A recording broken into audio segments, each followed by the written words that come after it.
Hello everybody and welcome back to the OzCatch 2021 World Cup Group Stages. I'm JB Hyperion, joined this morning by Elux. How are you doing, my friend? Doing good, and the marathon block of myself continues. Have 2 more blocks before I finally get a break. Give this man some energy, but also give your energy to our 2 teams. First up on stream is going to be Philippines versus Malaysia. This match coming out of Group C, Philippines having already won 2 of their first 3 games, so this will be a third victory for them, and almost certainly top their group if they can take victory. Malaysia have only played the 1 game so far against Belgium, which they lost, so still looking to get their campaign off to a winning start. Can still qualify with 2 victories, but against the high seed and the top seed in their group, that's probably going to be quite difficult. You can see the teams on screen right now. Philippines in Team Red and Malaysia Team Blue.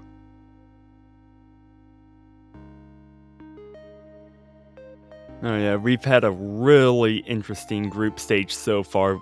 Series of rivalry matches, you can say. It's been a rivalry weekend. A lot of past rivalries and a lot of future ones being made this weekend. Been fun to watch so far. Hopefully get some exciting matches kick off today. Yeah, hopefully so. I'm sure these great matches will continue. And to everyone saying hello in chat, welcome to you all. Hope you all enjoy the matches, and we're hopefully going to get some very more exciting and intense matches also. We have a block, I think, of 3 matches in consecutive hours coming up for you, then a small break, and then some more later this evening.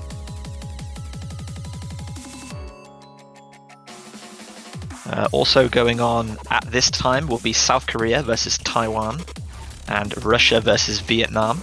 So we'll be sure to give you updates on those matches as they come in. And if this match finishes quickly and one of those is still going on, we will of course switch over to one of those matches also. That South Korea versus Taiwan match is going to be interesting. Taiwan's been doing pretty well for themselves so far in groups.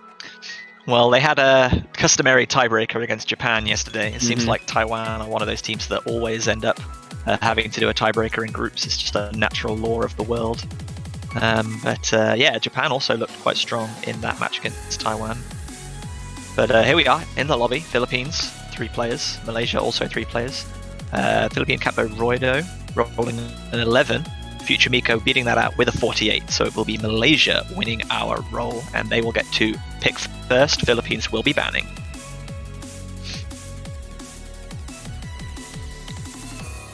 You can see our map pool on screen here. Noted that there are only 4 maps in the no mod pool for this year's World Cup group stages, down from originally 6. Still 3 picks in the hidden hard rock and double time categories, and of course 1 tiebreaker, which we've seen I think 3 times so far the group stage this year. Ooh, and Philippines is going to ban no mod 4. Yeah, so taking the specific no mod pick off the table, I think that's wise. Malaysia in Future Miku have a player that is just exceptionally good at a lot of these converted OS picks, has been playing for a very long time, holds many first place ranks, and team really is very good at rallying around that player.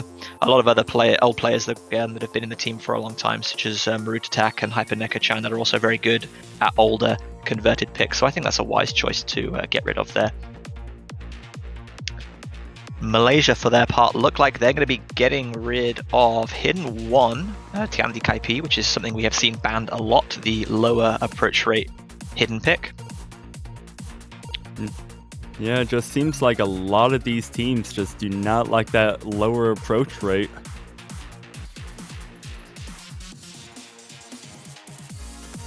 Yeah, you can see Roido in the chat from Philippines there saying, I don't even know what Hidden 1 is, but it's always banned. But interestingly, Malaysia don't like Hidden as a... don't dislike Hidden all out, because they will be first picking Hidden 2. They just really don't want to play Hidden 1. So clearly they feel more comfortable on the faster approach rate Hidden. This is a 9.1. It's interesting to see how the difference between like the 9.1 and then I think 8.4 is the Hidden 1 pick, so that small approach rate difference obviously makes a significant impact on the players. But it's going to be Malaysia first picking Ongaku Resolve Hidden 2. Oh yeah, and really unique circle size, 4.7 coming in this. Usually you see circle size 4, your occasional 4.5, but you rarely ever see a 4.7 coming in. Yeah, I agree. A lot of rains and also obviously overdose difficulties do come in between like 4 and 4.5. You will occasionally see maps at like 4.8 and 5, but 4.7 is not really a circle size that we would see much of. It can be quite tricky in order to... like if you go into it thinking that it's circle size 5, then you'll probably be a bit more hesitant and focus on precision more than you should. Which is going to be a bit of a problem considering how dense this map is. But if you treat it like 4 or 4.5, then you are going to get caught out by some of these fruits, which are just a little bit smaller. You're going to be not quite... you're going to be dashing slightly too early and missing those slider ends, which is obviously going to break combo. Looks like we're getting underway. Boonray, Roido, and Crowley leading the way for Philippines as Astra, Future Miku, and Muruta looking to kick it off with Malaysia. Crowley with a very early drop there. Just, like as I said, tried to dash away from that first segment a little too early. Astra Loki also following up slightly with a drop as well. Is going to give Philippines the early advantage.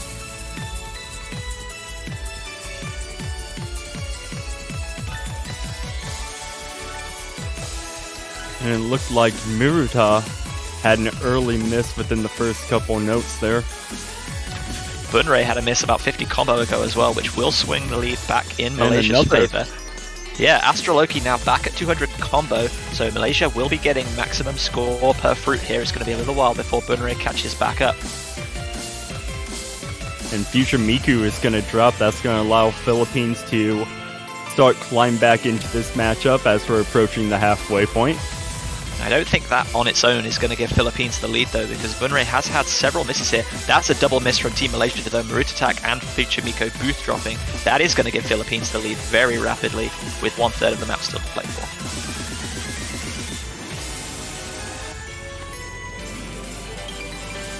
Roido still holding onto a double S here. The lone full combo in the match.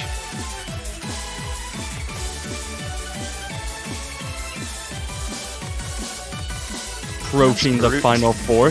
Marutatak and Future Miku both now at 200 combo. The score difference is settled at about 30,000. But there's very little left in the map. We'd need multiple misses from Philippines here to overturn this, I feel. Marutatak is going to be the one that drops though, which is going to extend that score advantage even further in Philippines' favour, and this could be an immediate breakpoint for Philippines. And with Astro Loki dropping, it is going to be a breakpoint as we head into the final spinner. It's going to be Philippines 1, Malaysia 0. Yeah, so great play from Roido, as expected. Double S hasn't missed many fruits at all so far this tournament and is looking to continue in that fashion. Crowley with a miss right at the very beginning, but then performed excellently to not let that settle. Bunray, a little bit of a tough start towards the beginning, but otherwise recovered nicely. Malaysia did not play badly at all. Some great combos, especially there coming out of Astro Loki, but unfortunately, just a few too many misses, letting Philippines take that first break point. Yeah, and with Roido looking strong and hidden, makes you wonder if Philippines is going to stick with that. Well, there is one hidden pick still available, but it looks like they're going to be going to Double Time. Double Time 2, which is Shirayuki no Princess Wa.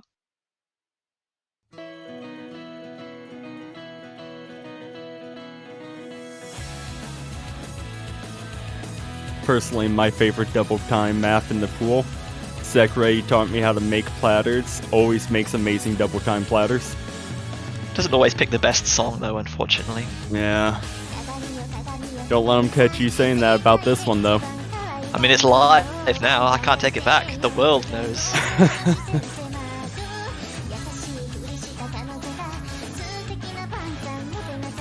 Looks like Philippines will be looking to Kielzu's extend their in. advantage to 2-0 if they can win this. And as you said, Kielzu and Rusty coming in place of Roido and Crowley.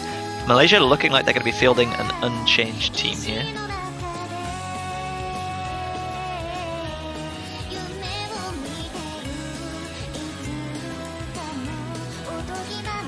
Malaysia's going to be looking to answering back with a breakpoint of their own. Perhaps we could see a match of trading breakpoints. To answer a question from chat, did Philippines pick this because Malaysia is weak at double time or because VTubers? I wouldn't say Malaysia is particularly weak at double time, but Philippines are exceptionally strong at double time. So I think there is some strategy involved and they're not just picking it because VTuber, haha.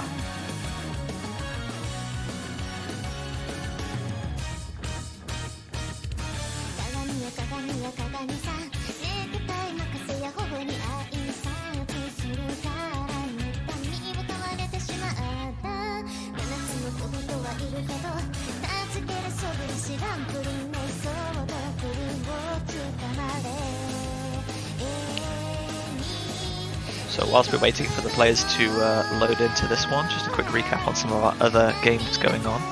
In Russia versus Vietnam, Vietnam have lost their first pick in the immediate breakpoint against Russia on Hidden 2. So that's 1-0 to Russia.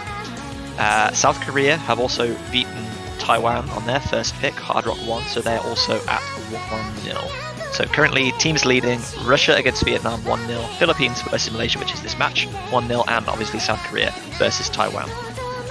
Ooh, and so far all three matches have been breakpoints so far. That is an interesting observation, you are correct. There was a game last night between Sweden and Argentina where both teams won their first pick, and then I think there were 6 breakpoints in a row. So it got to kind of like 4-3, with like every team, like teams always losing their own pick and winning on their opponent's pick until the very final game, which was I think 5-3 in Sweden's favour.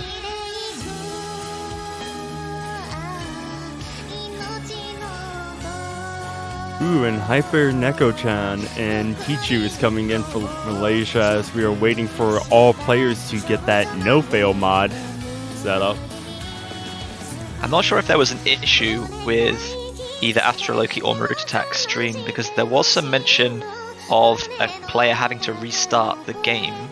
So I'm not sure whether this is a tactical switch or whether they just had to put a player in to account for not running out of time. But as you said, it is a 2 roster switch from both sides in the end. Future Miku going to be opting for Hidden. Just a visual mod, doesn't give or reduce score in any way when put onto Double Time and Hard Rock. Everyone else just going to be opting to stick to Double Time only.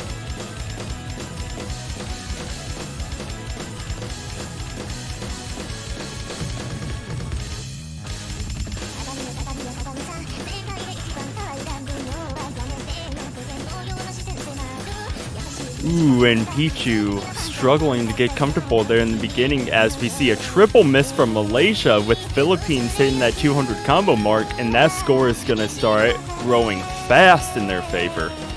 Yeah, that triple miss was very unfortunate. Philippines perfectly placed, just about to hit all 200 combos to get that maximum score per fruit. They're really cranking up the score difference now, almost 100,000. It's going to increase further as Pichu now drops again multiple times. Just not really accounting for the increased speed of the platter, and is just kind of stopping a little bit shy, over dashing in places. Meanwhile, the Triple FC continues on the side of Philippines as we get to the 1/3 mark. Bunrei holding on to that double S. Rusty and Kielzu both with one droplet miss apiece. Hyperneko-chan and Pichu going to drop multiple times once again. Aside from that early miss by aside from that early miss by Future Miku, they end up dropping as well, as Philippines is still holding that triple full combo. Yeah, coming to the halfway mark now, 700 combo coming up for all players on the side of Philippines as Hyperneko-chan drops once more. The score difference is really cranking it now. Kielzu will be the first to miss in Philippines, but it is traded again by Pichu. Still 2 full combos on the side of Philippines. About the final third of the map to go, and it is going to take a complete meltdown at this point by Philippines if Malaysia wants to get back into this pick. Yeah, Hyperneko-chan just dashing away from one of those vertical slider streams, just a little bit too fast and missing. Pichu building that accuracy back up, but is really not having the best of times here. Future Miku with just a singular miss, but compared to the remaining 2 FCs at 1,000 combo now from Rusty and Bunrei on the side of Philippines. As I said, Malaysia not a particularly weak double time team, but Philippines always got to be accounted for when you think about great double time and speed players. And as soon as Hyperneko gets back up that 200 combo, they end up dropping it. And Philippines is going to end up taking this point with a huge score margin difference. Bunrei is going to lose the double S right at the very end, just a small droplet making its way past the plate there, but I think that is still going to be a double FC if Rusty and Bunrei can hold this towards the end, and they do. So yeah, that is a fairly massive score difference at the end, about 400,000. Pichu recovered really nicely towards the end with that 530 combo, but unfortunately just struggled throughout the early stages. Very impressive performance by Philippines. Man, Malaysia is going to have to figure out something quick if they want to answer back. Otherwise, this match is going to be slowly drifting out of their control. Yeah, so Malaysia first picked Hidden and didn't quite go brilliantly. Don't know whether they feel the same about the remaining Hidden pick, Hidden 3, or whether they opt to go for something else at this point. But Double Time, they definitely need to stay away from. Philippines have 2 more picks in that Double Time bracket, and they looked very, very strong. Yeah, if I was Malaysia, I would be going for a no-mod pick here. Do something safer, try and get a point on the board.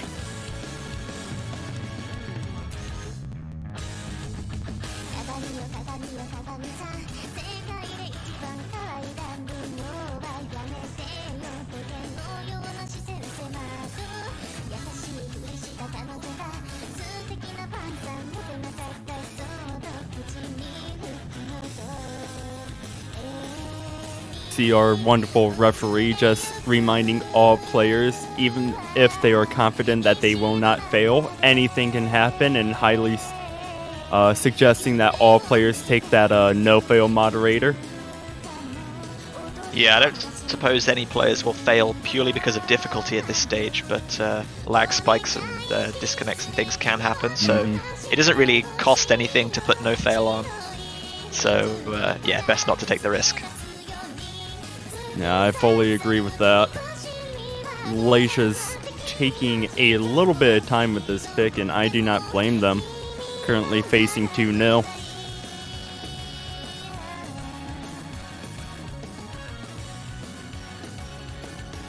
Ooh, they're gonna go with Hard Rock too. Rampage. So we thought Nomod might be a safe option, but they are going to go with the Hard Rock.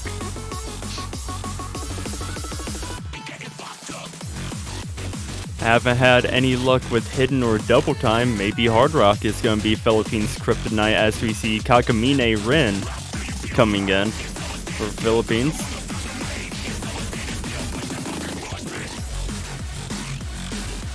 As far as Hard Rock picks in this group stage bracket go, I would say this is one of the more kind of standard Hard Rock converts. Like the original map is not hugely complicated. It's quite dense and fast, but there's no like hugely annoying snaps or really odd patterns, and there aren't the converted difficulty, odd spacings and kind of randomness that you would maybe see from those.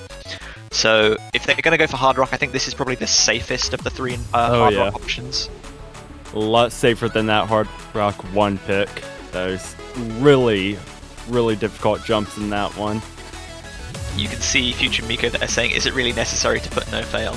Well, I imagine if you have over 2,000 first place scores, many of which are with Hard Rock, then you probably aren't going to fail a platter with Hard Rock. But yes, it is required to use no fail on all maps for this tournament. Ooh, Kakamine Rin, Kyosu, and Future Miku opting choose Hidden with Hard Rock. The other three just choosing that base Hard Rock no fail modifier. Just waiting to sync up all players, and there we go, underway once again.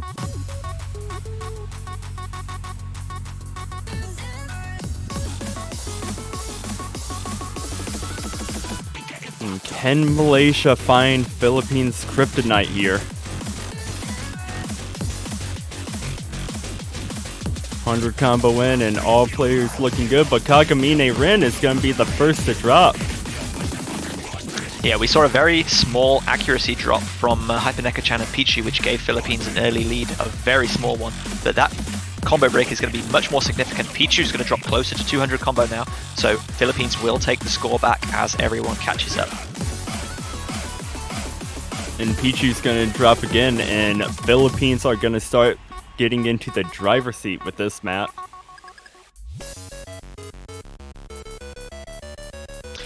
Slow sections like these where there's a large gap between notes and the high approach rate makes it very difficult to react. You need to kind of memorize where each note's going to fall.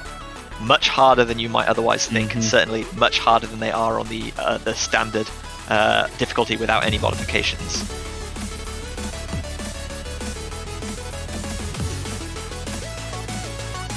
Pichu building combo back up, getting closer and closer to that 200, but they drop, and that bleeding is going to continue for Malaysia as Philippines is racking up the score with Future Miku dropping.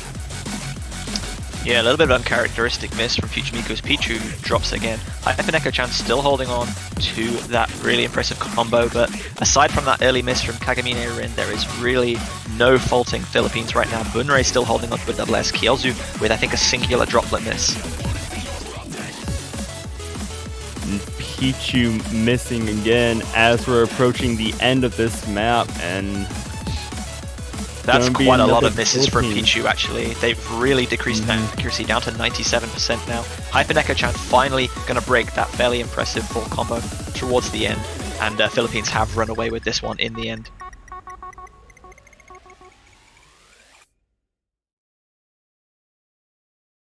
And it is going to be 3-0 in favor of Philippines with their pick coming up. See that double S coming in from Bunrei.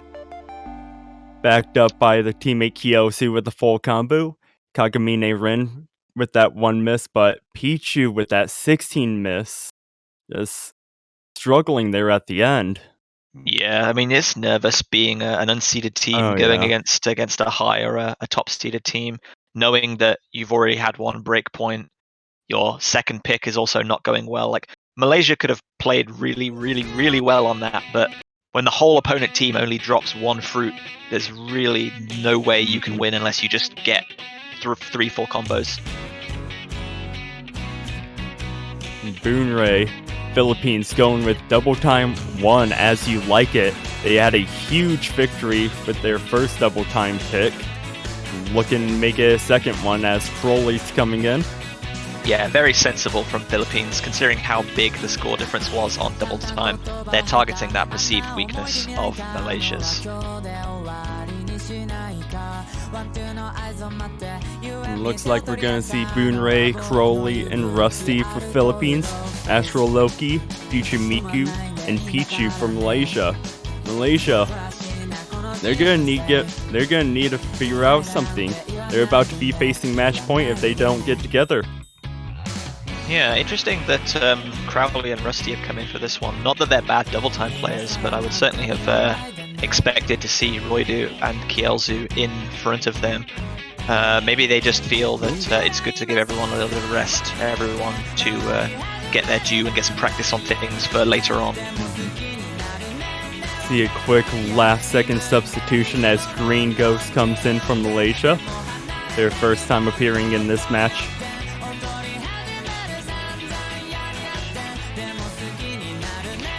Yeah, so a victory here on their pick for Philippines will put them at match point. Malaysia still looking for their first point in the match.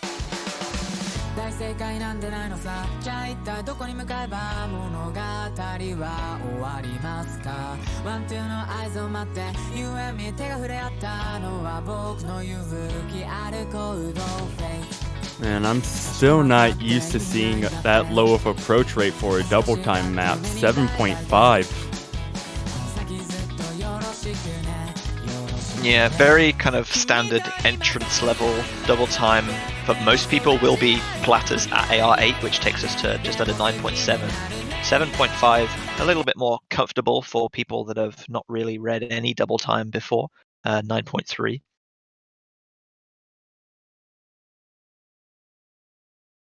The approach rate may be a bit more comfortable, but this map sure isn't with its patterns. A lot of places where players can find themselves missing.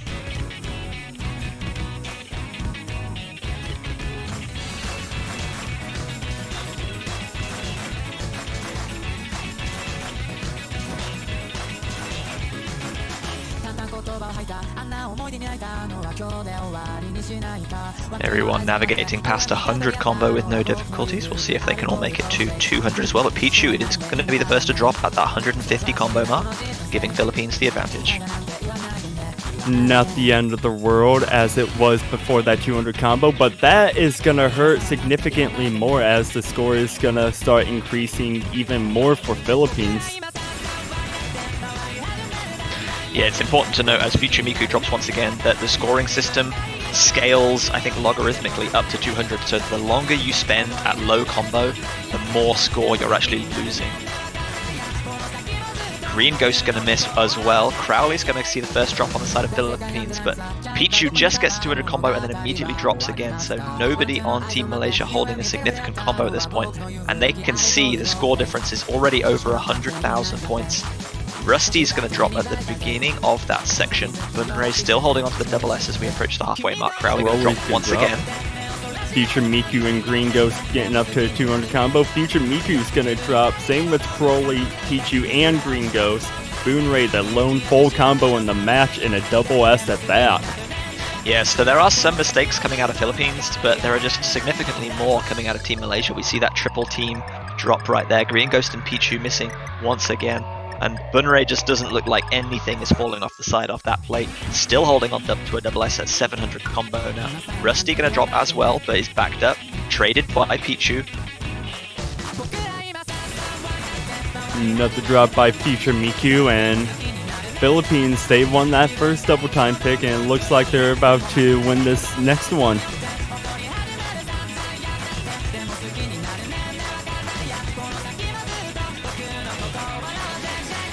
Approaching the end of the map as Pichu finds another miss, and Boonray still holding strong with that double S. Still got this last guitar solo to nail. The Philippines are certainly the victors here, but we're all watching onto Bunray's screen to see if we can get that double S, and it is secured.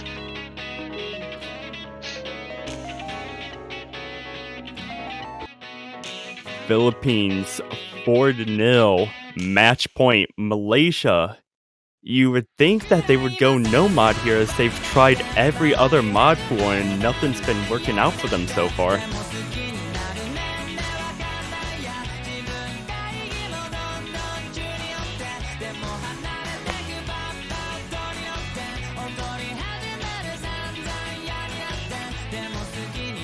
In our other ongoing games, South Korea have marched to match point also. They are currently leading Taiwan 4-0. Russia have lost 1 point to Vietnam, but they're leading 3-1. Pretty much all of our matches that have just been ongoing have all been playing double time. We've had 2 DT1s and 1 DT3. Malaysia is on the clock to pick. Do not blame them if they take a little extra time with this one. They are facing match point after all.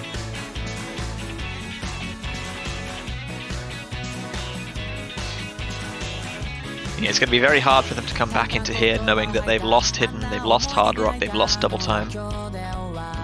Like, in theory, as you said, Hit Nomad should be their kind of go-to selection, but it's not like Philippines are weak at Nomad either. Mm-hmm.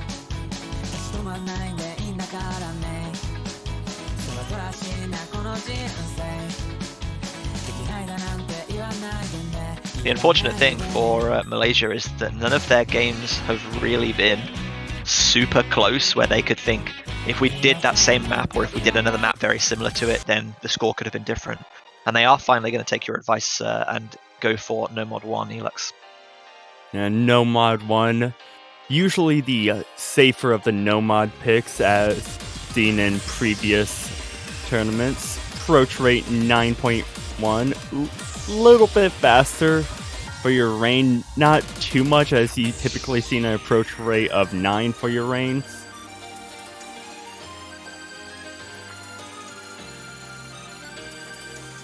And it looks like Kagamine, Rin, Boonray, and Rusty looking to close this out for Philippines. Uritata Attack, Future Miku, and Pichu trying to get a point on the board for their team. Hoping to answer back with this Nomad 1 pick. It is a bit longer map, coming in at 3 minutes 50 seconds, so a couple misses in the beginning will not mean the end of the world for either team. It is a jog, not a sprint.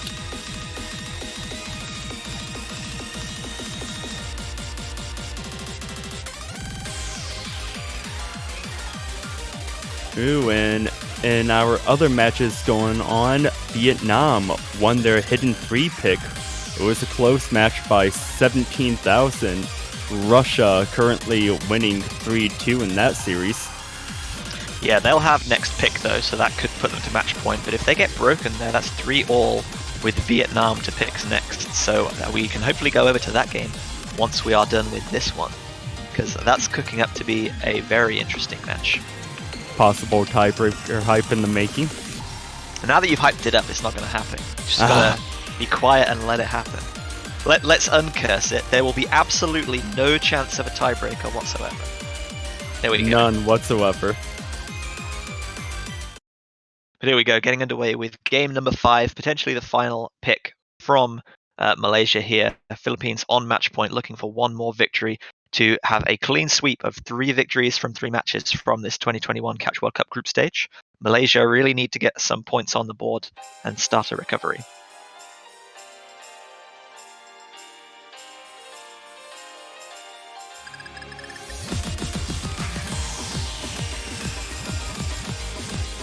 After that first spinner, Philippines with a small score lead. Coming out of the second spinner, that score lead is going to still be in the favor of Philippines as we're approaching the 200 combo mark. All players holding strong so far.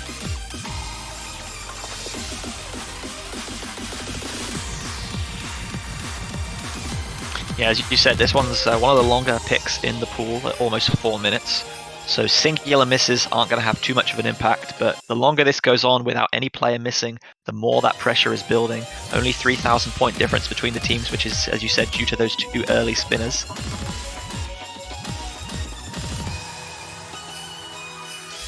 400 combo in, all players still holding strong. Triple double S on the side of Philippines right now. Future Miku, the only one with the double S on Philippines. Malaysia. Yeah, Maruta attack with 1 droplet miss and Pichu with, I think, 2. Not making too much of a difference. This is all going to come down to who blinks first and secures that first drop. Yeah, as we see that combo racking up higher and higher, the higher that goes, the more the nerves are going to come into play. Approaching 800 now, all players still holding strong, and Pichu is going to be the first to drop for Malaysia. Yeah, really unfortunate. Just dashed away from that repeat slider. Repeat just a tiny bit too early, unfortunately. Everyone else hitting 900 combo. Still going strong, coming up to that 1000 if they just passed the halfway mark. Pichu can rebuild combo fairly quickly because this is a fairly dense map, but it's going to extend the score difference a bit, and we will need to see at least 1 miss from Philippines to allow Malaysia back in here.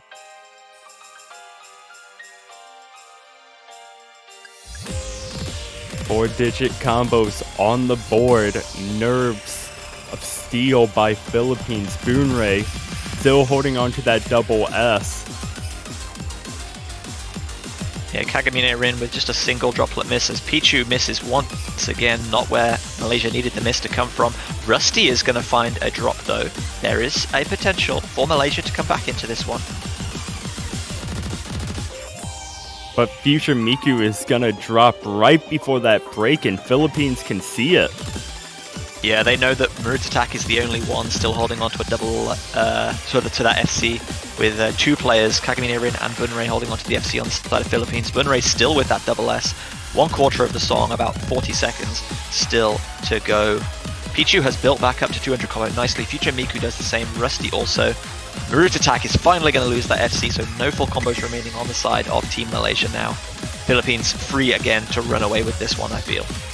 Oh yeah, that drop by Future Miku all but seals the deal in this matchup, as it, barring any disconnects, appears that Philippines is gonna take this match 5-0.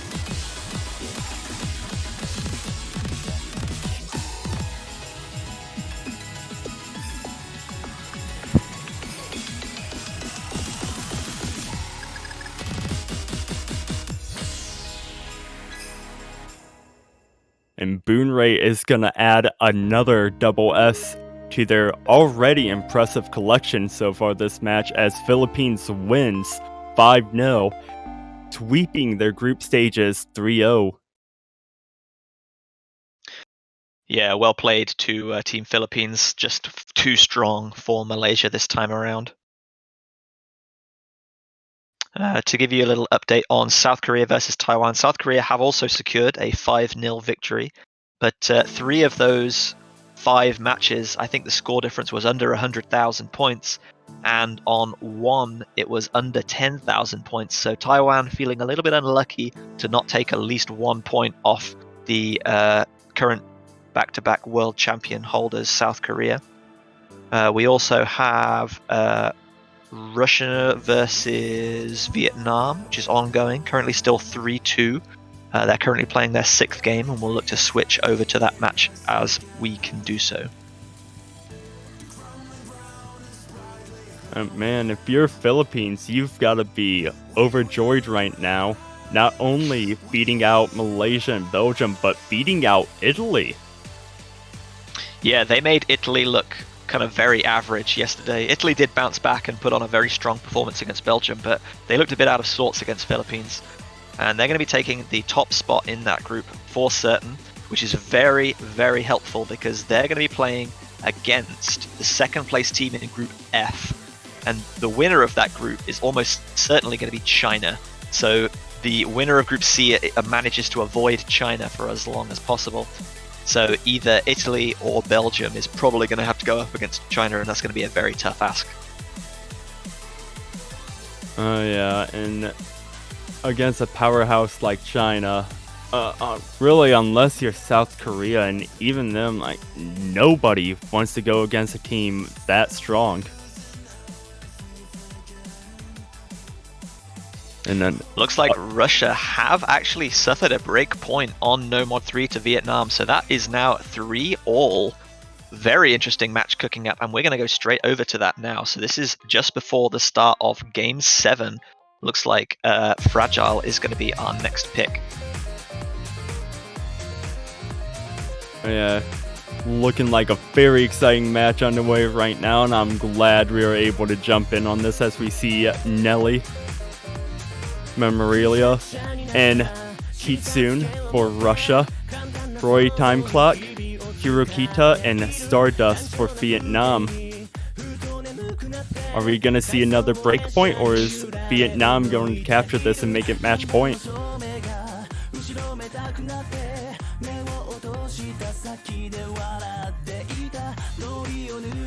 So a little update, so Russia were currently sitting at 3-1. They had a fairly comfortable lead at one point. They won a break point on the very first pick.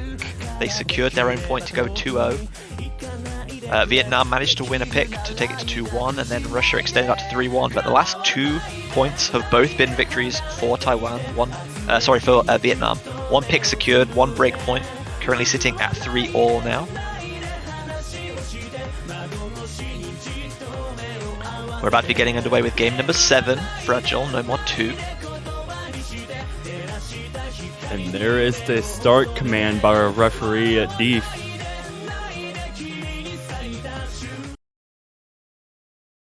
Russia, Vietnam. Get your predictions in the chat. Who's gonna win? What's gonna happen? Gotta root for your favorites.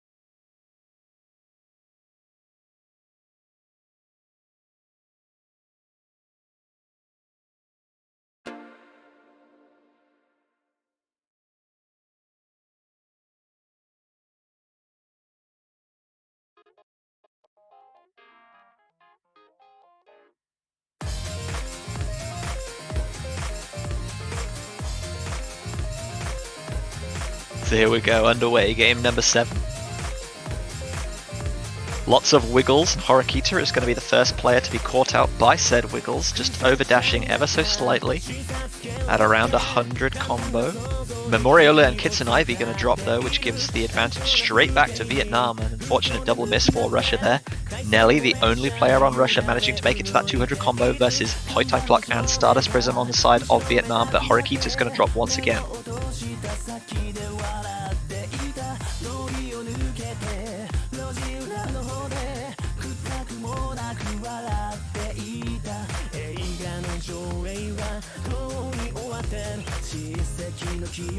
Memorial and Kitsune Ivy back up at 200 combo.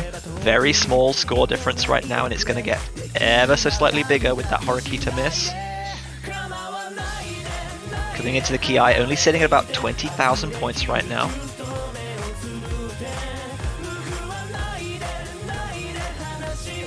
All players managing these back to forth dashes and these extended sliders, these little snaps quite nicely. Only about 1/4 of the map still to play. Horikita back up at 200 combo, score difference still at about 15,000. Yeah, and a single miss by Russia will allow Vietnam to get back into this at the last second, but as of right now, it does not appear that will happen.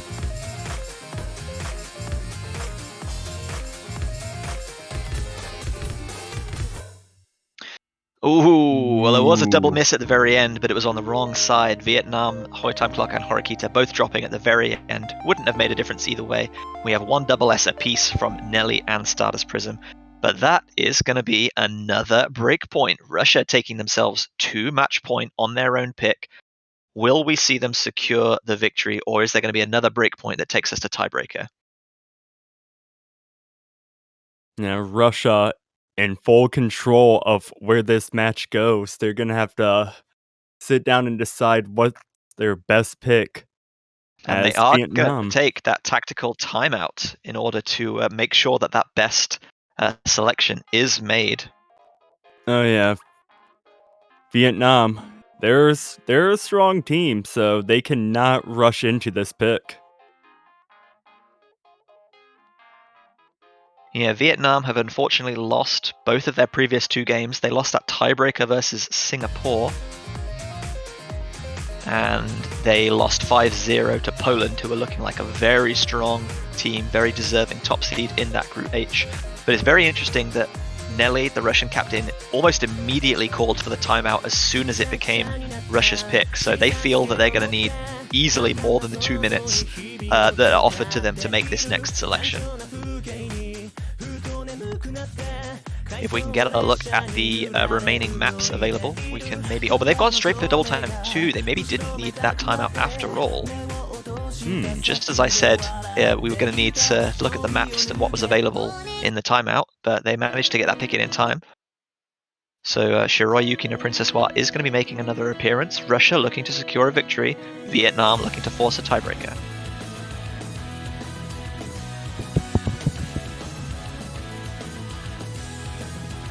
And interestingly, Vietnam have already played one tiebreaker this weekend. As I said, they played a tiebreaker against Singapore yesterday. This could be their second. Oh yeah, and just waiting for that third player to come in for side of Vietnam.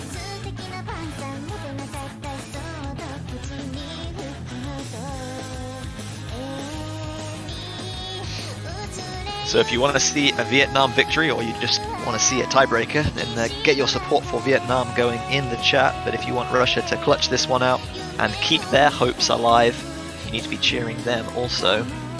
It'll be very interesting to see if Russia do win this point. Poland are almost certainly going to win against Singapore, I would have thought. So there could be a real battle between Poland and Russia for the top spot in that Group H at the end of today. That's going to be a very interesting one to see. Oh yeah, though Russia, Vietnam, this point can go either way. Yeah, Stardust Prism saying that we weren't expecting to get 3 points off of Russia, but they can't give up. They have to feel like they can still win this. Oh yeah, as he said, they already got 3 points. They can easily pull up another point in their favor.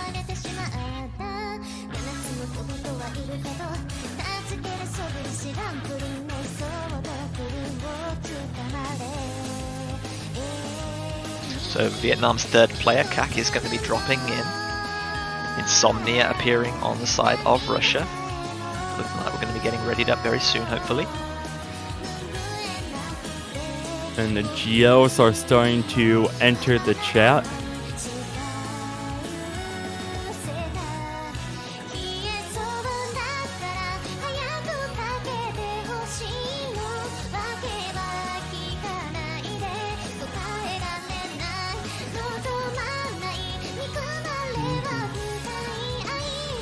Looking like the bot is taking a little to respond.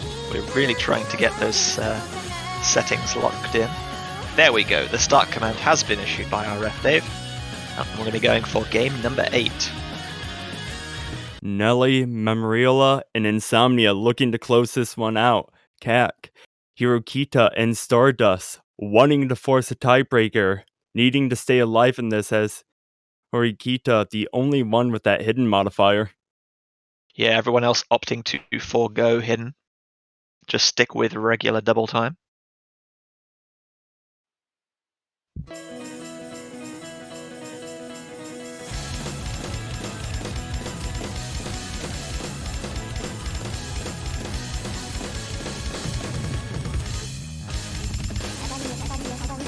All players getting up to 100 combo quite easily. So we're approaching the 200 combo mark.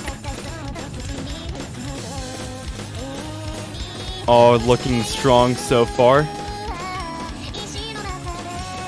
But Hirokita is going to be the first to drop for Vietnam, and that is huge for Russia as the points are going to start growing in their favor. Yeah, 3 minutes in length, so a singular miss early on, not too much of a problem, but that is a second miss from Hirokita before getting back up to 200 combo and more. The miss is starting to come thicker and faster now. This is really hampering Vietnam's ability to build score and keep pace with Russia, who currently hold 3 full combos still.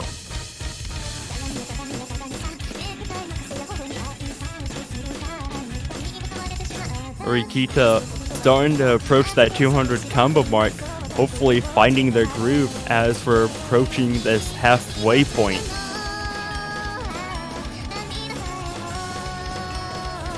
Russia still with the triple full combo going on. Mamarila just now losing that double S. Stardust Prism going to lose their full combo on the side of Vietnam. CAC also doing the same, so no full combos remaining on the side of Vietnam. That score difference, you can see the red bar creeping further and further to the left as the score difference builds. Oh yeah, and Vietnam is going to need to see a triple miss by Russia if they even want to try to get back into this map.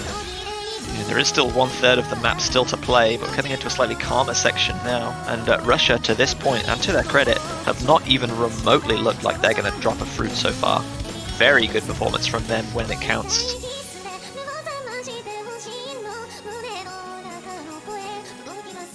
4-digit combos on the board for Russia, and looking as strong as ever. Nerves of steel by them, as it does not look like any of them are going to falter anytime soon, as Hirokita finds another drop. Yeah, that score difference heading up towards 150,000 now. Even a miss from all three players. Memorial are going to be the first to drop, but even misses from Insomnia and Nelly now would not be enough to overturn the score. There's just not enough time left in the map, and this is going to be a Russian victory, 5-3. They avoid the tiebreaker.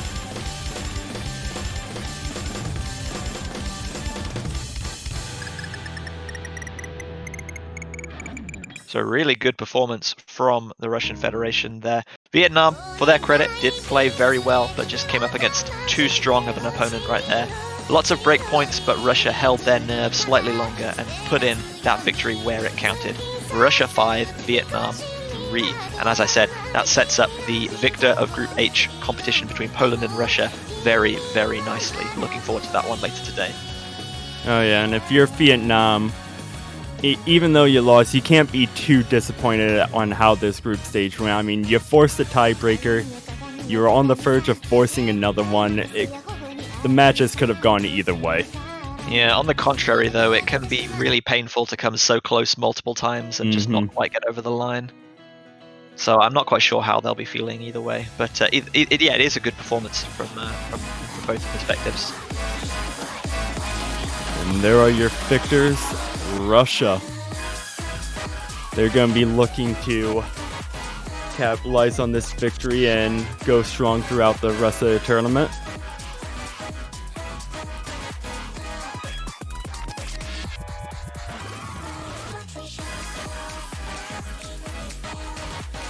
So coming up for you in our next block of matches, we have another 3. We have Indonesia and Thailand going to be squaring off. That one is from Group A. We also will have Italy versus Malaysia. So Malaysia are going to be playing once again, looking to finally try and secure some points from their World Cup endeavours. And South Korea versus the United Kingdom. That one's going to be in Group G.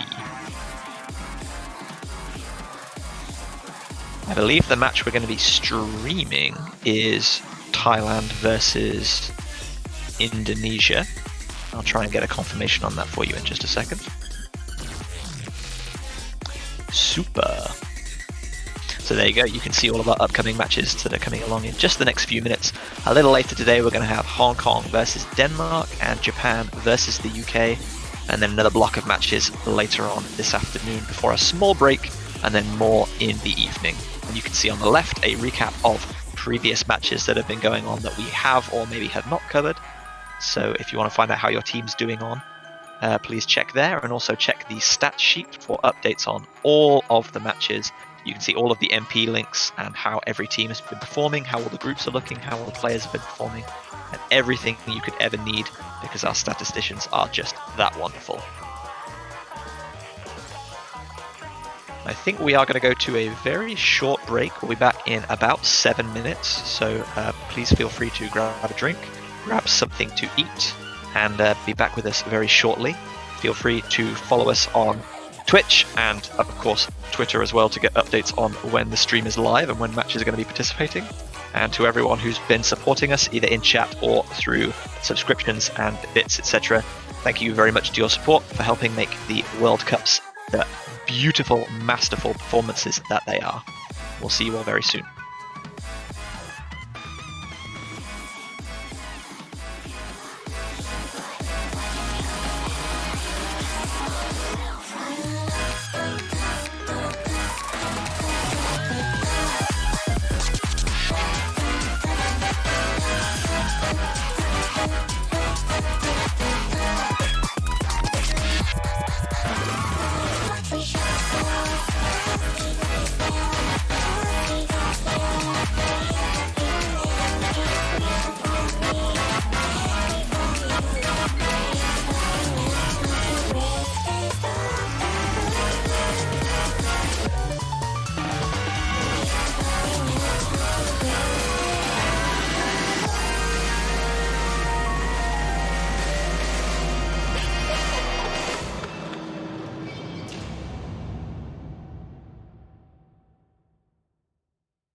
Hello, and welcome back to Ozcatch World Cup 2021. I'm Elux, and joined with me is JP Hyperion. Hello again, we're back. It's been 5 minutes, but hopefully you haven't missed us. Pretty interesting matchup coming here.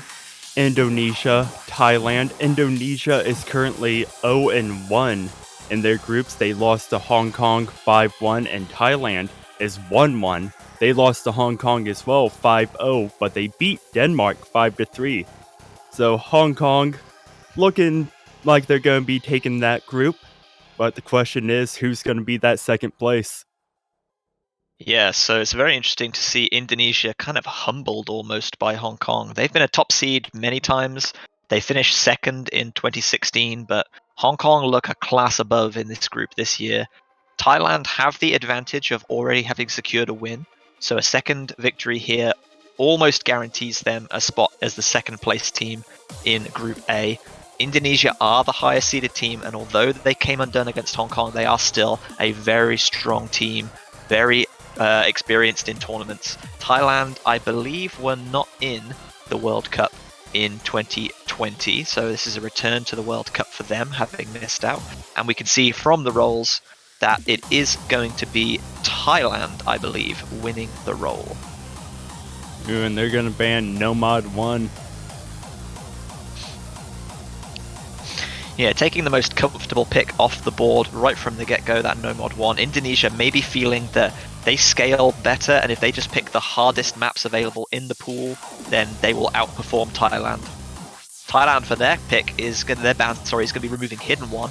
Very wise. Indonesia, very strong hidden team historically.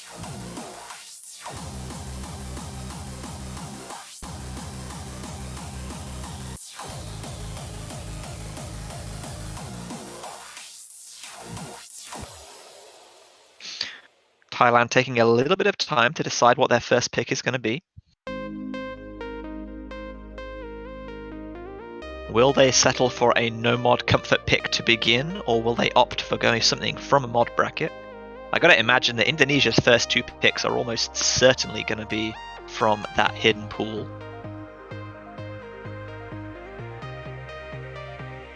Thailand, not quite sure what their first option is going to be.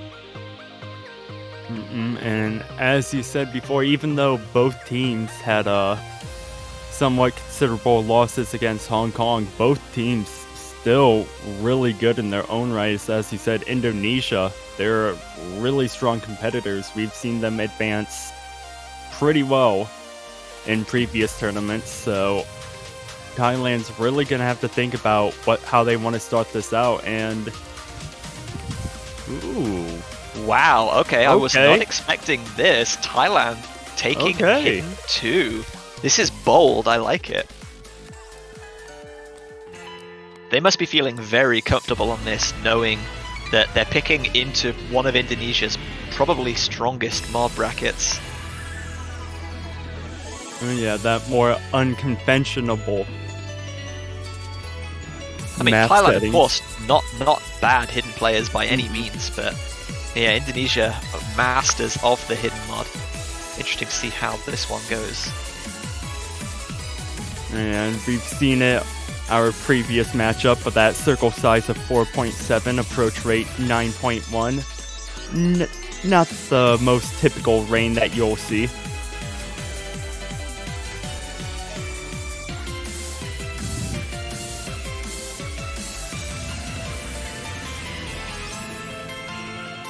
No, I'm still curious. I'm really curious to see how this pick is going to play out in Thailand's favor.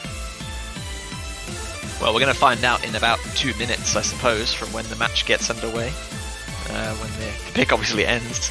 But it is going to be Dika, Netamaru, and Madoka Ayukawa performing for Indonesia. Eito, Azuria, and Aina are going to be the representatives of Team Thailand.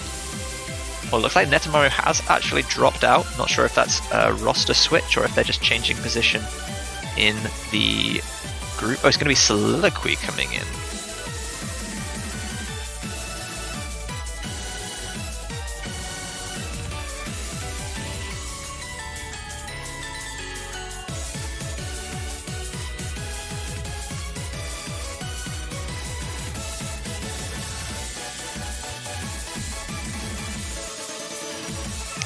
So Madoka Ayakawa is a Toka who has performed in previous World Cups. Soliloquy, I believe, is new to CWC. I might be wrong and might have missed out a previous year's performance. Thailand, as I said, didn't participate in 2020. This is their return to the Catch World Cup for the first time since 2019. A very new team for Thailand.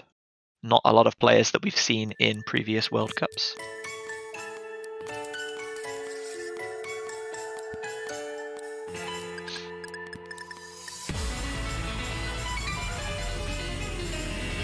Ooh, and there's going to be an early miss on side of Thailand, and Aina finding a few misses there in the beginning.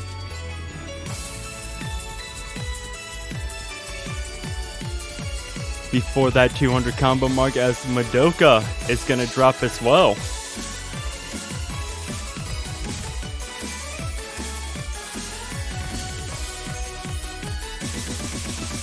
Yeah, a couple more misses from Aina there. Yeah, that is going to hurt the score of Thailand. They had a chance to kind of catch up there, but more misses from Aina coming out there. Just not quite able to deal with this smaller fruit size.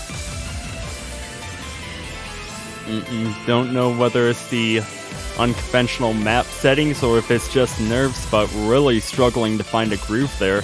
As we see Madoka, just now missing as they reach that 200 combo mark. So Thailand not out of it yet, but they're going to need Aina to get into the swing of things if they want to stay in this pick.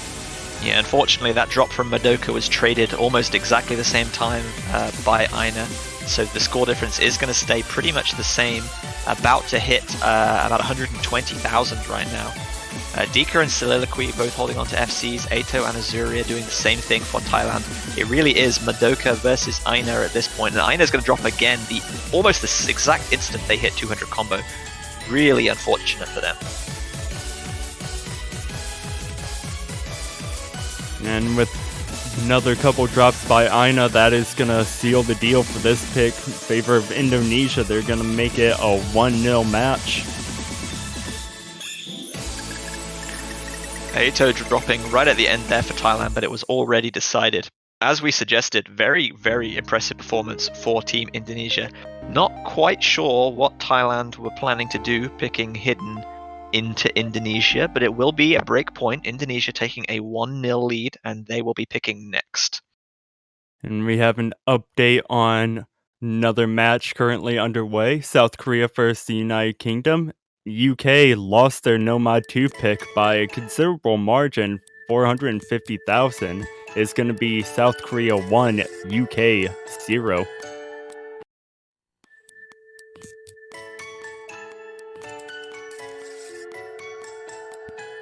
And there's no surprise, Indonesia will be going for Hidden, and since Hidden 3 is the only Hidden pick left available to them, they have no choice but to go for it. So Kagare Naki is going to be our second pick, Indonesia's first.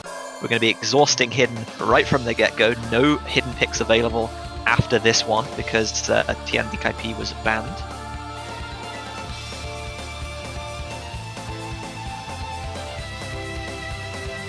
So this is a much more sensible and expected pick, Indonesia picking Hidden into their opponents, considering that they had that previous victory. No surprise there.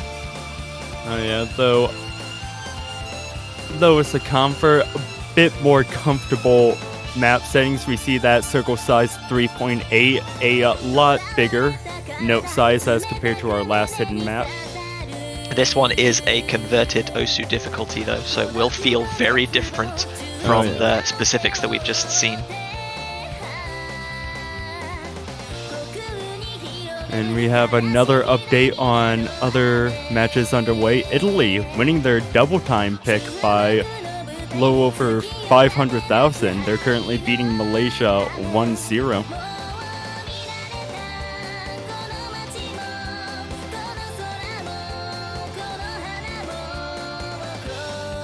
Ref Dave getting things underway with the countdown beginning. The good luck's coming out.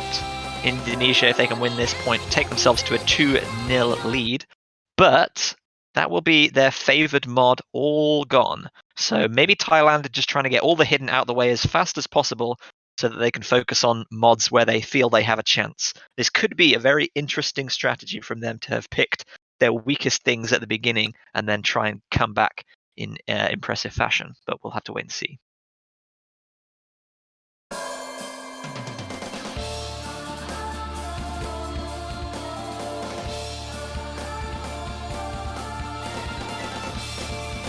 Ooh, and we're going to see an early miss on the side of Indonesia. Madoka finding that early miss. It was before a 200 combo, so not huge, but Aina is going to drop, and that is huge, but Dika is going to drop as well. Same with Asura. Yeah, Aina dropped as well. Azuria down, Dika down once more. The team's pretty close, but Madoka is hitting that 200 combo mark along with Netamaru and Eito. So Thailand will be increasing the deficit, unfortunately, to Indonesia.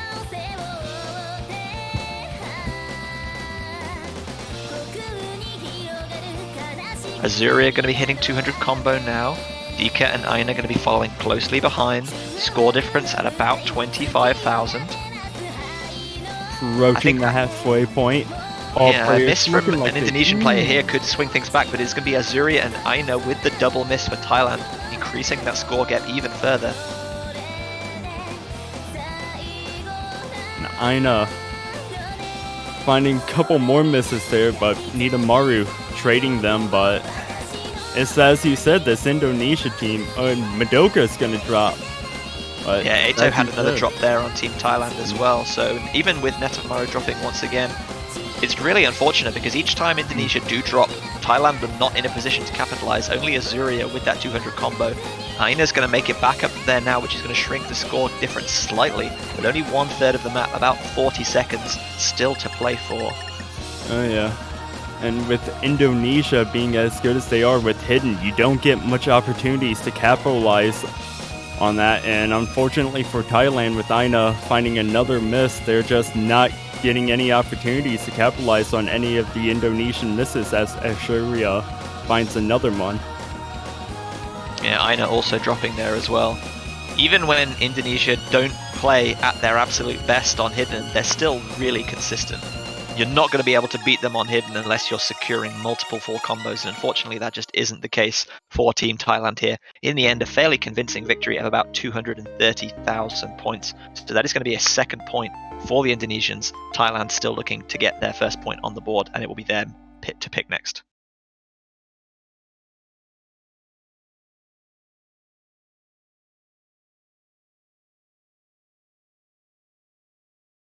And I don't know if it's just the Hidden not being favorable mod or just nerves, but Aina is struggling to find their groove so far in this match.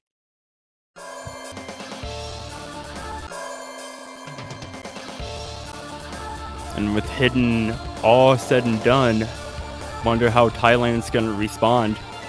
Yeah, now Thailand can get to the business of picking mods that they actually feel they have a chance on, with 3 no mods, 3 hard rocks, and 3 double times all available to them. We'll have to wait and see what they end up going for. And while we wait, we got an update on South Korea and United Kingdom. South Korea winning their no mod 1 pick. They are currently winning 2-0.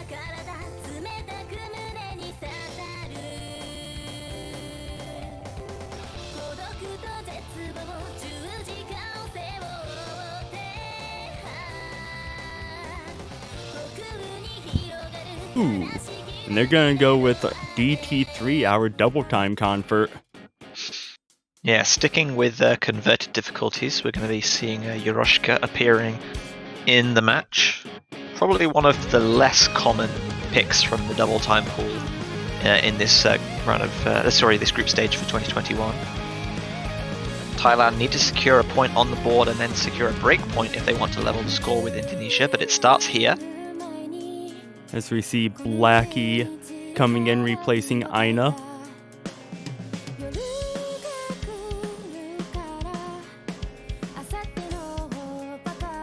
And Netamaru dropping out on the side of Indonesia. And Chronecho's coming in. and Patarachi coming in for Thailand. Barring any other substitutions, it appears we're going to have Madoka, Dika, and Kroneko on the side of Indonesia, Blackie, Ato, and Patarachi for Thailand.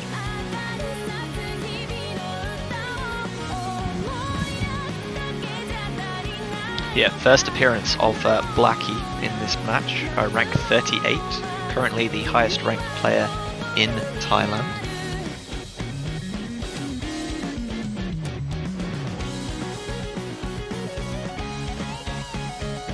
Going to be getting underway with game number 3. Wonder if Thailand's going to be able to answer back, make this a 2-1, or is Indonesia going to keep their lead going and make it a 3-0.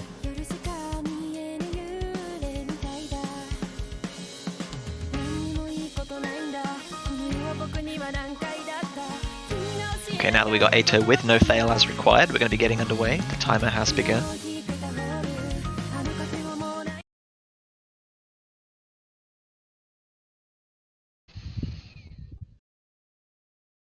And Ato, the only one with that hidden modifier, everyone else sticking with the base double time.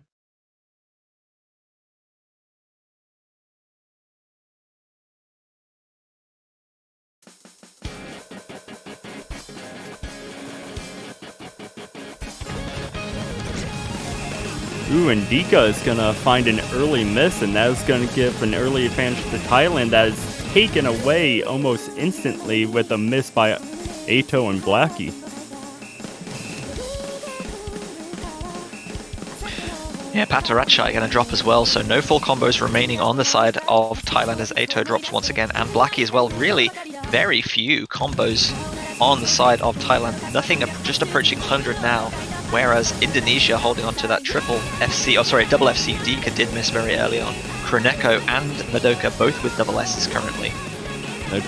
Ooh, and as soon as Ato got up to that 200 combo mark, they were going to find a miss. Same with Blackie and Patarachi. As soon as Thailand stops the bleeding, that band is ripped off and it continues. Yeah, all of the Thai players making it up to or around that 200 combo and then missing once again. Very unfortunate that they're having to just rebuild their score over and over again, and these converted patterns really catching out our players from Thailand here, trying to wiggle some things they should be stacking and vice versa. Indonesia having no such problems other than that very early miss from Dika. Kroneko is going to see another drop, but it's traded immediately by Patarachi and Aito. Madoka still holding onto a double S. Dika just with that one miss very early on as Patarachi misses once again. Blackie now back up a 200 combo. Ato not managing to make it to 200. The score difference is growing really out of control here. This looks to be another questionable pick from Thailand.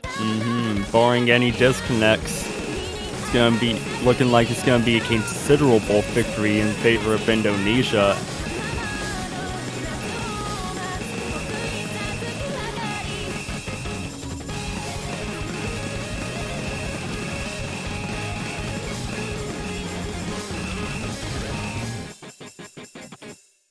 Strong recovery from Thailand at the end, but is nowhere near enough. That is a monumental 500,000 point victory almost for Indonesia. So another breakpoint secured by them. 3-0 now. Thailand left struggling. Where do I go from here as Madoka scores that double S? Oh yeah, and with Indonesia seeing how much they won that double time pick by, you would think that they would follow it up with another double time.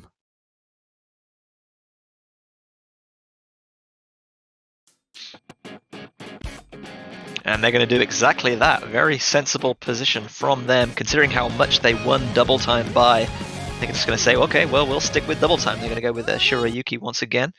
So I think the Thai strategy of getting rid of the maps they don't want to play at the beginning to focus on other things has really backfired, because they picked Hidden, trying to get it out the way, and Indonesia said, okay, you didn't do very well, well, we're going to pick more Hidden. And then they picked double time, and Indonesia once again said, you didn't do very well on that either, so we're going to pick more double time. And you got to wonder what Thailand are going to go for next if this presumably goes to 4-0 and match point Indonesia. Oh yeah, things are quickly spinning out of control for Thailand as we have an update on other matches underway. We have South Korea versus United Kingdom. South Korea winning yet another point, unfortunately. United Kingdom losing their double time 3 pick by almost 900,000. South Korea winning that one currently 3-0.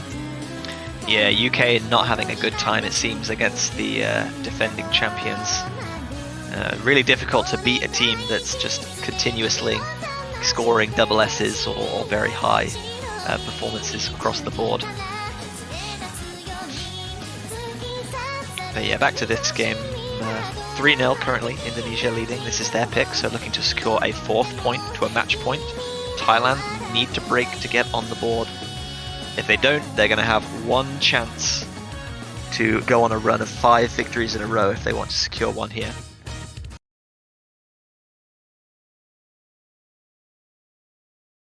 And Ato still being the only one taking that hidden modifier.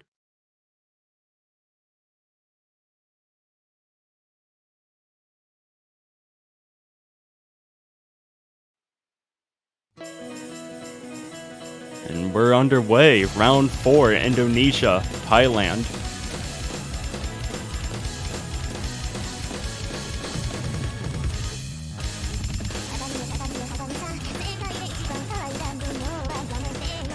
Light accuracy advantage in favor of Indonesia as Aito ends up dropping on the side of Thailand as everyone else gets up to that 200 combo mark. And the lead is going to start growing for Indonesia. Does give Indonesia the early advantage. This is quite long, just under 3 minutes, about 1300 combo in length, so plenty of map to go. Ato working their way back up to that 200 combo mark, securing the stable score difference of about 20,000. Quite a lot of droplet misses from Patarachai over on the side of Thailand, but not too problematic. Kroneko is going to be the next to miss. And this is what Thailand needs to get back into this. Yeah, this is almost certainly going to swing the score difference, if not in their favor because of the accuracy. It's going to be very, very close by the time Kroneko gets back up to that 200 combo mark. If Thailand took accuracy, and there you go, they have taken the lead. Very, very small, but it is still a lead. Kroneko hitting 200 combo now. There's barely 1,000 points or less in the contest here, but Patarachai is going to drop and immediately give Indonesia that lead back. Now, over halfway through with this map, and as soon as Thailand catches a break, Patarachai drops yet again and trading that drop with Madoka. Yeah, but there's several more misses now coming out of Patarachai, just not able to quite keep up with the stamina required of this 300 BPM, 3-minute long map. There's still plenty of chances here. There's still 1/3 of the map to go, just under 1 minute. Patarachai now approaching that 200 combo mark again as we come into a slower section. The score difference is about 40,000, but that's going to increase further with Patarachai's second drop in about the last minute.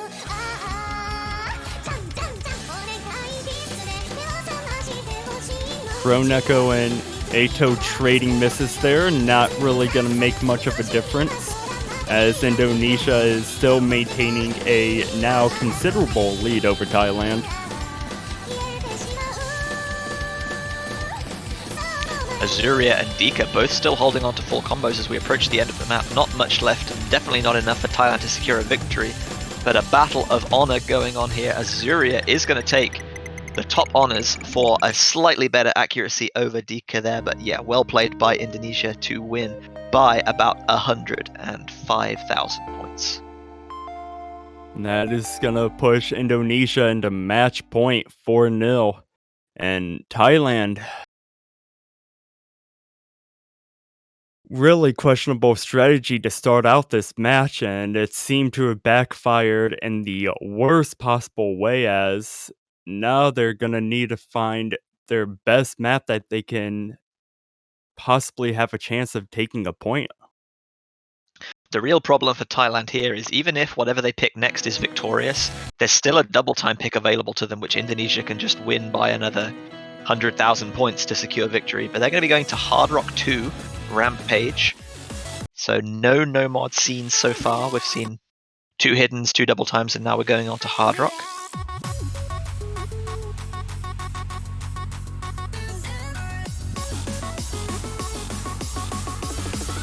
We have an update on Italy versus Malaysia. Italy winning their Hard Rock 2 pick.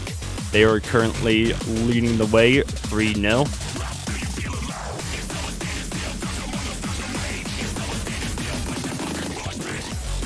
But Thailand couldn't get anything going with hidden, couldn't get anything going with double time, seeing if they can find their groove with this Hard Rock pick.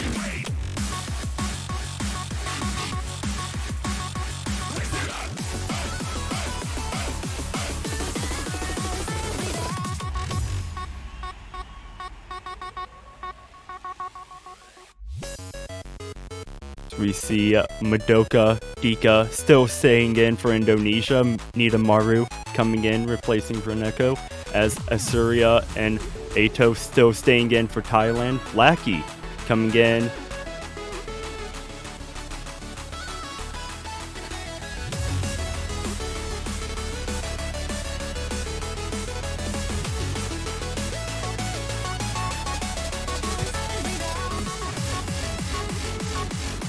We have an update on South Korea versus United Kingdom. South Korea winning their Nomad 4 pick. They are currently winning 4-0.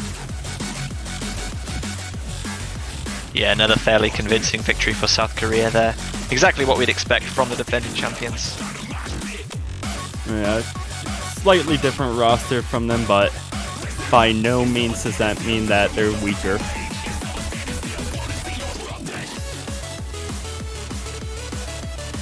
And there is the start command, and this 5th round is about to get underway. And Asuria now choosing to pick hidden, as Ato stays with that hidden modifier as well.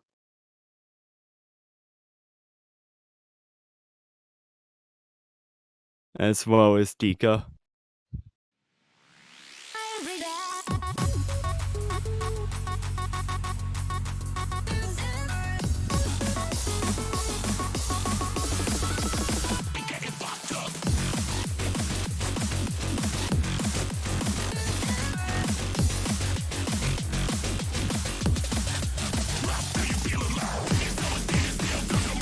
Little over 100 combo in, and all players looking strong so far.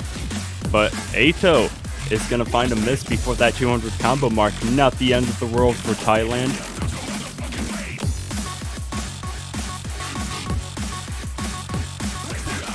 Yeah, this is not a particularly long map, and there's quite a large period of it that is relatively low density, like this. So combo is at a premium here. Azuri is going to miss right at the beginning of that slow section, and Blackie is as well. The worst possible place to miss, right in the middle of the slow section, where the approach rate is so high. And but a double miss by Indonesia. Azuri is going to trade one of those misses. Dika now holding onto that full combo still. Ato is back up at 200 combo. The score difference is going to stabilize.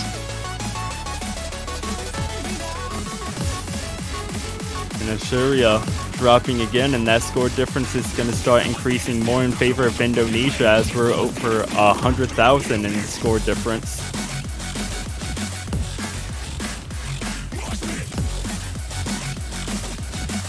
Only 1/3 of the map still to play for. Blackie back up at 200 combo, Netamaru and Madoka having done the same. Dika still holding on to that double S as we come into the final kind of 20 seconds. Netamaru going to drop once again, but the score difference is just too big right now. I don't think Thailand can find a way back here.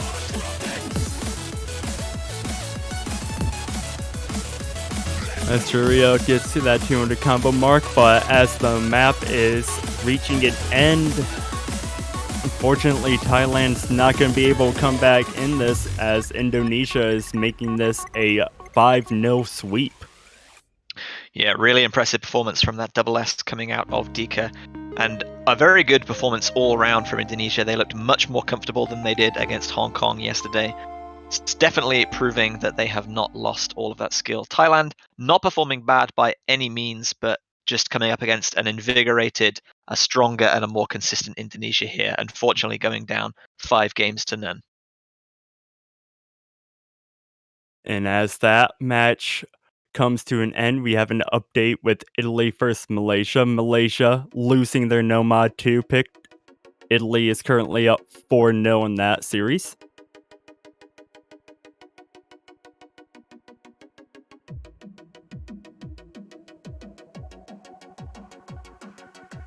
But that is going to shake up their group a little bit. Indonesia taking a win is now, as far as the groups goes, Hong Kong with 2 wins, Indonesia, Thailand, and Denmark. All with 1 apiece. That is...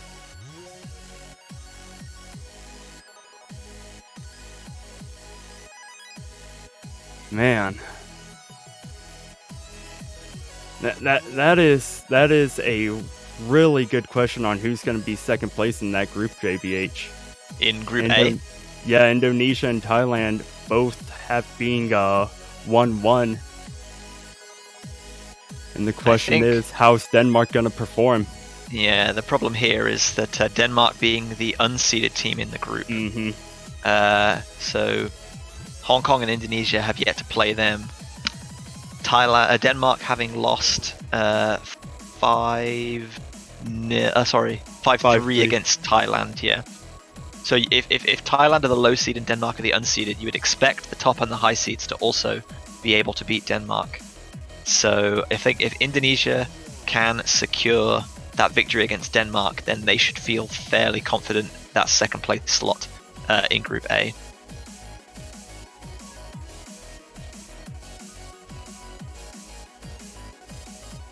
And United Kingdom losing their Hard Rock 1 pick.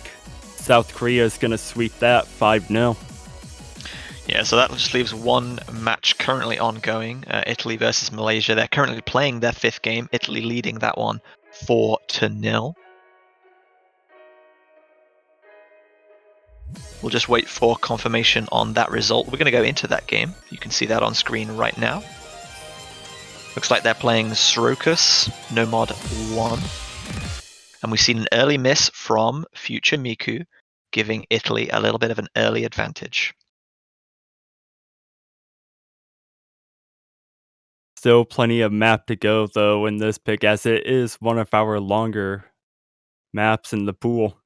Absolutely. Nearly 4 minutes in length, and we're only about 30 to 40 seconds into the pick here.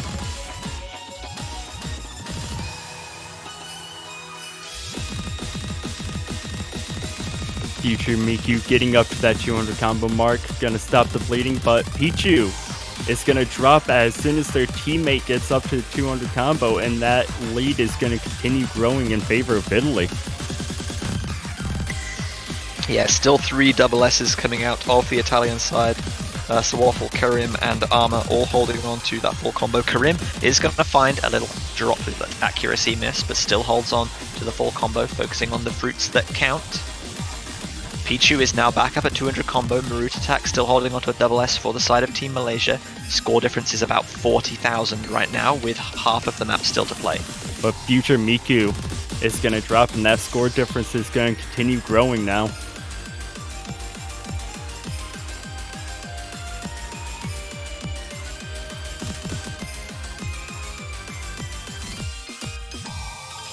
Marut Attack, the lone full combo on the side of Malaysia, as we're still seeing a triple full combo on the side of Italy as we enter the spinner.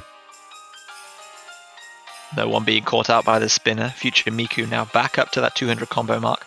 Score difference about 60,000 now. Going to require multiple misses from Italy to allow Malaysia back into this one, keep their hopes alive.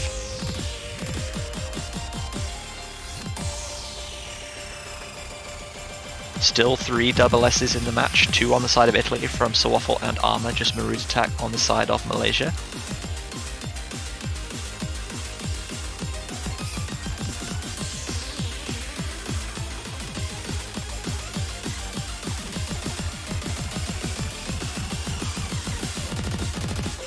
1/4 of the map left to go as we hit this break. And Italy. Ooh, Italy. Still holding on to that triple full combo. Looking strong. Yeah, that's going to be demoralizing for Team Malaysia, seeing at the break that your opponents have a triple FC, although we do see Karim having the first break from Italy, but it is traded by Future Miku. And with Pichu and Future Miku finding a couple misses there towards the end, barring any disconnects, Italy is going to be making this a 5-0 series. Yeah, this could well be the third 5-0 game in this block that we've just seen. All of our matches this block looking to have been sweeps. And this is a very convincing victory for Italy coming towards the end of the map now, leading by about 160,000 points.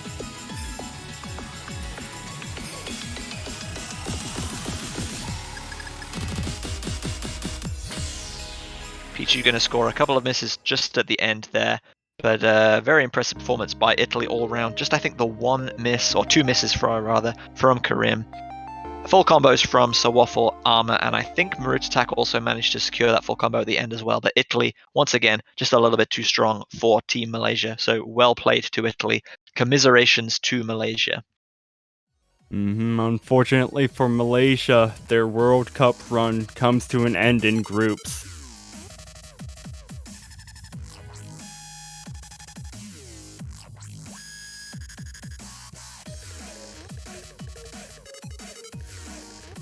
So it's looking like Philippines is going to be topping that Group C with 3 victories.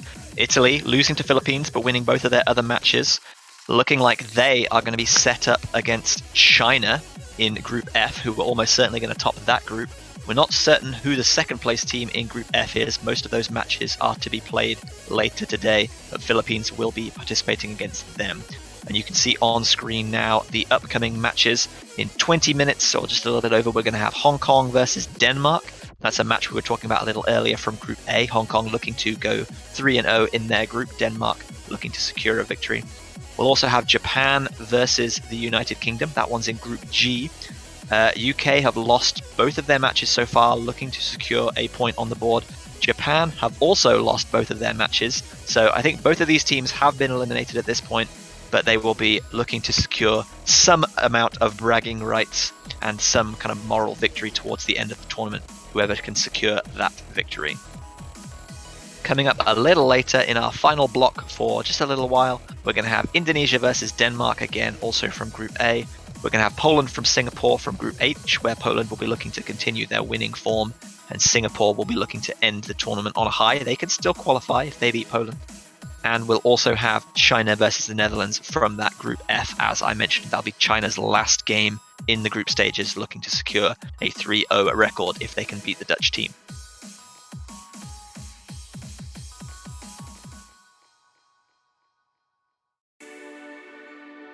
So I think we're going to go to a little break now. We've got about, as I said, 20 minutes until our next block.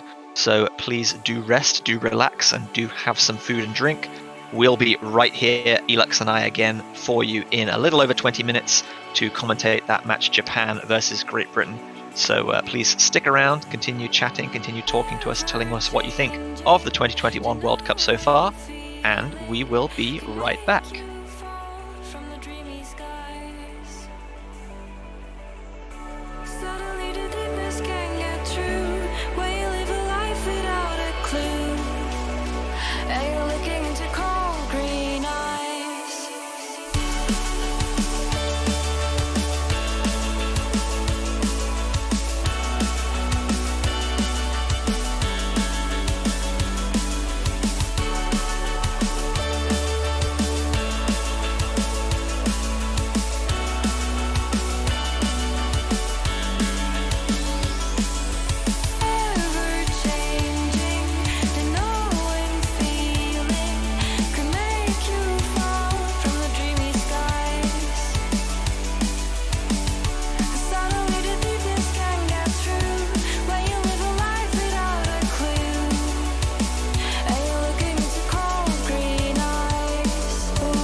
changing. The knowing feeling could make you fall from the dreamy skies. Suddenly the deepness can get through.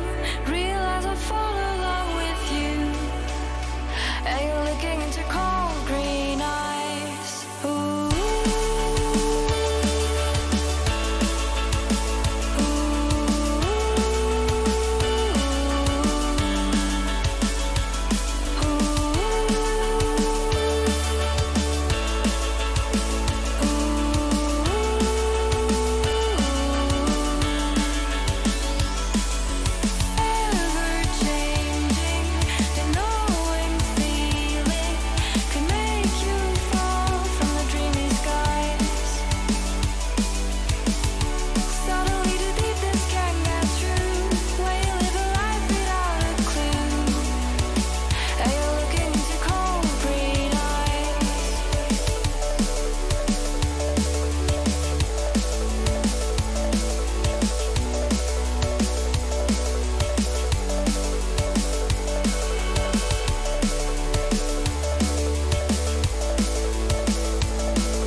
Welcome back, everybody. We are here again for another match. Japan versus the greatest of Britain. We have to show you. And I'm here with another great Briton, if you understand, JB Hyperion, to commentate. How are you doing? Hello, Sutton. I wasn't expecting you, but Elux has obviously decided that now's a good time to stop his epic run of like 5 matches or whatever he did over the night, so let that guy get some rest. Thank you for joining me. Yeah, that was crazy to see Elux doing so many matches, pulling all of those off. And a well-deserved break he indeed has got on his hands now. We are going to be looking at Japan versus the United Kingdom, as I already mentioned. We have a 5-player United Kingdom this time round, consisting of Matt H, Litlas, Tomato, and Baron and Arwab. And then for Japan, we've already seen them play twice this week, and we have Molkus, Rere, Melu, Noob, Desu, Kokutan, and GFB GD1. And this is the low seed versus the unseed, I'm pretty sure as well. The United Kingdom being the unseed, and we have Japan as a low seed who pulled off some very good results so far. They did have a fairly rough match against South Korea, losing that one 5-0, but then they played 5-4 versus Taiwan. So it's very unlikely for them to make it out of this round. Maybe they already can't make it out of this round. I think Taiwan already guaranteed their advancement. But they still have one more match to showcase their skills. And the United Kingdom, same story basically. They had a pretty rough match as well just now. And hopefully they'll do a tad bit better on this one. We are already done with picking and everything. Seems that Hidden One has been banned by the UK. I'm not entirely sure what the ban for Japan was. It seems to be Akira Complex Yukako. So that's no mod free. And we are going to get started with Hard Rock 1 Raindrop Flower, mapped by FD Fluoride. So a very quirky map. Very likely to see FCs, but last time we spectated Japan, all 3 players on their end actually FC'd this map. I'm pretty sure they all even double S'd it. So pretty scary pick there for the United Kingdom, if anything. Not something you'd expect to see them pick against a team that FC'd last round. But hey, who are we to talk? Maybe they will FC even better with greater spinners or so. Maybe that's their game plan. We don't really know. We shall see.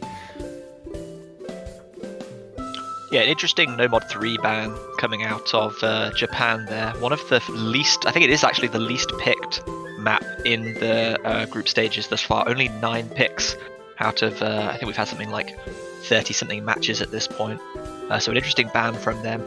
The UK banning Hidden One is no surprise. It was left open and first picked against them by Taiwan, and I think there was a million-plus point difference there. So clearly, low AR Hidden, not something that the UK is feeling too comfortable on. Very wise to swap their ban to that.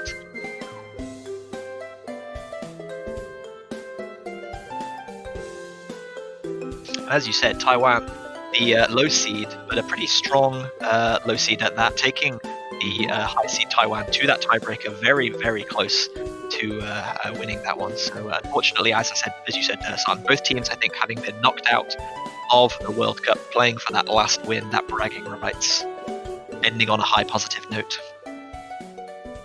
Yeah, it's all morale from here on, basically, and anything that happens here doesn't really influence the results anymore. So they're just going to have a fun time. Probably they'll be way less stressed out compared to the other matches that they've played, which means that the results will likely also be quite good for either team, I do feel like. So that's all we're expecting, and we are going to get started with this first map here, Raindrop Flower. It's going to be played, picked by United Kingdom. We have Litlas Tomato. How would you like me to say tomato or tomato? What would you prefer as a Brit? I mean, it doesn't really matter what I think. You'd ask the player themselves, whether it's tomato, tomato, tomato. There are so many possibilities. Hey Tom, let us know, please. Let us know. If you're listening, which I hope you aren't, but if you're watching this VOD, do PM me sometime and let me know. Alright? And then we've Matt H as well, Molkus Rede and GFB GD1 for Japan. And here we are. First few notes have dropped. There we go. First miss there for Litlas already quite early on. If Japan is going to perform similarly to how they play this map last time, that's bad news. Again, Japan had a triple double S on this map last time they played it against Taiwan. Molkus here with a miss dose. That means that they're not going to be able to do that again. Tomato missing after that. Quite janky movement there actually from Tomato on some of those nodes. Not entirely sure whether he has practiced the map plenty. Doesn't feel like it looking at it. Yeah, unfortunate first miss there from Litless. In the match between the UK and South Korea, Litless was actually the only player to score an FC on this Hard Rock 1, as Tomato sees another drop, extending Japan's lead slightly. And again, Litlas is also not looking too confident on this map. Matt H with a miss, probably their best player on the team, so that's bad news. And Japan is really running away with the score by now. Tomato again missing, and wow, that's really increasing fast. As you can see, almost 200,000 points of difference by now. And it doesn't seem that Great Britain knows what to do exactly here, as everybody on Japan but Molkus is still FCing the map. Rire is going to miss together with 2 players on the end of the United Kingdom. Only Matt H now with a combo left. And as you guys can see, there's not enough fuel here for United Kingdom to do anything really at this stage. Yeah, only about 30 seconds left in the map. GFB still holding on to that full combo. Molkus with just that singular miss early on. Matt H at 200, Litless and Tomato still got a little bit of way to go to get there, but there's very little chance for the UK to come back into this one as we see another double miss from Litless and Tomato. Yeah, nothing else to report really. It's very consistent misses there for Litless, Tomato. Matt H only one missing this one, it seems. Not the highest of accuracies either though, a few droplet misses, even though that doesn't really matter. And Japan with a really strong performance there once again. Only 2 misses on their end. GFB GD1 with a full combo. And again, Japan off to a good start. United Kingdom not really picking the right map here in this scenario. We're going to see if Japan continues with another Hard Rock pick or whether they're going to opt for something else. Yeah, we saw this in the previous match between what was our previous match? I'm sorry, Indonesia and Thailand. Thailand picked Hidden first against Indonesia, which was a bit of a strange decision, knowing how good Indonesia are at Hidden. And then Indonesia immediately picked Hidden second. Thailand picked Double Time and lost by another 400,000 points, so Indonesia just picked Double Time again. So would not be surprised to see Japan try and exploit that Hard Rock overconfidence of the UK team here. That is true indeed.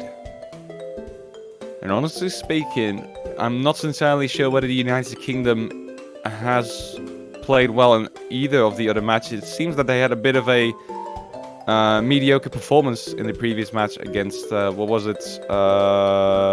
right? Taiwan was their first match. South Korea, they played just a few hours ago. Oh, right. So that's the match I was thinking of. Okay, so yeah, weak Hidden performance on there. And it seems that Japan is definitely going to capitalize on that. We're going to see a first Hidden pick here, Kagara Naki Bara Yuji, which is a convert map. And looking at the track history of United Kingdom, this should be a good pick for Japan. Yeah, UK have demonstrated they're not technically that proficient on Hidden. Matt H is a pretty good Hidden player, but not exactly his favourite mod in the world. UK really struggling to field additional players with that Hidden mod.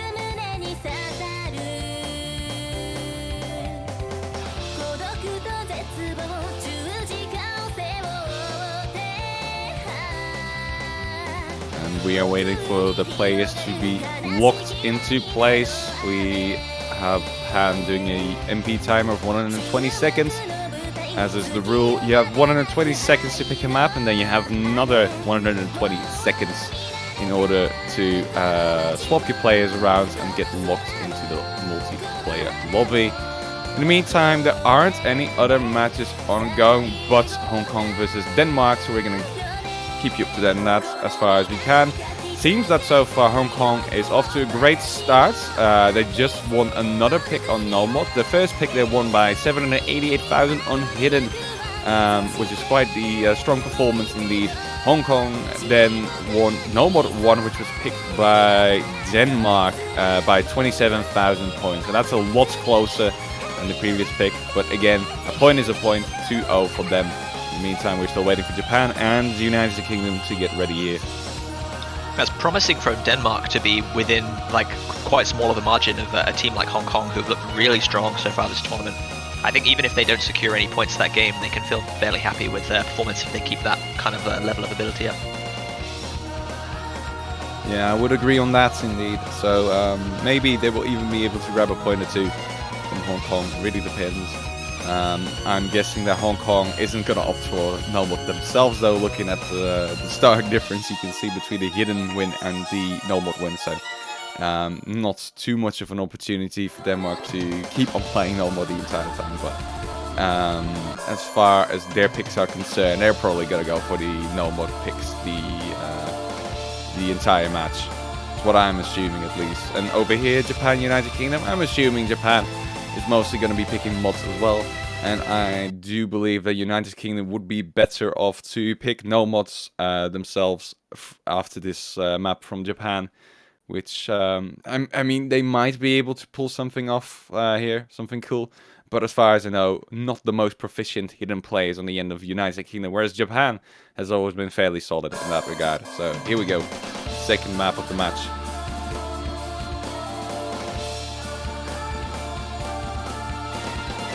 Yeah, very early miss there from Litless right at the beginning. Another miss from Litless and RWAP also giving Japan an early lead. And the entirety of the United Kingdom has already broken as Matt H also misses. And Litlas and RWAP aren't really pulling it seems either. Lots of misses there for both of those players, and they're really struggling to keep up with Japan, as Japan is already running away with a 200,000 point lead. Only misses from Noobdesu and Kokutan over there, and those are only one miss each, I do believe. Maybe Kokutan has done 2 misses. Mork is still holding on to double S. And honestly speaking, it's already looking really grim for United Kingdom here. Yeah, RWAP just having a little bit of difficulty dashing away from objects just too quickly, not quite adapting to the convert nature where there's very kind of odd spacing between patterns, lots of stronger dashes than would be expected. Litless also having a tough time, Matt back at 200 combo, but is also not having the greatest of time. Japan looking really, really solid right now. As you said, Molka's still holding on to that double S.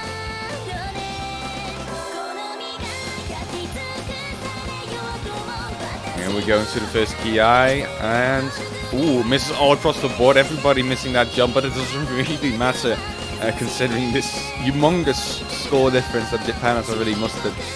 It's not looking like United Kingdom has any chance of coming back, really, considering the fact that no fail is forced in these maps too, and that means that the score of 2 million that Japan has already gathered will not be able to decrease any further. And United Kingdom would have to FC at least the entirety rest of the map, if anything, but it's not happening. It's not looking like it. RWAP is continuously struggling with these hypers and looking pretty painful over there. Yeah, over 600,000 points, the difference in score now. Another triple miss from Team UK.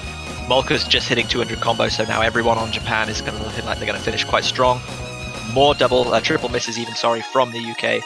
This is going to end up being about a 900,000 point difference.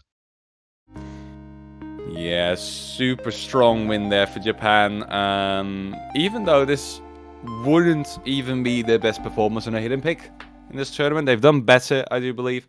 Everybody missing over there too. 2 misses for Molkas, 4 for Noobdesu, 8 for Kokutan. But considering the B rank and the A ranks of the United Kingdom, Matt not being able to pull that weight by himself either, it's still a very strong win there for Japan. So that's going to make for 2-0. And United Kingdom is going to be next to pick, which I hope they're going to opt for no mod, because the rest is not looking like it. Yeah, you can see Matt in the chat there saying it was inevitable, knowing that Hidden is by far their weakest mod and they're never really expecting to secure a victory there. They are going to take your advice and go with no mod 2, Fragile. Brad, gladly you're listening. It seems I do have some fans in Great Britain after all. Amazing. Oh, you mean I'm your fan and I'm from Great Britain, so... Are you now? Oh. Never heard you say that before. I'm very thankful. Is that the nicest thing I've ever said to you? Probably. I mean, you called me the greatest WoW player like 4 years ago as well, which I've remembered. This is up true. until this day. This is true. Yeah. He remembers. I remember all those kinds of things. I even put it on my profile, which I haven't updated in many years, or at least the meme section on my profile. So. What do you mean? It's not a meme. It's factual. You should have that pride of place. Oh, it could be both, right? It could be factual and a meme, so it could be funny in that sense, whilst it's true. So there's that. And yeah, Fragile, the next pick, quite the peculiar normal pick as well, with an AR of 8.8, which by most people, including myself, is considered to be quite low. Not really something you see often in a normal bracket, let alone in the ranked map meta. Most stuff is quite fast these days, and it's quite a step down over here, and that trips up a few people every so often. Not entirely sure how the new United Kingdom players will be doing on this map. I'm pretty sure that the Japanese players are fairly alright on this too. So we're just gonna have to wait and see how this ends up going for either team. But I do believe that the United Kingdom has a way better chance of pulling off a point here compared to Hidden or Hard Rock or any mod for in that case. And here we go, third map of the match. Quite the banger of a song as well, so you can, if you want to, get your cat jams ready. We allow it. We do. Yeah, we do. Actively encouraged, I feel. Tomato Exactly. carrying their score over from the previous map, starting with a 600,000 point advantage. That's an It's fairly interesting alright. strategy. There we go. That has Imagine been being able to corrected. conserve your points. That would be amazing. Making Ocean Very- become more like chess every day. A very early miss from Litless there, giving Japan the early advantage. Another couple of misses there from Litless as well. Just over-exerting on some of these little wiggles slightly. I'm pretty sure he actually undershot a few of those, like that one over there, and he keeps on doing it every single time too. Melu and Tomato have also missed so far, so Japan is already leading by quite the margin, but it's not as bad as the previous few maps, so it's looking alright. Anyway, United Kingdom is still very much in this game, so misses on the end of Japan could still turn it back to the United Kingdom. Yeah, only 2 minutes long. We're already halfway through the map though, so it's going to have to start the turnaround very soon. Melu back up at 200 combo. Litless and Tomato having done the same, but Litless drops almost immediately after reaching that 200 combo. Very unfortunate play there. Yeah, that's not going to bolster the team at all, and Japan slowly creeping in terms of score. Litless again missing there. 200,000 points of difference has been manifested already by Japan, and everybody's doing really well on their side. Melu's definitely picked up their game after that initial miss, and everybody on the end of United Kingdom is also doing quite well. Litless still not a 200 combo though.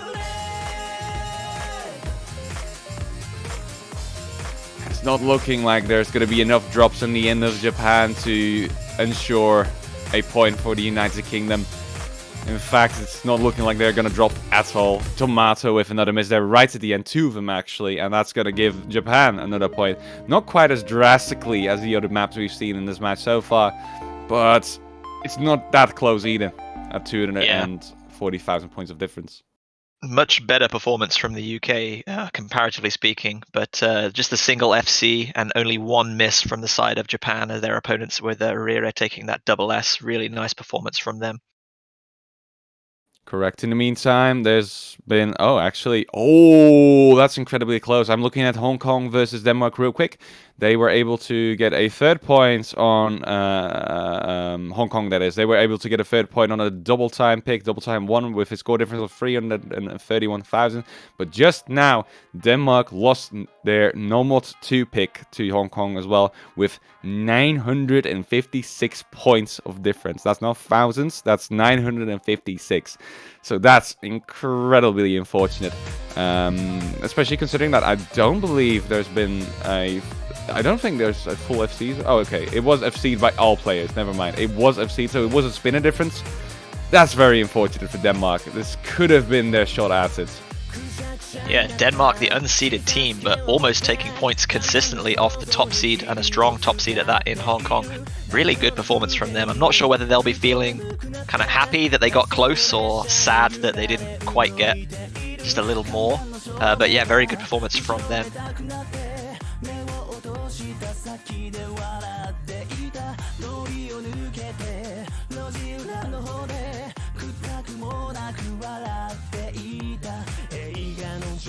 Looks like Japan are not going to be taking the bait from Matt at the beginning of the previous one. They're going to be going for double time this time with Shiroyuki no Princess Wa. Alrighty, VTuber fans rise up. Here we go with Shiroyuki no Princess Wa. Or Wa. Double time against the United Kingdom. I mean, Japan is dragging them around a little bit over here by now. They are playing any mod, really, and not really just sticking to a single mod that they know will work. They're just doing whatever at this point. Whether that's the most efficient strategy, probably not, but so far it's been working alright. But they mustn't choke up and mess up in that sense. I don't know if it's that great of a strategy to not go for Hidden again and again and again until Hidden has run dry and then go for Hard Rock. But that's up to them, obviously. Maybe they're just really comfortable on this map too. Maybe they really like it. There's plenty of reasons, but it's definitely not the most efficient. Probably. Yeah, double time in general as a mod has probably been the most popular pick in the group stages this year. All three of the double time selections on offer have been very strongly received and very rarely banned. Does seem to be the case indeed. We're gonna get started with this fourth map of this match. This match going a little slower compared to Hong Kong versus Denmark, who's already where they've already played 4 maps, so they're gonna have to catch up real quick. But with double time, they'll be fine. They'll get there. Tomato here with the first miss for United Kingdom. Very early on though, so that doesn't really spell out doom at the moment.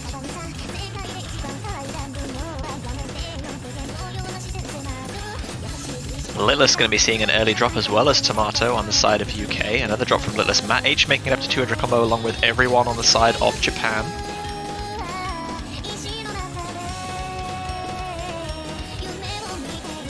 Litless really seeming to struggle here as Matt H also drops along with Kokutan from the side of Japan. Yeah, that one drop from Japan is not really gonna make the difference that the United Kingdom needs, as Tomato drops once again. Kokutan now quite consistently missing, it seems, with his second miss there. But it's not quite enough. And Matt 8, together with Litless actually, and Tomato, nobody really holding on to a combo over there for the United Kingdom, whereas Japan still has Molkut and GFB going strong at it.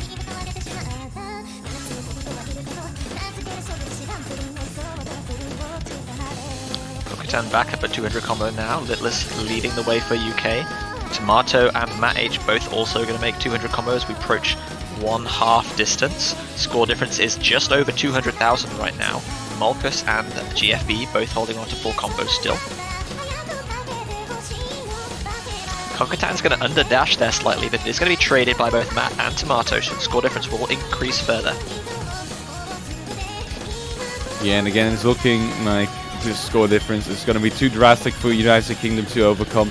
Molkus with a missed though, so that's going to slow down progress a little bit there for Japan, but Tomato with his consistent misses doesn't really provide the fuel that the United Kingdom needs right now. Litless coming in with a miss of themselves as well.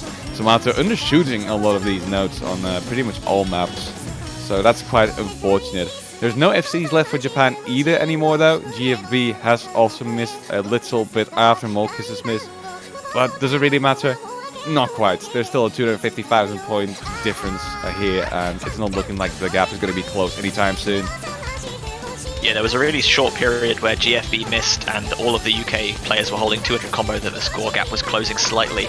But unfortunately, Tomato, Litless not having such a good time, although Kokutan and Molkuts both do miss now as well, which keeps things barely even. But as you said, the difference is just way too massive right now. 300,000 points and no way that the UK can close it. This one is going to be a 4-point and match point for Team Japan. Yeah, Kokutan struggling a little bit towards the end, but the United Kingdom should have done a tad bit better as well if they want to capitalize on that. This could have been a good shot for the United Kingdom, but sadly not quite capable of doing this either. It seems Japan here with a fairly strong performance, and United Kingdom are now on the verge of death here at a 4-0 score board of Japan.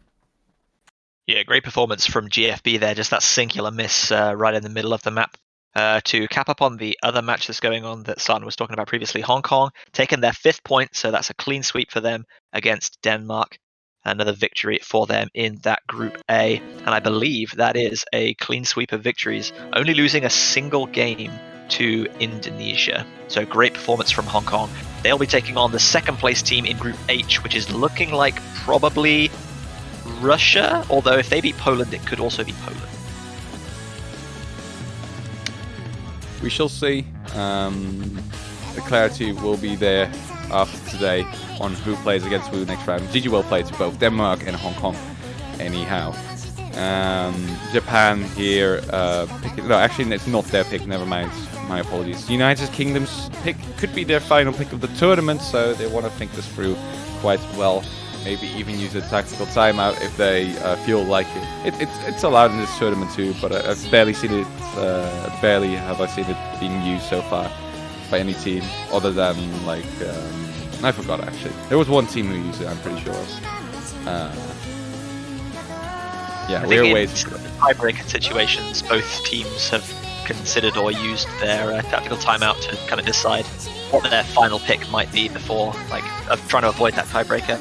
But as you go back to what you said, for the UK, it's a very difficult position they're in right now because they've lost once on every mod pool. So there isn't anything untested that they can kind of try. Everything that they've tried or that their opponent has thrown at them, they've been unable to keep up with. So it's very difficult to decide what their next pick is.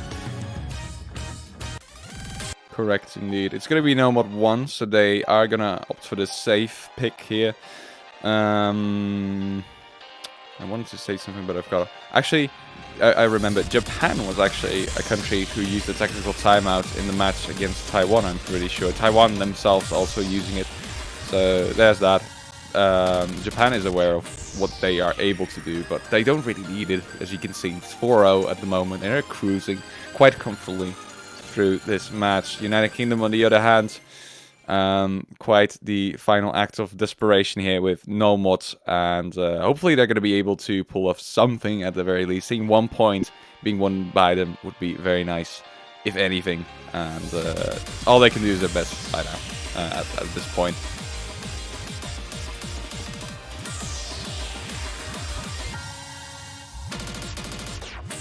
So yeah, waiting for the players to get ready, and then we might have our final map of this match. Maybe not, we shall see.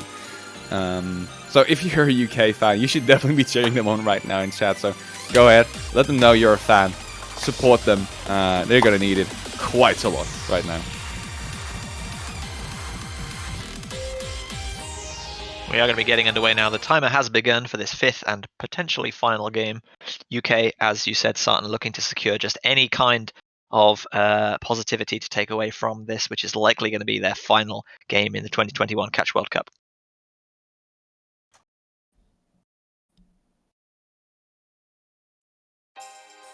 Alright, so here we go. How would you pronounce this beat map name actually? Sorokus, I think? I made a guess as kind of Sorokus, like with an S sound during the map or showcase, and one person told me that was correct, so I'm going to take that as a 100% certainty that it is Sorokus. Peer reviewed. Alright, very cool. So far everybody holding on quite well on this Sorokus map, so that's nice to see. United Kingdom actually building up to 200 combos, every one of them, it seems. Japan, as expected, also doing really well so far. Gonna get a little more intense in a bit. Little ass here with the first to break on the end of United Kingdom, giving an early lead there for Japan, but they're still in the game. Japan can still obviously miss too. Yeah, this is quite a long map and has quite high density throughout. I think there's probably like 1,700 objects here. Mat H going to be the next to drop, though. I was about to say that there is chance later on for a comeback as Rira is going to be breaking from Team Japan. Litless also trades that, though, so Japan are going to keep that lead at about 40,000 points right now.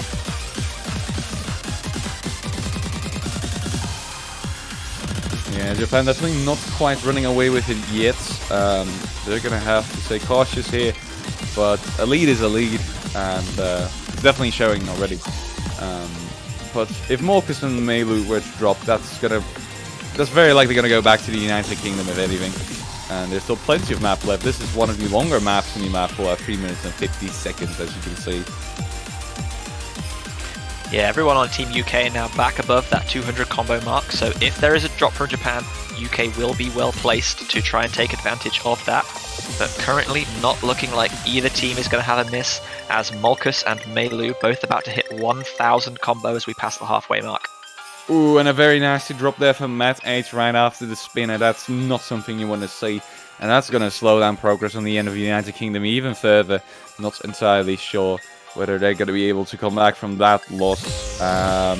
Looking kind of grim right now. Melu and Molkus is still going really strong. Yeah, Molkus still holding on to that double S. Melu with just a singular droplet miss, I believe.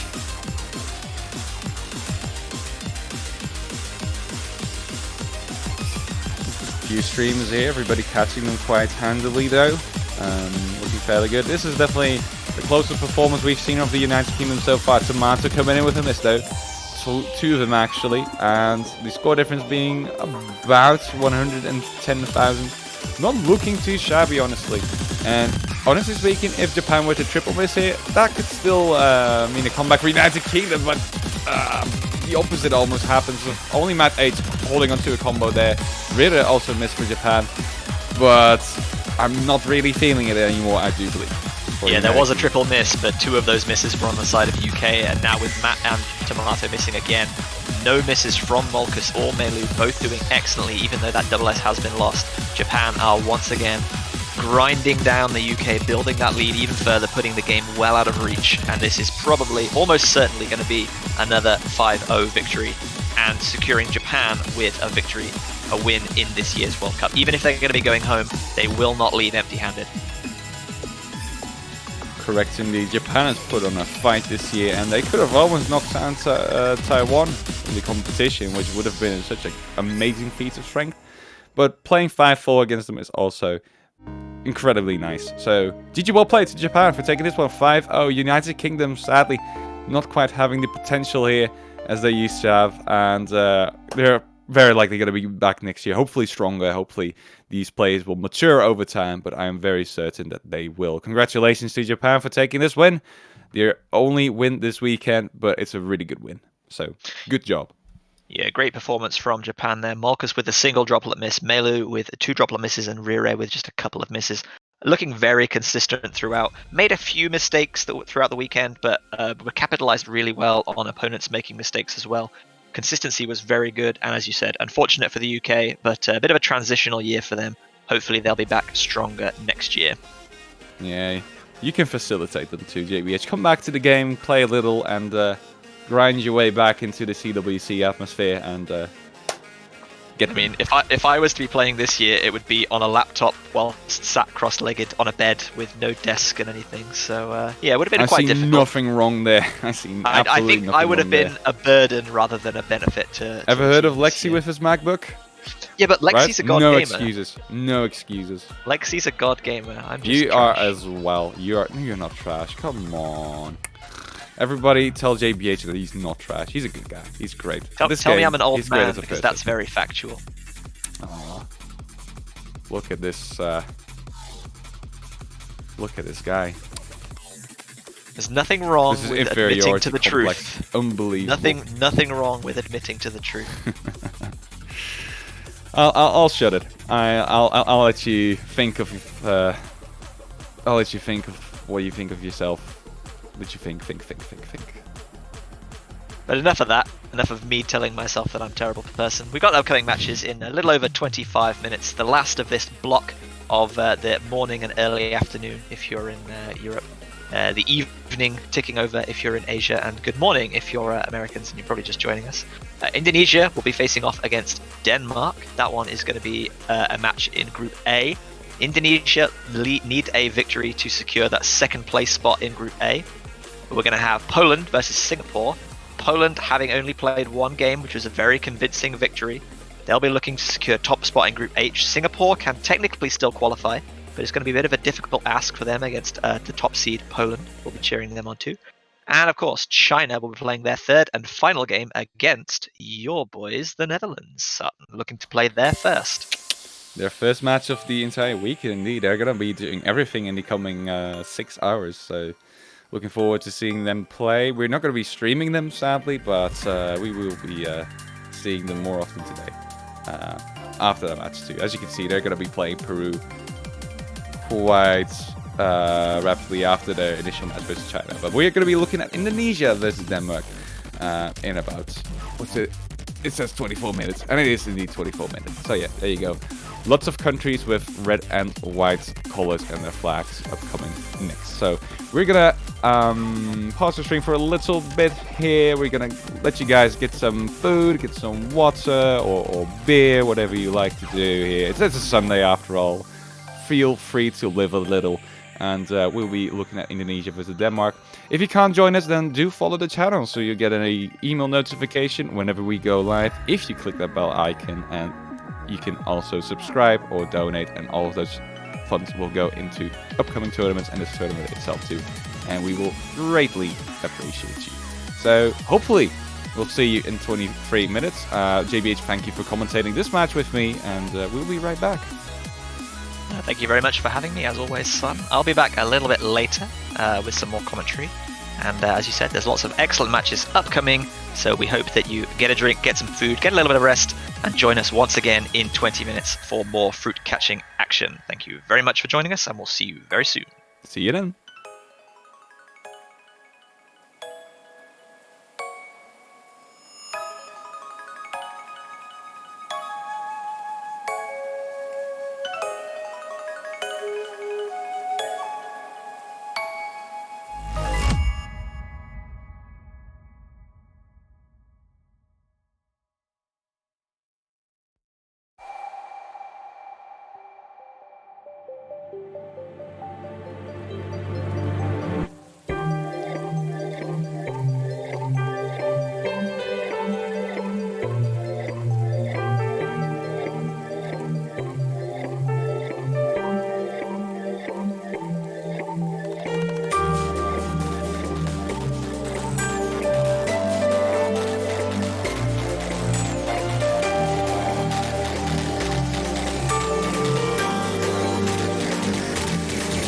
Click.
Hello everyone, welcome back. If you didn't leave, then glad to see that you're still here. If you are returning, hopefully you enjoyed your food, your drink, and your rest. I'm JB Hyperion, joined once again by Sartan with Indonesia versus Denmark coming up. I trapped JB Hyperion here, so he's going to have to commentate another match. Not something he really looks forward to, but I think he's going to like what we're going to see on screen here. Indonesia versus Denmark. Red and white countries, both of them, as you can see. Just different patterns, different expression in that sense. And Indonesia being a really strong team this year, as you guys can see. Kureko, Dika, Madoko Ayu, Kaba, Netamaru. Actually, not somebody you see often in tournaments, but a really strong player. Solo Lekui and Lewind playing for Indonesia. And then we have for Denmark 5 players. We have for them Sharpen, Captain, who's ironically not the captain for Denmark, Kare, Waffelate, and Jonathan Silius. Probably the wrong pronunciation for Jonathan in Danish, knowing Danish names. But that's fine. We are already done with banning and picking, it seems. No, never mind. That's the ban. Okay, so we're banning No Mod 1. Indonesia's banning No Mod 1 there. Srokus. And then we have a hidden one ban for Denmark, Chandi Kaipi. And they're going to be picking as well. Having seen Indonesia's performance against Thailand a little earlier today on Hidden, that Hidden ban, very sensible, I think, coming out of Denmark. Hidden, definitely one of Indonesia's strongest mod pools, so wise to take that one away.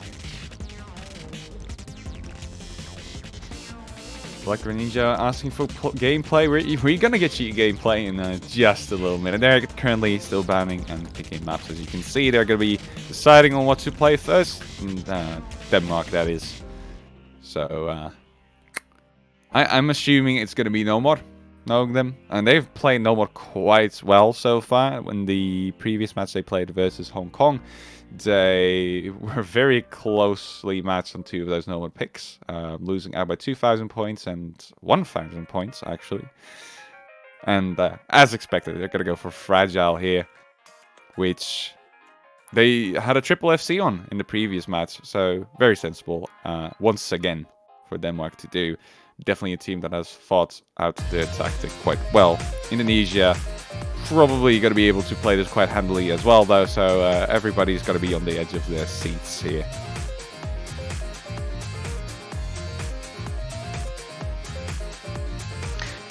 Do any of these teams still have a chance to advance? Denmark do not have a chance to advance, I believe. Indonesia are almost certain to advance because Thailand's wins to loss ratio in terms of games is too low. There's only obviously 5 games required to be won to secure a match. So I'm fairly certain Indonesia will be slotting into that second place spot in Group A. Denmark, I don't believe, are able to make it out. Yeah, Denmark has already lost one too many games, so this is just going to be for show, basically.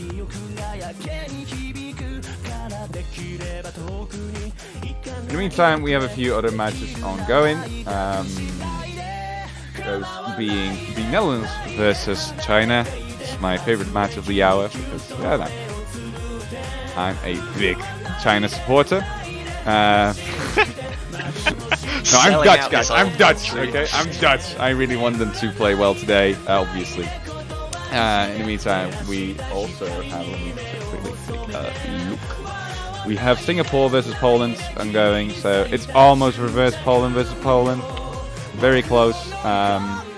Coincidentally, they're playing at the same hour, though, Indonesia and Poland, so that's that. And I think that's all for this hour. Yeah. 3 matches indeed. We're going to be streaming this one. You're currently seeing Denmark versus Indonesia, and the rest we're going to try and keep you up to date for. In the meantime, the bans have already been done for the other 2 matches too. So those will get going soon. Looks like we're going to be underway here with this first game between Indonesia and Denmark. No Mod 2, Fragile the pick from Denmark. Dika, Lewind, and Madoka going to be lining up for Team Indonesia. And Kare, Sharpen, and Captain going to be opposing them on the side of Team Denmark.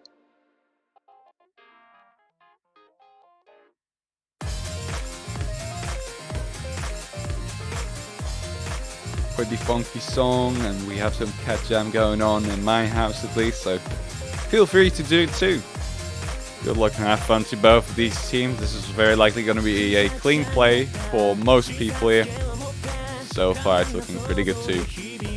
The map gets a little bit more intense towards the KI. The spaces become a little further apart, and the speed picks up just a little bit in terms of how often you have to jump.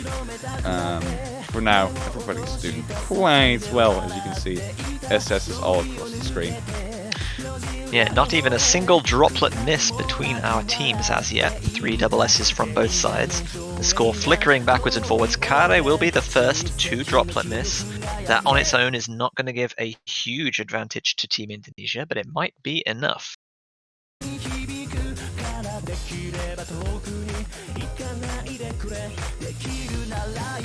Ooh, and that's your first miss for Indonesia there, Madoka Ayukawa. So, early lead there for Denmark, and we already... No, that's not early anymore, that's 2/3 in, so that's actually quite important for Denmark. They might be able to take it just because of that, as they're already working towards the end of it. If Denmark can hold on for another 100, 150 combo here, even with misses, it might not be enough, but Sharpen is going to miss there. That brings everything much closer together.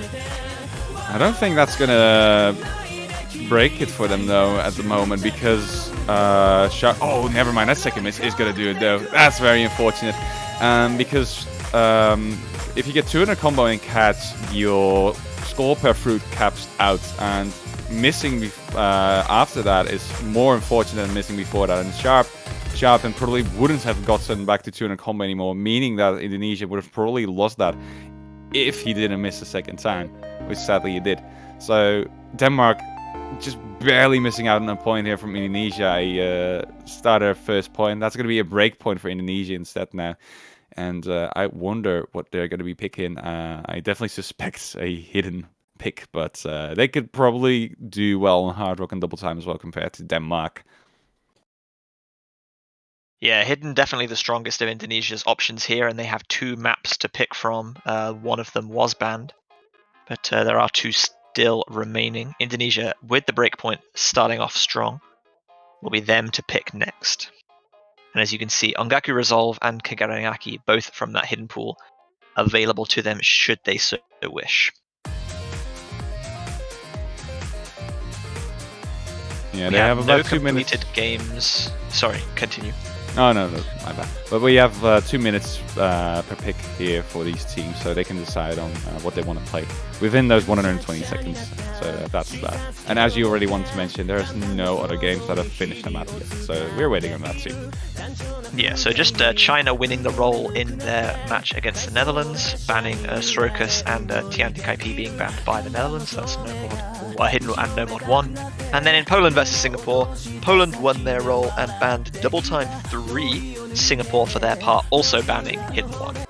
And they're going to be taking their first point there, Poland, on Raindrop Flower. They're going to win that point by 106,000, so that's a nice pick indeed. And that's going to force Singapore to the next map here. Singapore actually performing quite well this tournament so far as a unseed, but we've gotten to know them to be a team like that. So I expect doing them really to take well, a few winning that tiebreaker against Vietnam in Group H.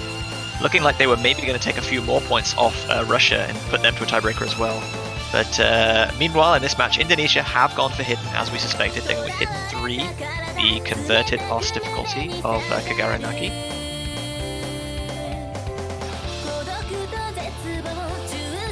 In the meantime, China also won their first pick on Double Time 3 by 284,000.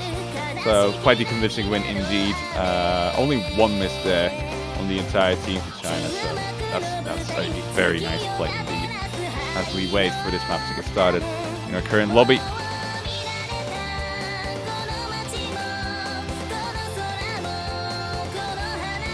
A little bit of a player switch here. Soliloquy coming in on the side of Indonesia and Wafa Latte coming in for Denmark.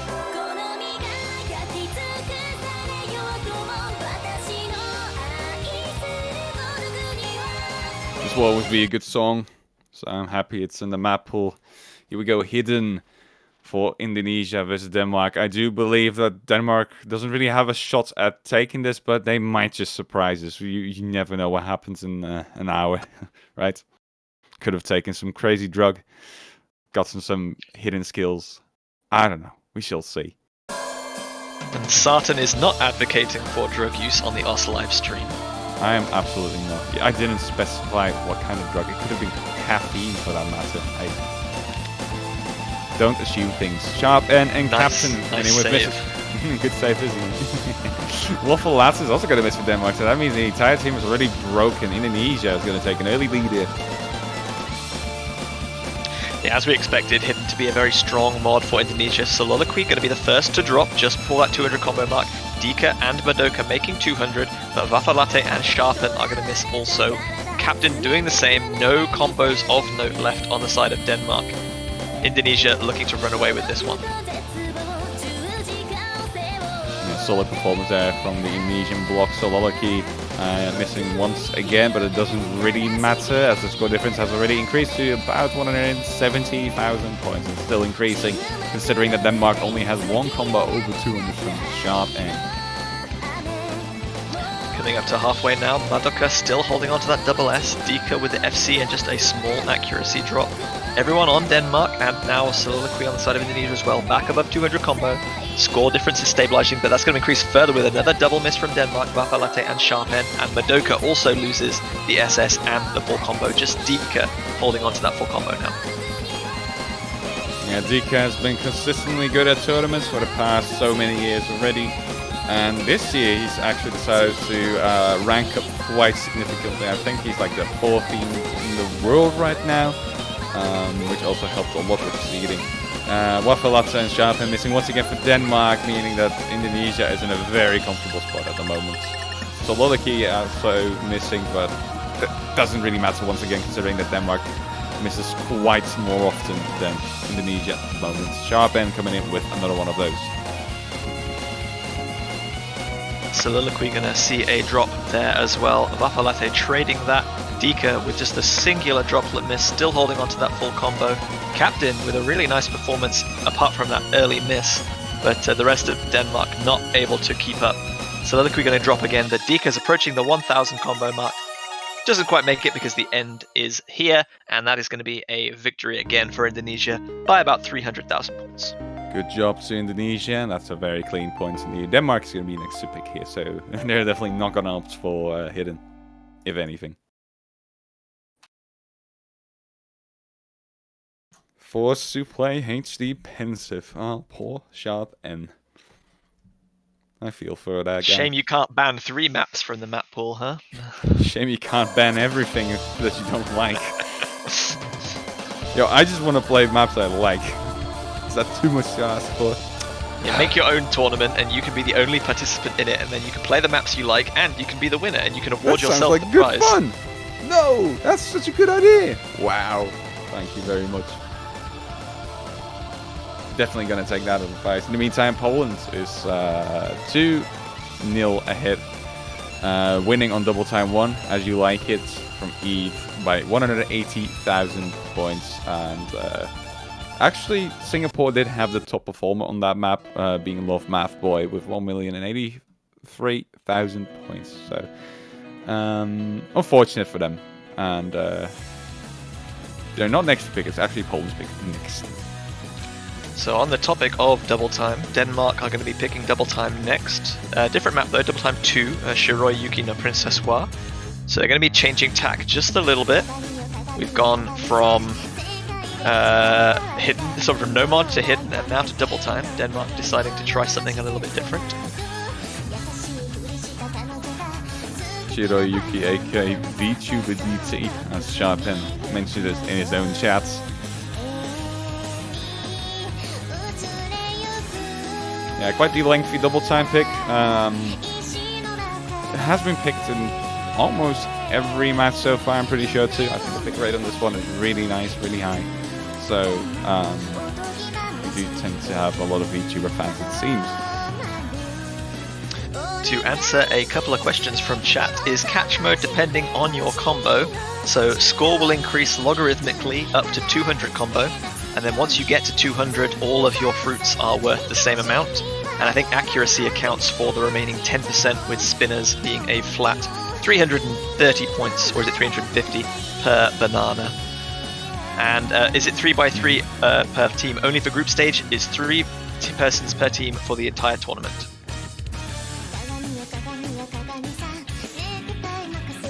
Correct. Good job, JB Hyperion. You know your stuff. So, if there's any other questions, we will try to go over them as whenever we have any sort of downtime, like now. But seems that playtime has started once again. Indonesia, Denmark getting into Shiroi Yukiwo Princess Wa. No Princess Wa. Third map of the match.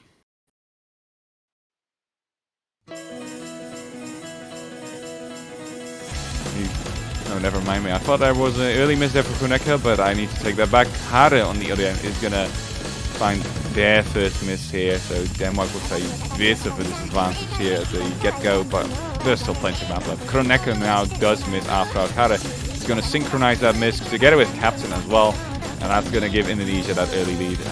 Well, they will retain it for now at least. Yeah, quite a few misses for Captain there. We've got a 2 or 3 in a short period, but building back up now. Indonesia, as you said, are going to be taking that lead by about 50,000 points. Kronecker is going to be the first to hit that 200 combo mark that we talked about just a second ago. Kare is going to be close behind, but Captain is going to miss. Kronecker is going to miss as soon as they hit 200 combo. Slightly unfortunate for them.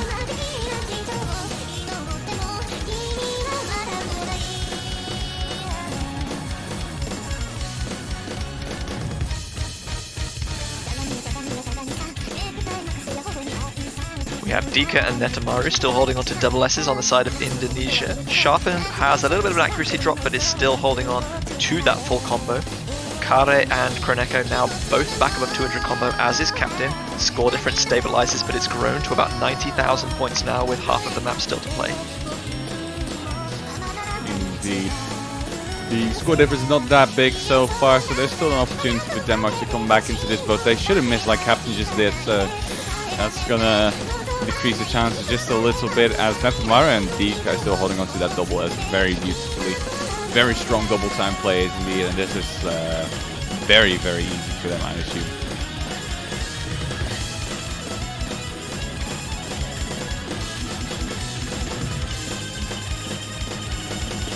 Yeah, very little to report, as Captain builds his combo back up to 200.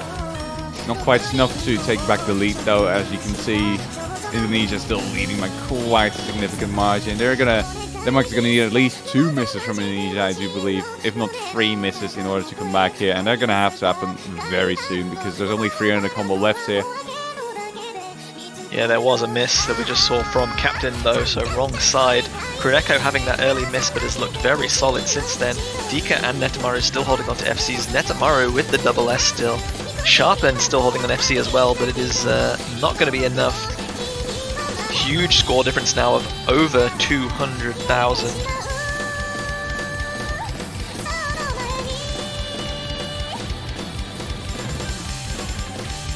Doesn't look like there's going to be any further misses, but it is going to be, Netamaru missing, losing that double S right at the very end, unfortunately, but more than enough points in the bank to secure victory there, dragging it back down to about 140,000.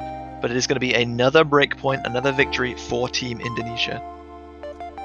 Indeed, nice performance there by both Dika and Sharpen, both FCing the map in Netamaru. Very close to the FC too, but not quite there. Still a very high accuracy. Kronecker also only missing twice, so very easy win there for Indonesia. The same. Denmark now 3 points behind. They're not next to pick. Indonesia is going to be able to hopefully further extend that streak. I guess they're probably going to go for the remaining hidden pick, Ongaku Resolve, which will put them to match point. But we'll wait and see if that is indeed their plan. An update on other matches that are currently going on. Poland have won their second pick. It's 3-0 to them now. They've just beaten on Ongaku Resolve versus Singapore, so it's a fairly comfortable lead for them. China have a 2-0 lead over the Netherlands, beating them on their pick on Shiroi Yuki no Princess Wa. That's DT2, so that is currently sitting at 2-0. How dare they? Yeah, well played by both China and Poland so far. Over here, we're going to see a normal pick by Indonesia. Not quite what we expected them to do, but is this giving Denmark a chance? Maybe, maybe not. I believe that Indonesia just knows really well how to play this map, and that's why they're picking it. Or they just really like the song. But a plethora of reasons you can come up with, but it is what it is. Seems that there's not going to be any... Well, actually, there have been a few players swap for Indonesia, and never mind me, LeWind is going to swap in for Netamar, and we have Sololaki joining as well. Dika Yeah, interesting to see this connected coming out where there's still a hidden pick available. This is the least picked map in the map pool aside from Tian Kaipi Hidden 1, which has been banned a whopping 18 times.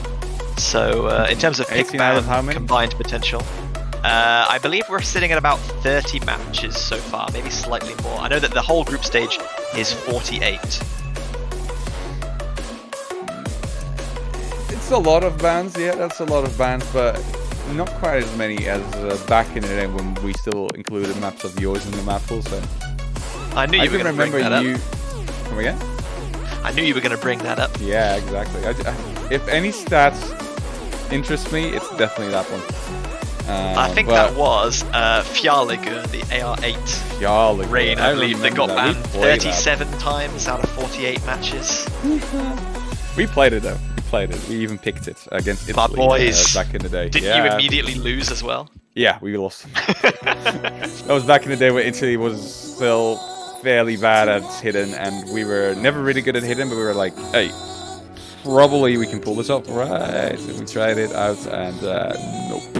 Absolutely not. But good map though. Nice I like it though. It's little, one of those go-tos for me whenever I play low AR hidden, even though I barely just do that. It is a map I always play when I need to warm up for that. So thanks for making that map. No problem. Everyone appreciated that map in CWC 2017, I believe it was. Nice Those little 11 history lesson teams that for, did not ban it yes. appreciated it a lot. Here we go. Akira Complex for Maruju Connected World Remix. The 4th map of this match. Bit of a slow start. And very little to report. The spinner battle seems to have been won by Indonesia so far. Yeah, there's another small spinner coming up at the end of this comp section, I believe. LeWind and Dika are both very excellent spinners.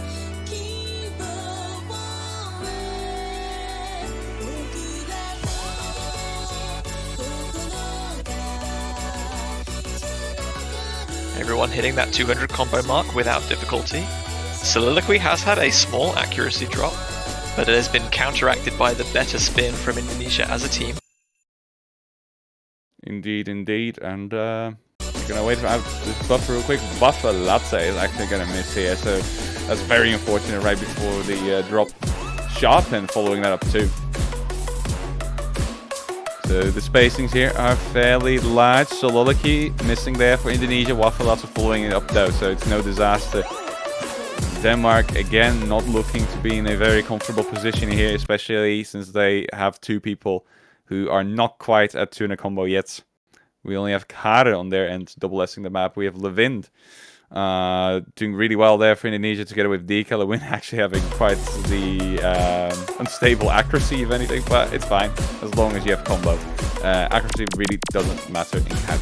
So Lolaki is going to miss again though, so that's going to very slightly favor Denmark in terms of combo here. And as you can see, the score is going back to Denmark just slightly, but will it be enough? Probably not.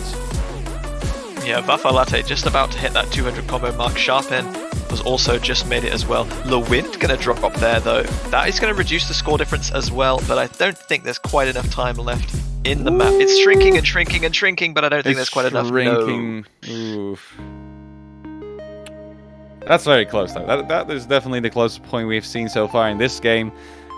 With a score difference of 36,000. Very unfortunate for Denmark to not be able to take this either. And that means that they are 1 point away from being done in this tournament. I think this is their last match already, isn't it? Maybe I'm wrong on that. I'm quickly gonna check that. Don't want to spread misinformation. No, this is the last match in Group A between these 4 teams. Seems so, yep. So after this, we know who's going to pull through, and it's looking like it's going to be Indonesia, especially considering how they are playing at the moment. And surprise, surprise, we're going to see a bit of Hard Rock action here from Denmark. So far, they have not touched the Hard Rock map pool at all. They haven't banned a single map, they haven't picked a single map, but they're going to give it a little bit of attention right now.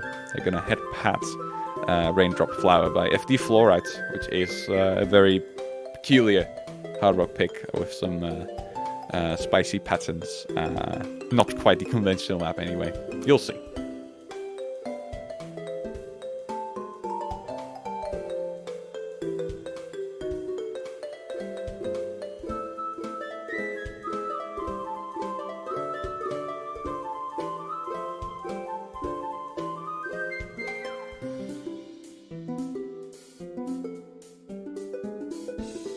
I'm just enjoying the song for now. I mean, Eve As You Like It is cool and all, but I like this.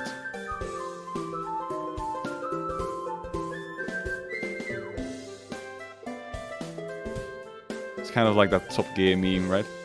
And that's brilliant, but I like this. I thought you were thinking of the, oh no! Anyway. Anyway. That's a pretty good one too. Yeah. Top Gear. Do we have any Top Gear viewers here? If not, great. That means you can spend more time watching OSU World Cups. Spend more time with us. As we move into the 5th map of this match, Indonesia, Denmark on Raindrop Flower. In the meantime, as for the other matches, we have a 4-0 scoreline for Poland versus Singapore as well, with a score difference of 363,000 on double time too.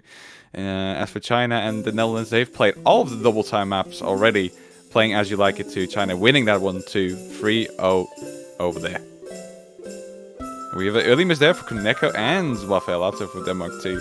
Actually, Dika also missed, so bit of an unfortunate start. Did the Madoka also miss? Okay, so we have quite a lot of misses here already from all sorts of players. Indonesia is gonna have to concede the lead for the time being anyway. Denmark now taking an early advantage. Yeah, very strange. Every player on Indonesia missed within the first 30 or 40 combo. But you're right, it is a double S for both Kare and Sharp N. This is not a particularly long map, only 2 minutes long. They're about a third of the way through already, and we're currently sitting at about a 20 to 30,000 point lead. If Denmark can keep this up, they can get a point on the board. Sharpen is going to miss though, so that means let's get it with Kara. So Indonesia is going to be able to take back the lead, and they're doing it really fast too, as you can see. In Top Gear style, that bar is moving towards Indonesia, and the score difference is becoming 100,000 plus already with a miss from Waffelato too. Kara missing again, Koneko missing, trading that with Waffelato, and it's not looking good anymore for Denmark, sadly. There's more misses for Indonesia too though. Madoka also finding their first miss of the map, but not quite enough for Denmark to pull back up yet. There's still a little bit of map left, but is it going to be enough? Very unlikely. The last 20%. Koneko coming in with a miss. That's important. Madoka still not a 2 in the combo. Dika's miss would be absolutely wonderful for Denmark here, but Sharpen is going to be the one to drop as the next person. And I think that's going to be a GG. Yeah, very little way that Denmark can get back into this with how little is left in the map. Even if there are a couple of misses from Indonesia, there just isn't enough time for Denmark to capitalize when only 2 of their players have that 200 combo.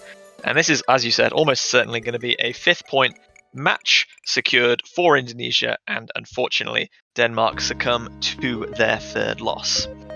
And that's going to be the end of the road for Denmark in this CWC 2021, and we'll hopefully see them back next year. GG, well played to them, and also very nicely done by Indonesia. GG, well played, and congratulations on winning this match. The stronger red and white flagged team after all.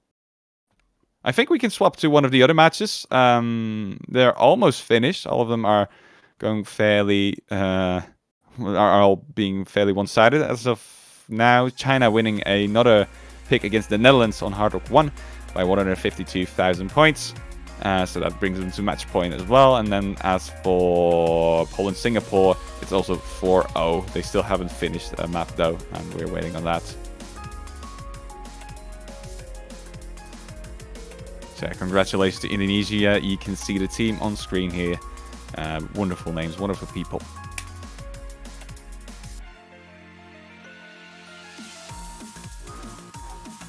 As we wait to see if we can swap over or not. No updates on that.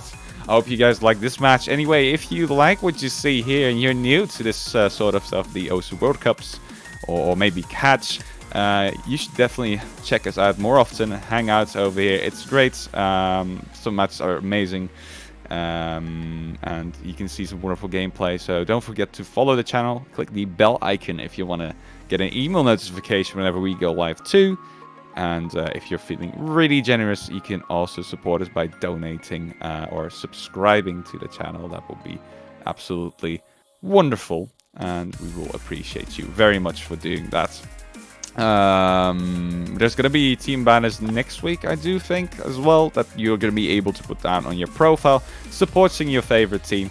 So do get hyped for that. They're coming very soon, I do believe, as always. I have a feeling that we're not going to be able to swap in time to actually view any of the other matches, as Poland just won over Singapore by... Singapore just didn't play that map, I think. Or they did dodge the beat or something, because Poland just won that pick by 3,191,000 points. It's quite impressive. Events. Very impressive indeed. It almost feels like Skull V1 is being reintroduced there. They were dodge the beating, I think, over at Singapore. That's one way to go out.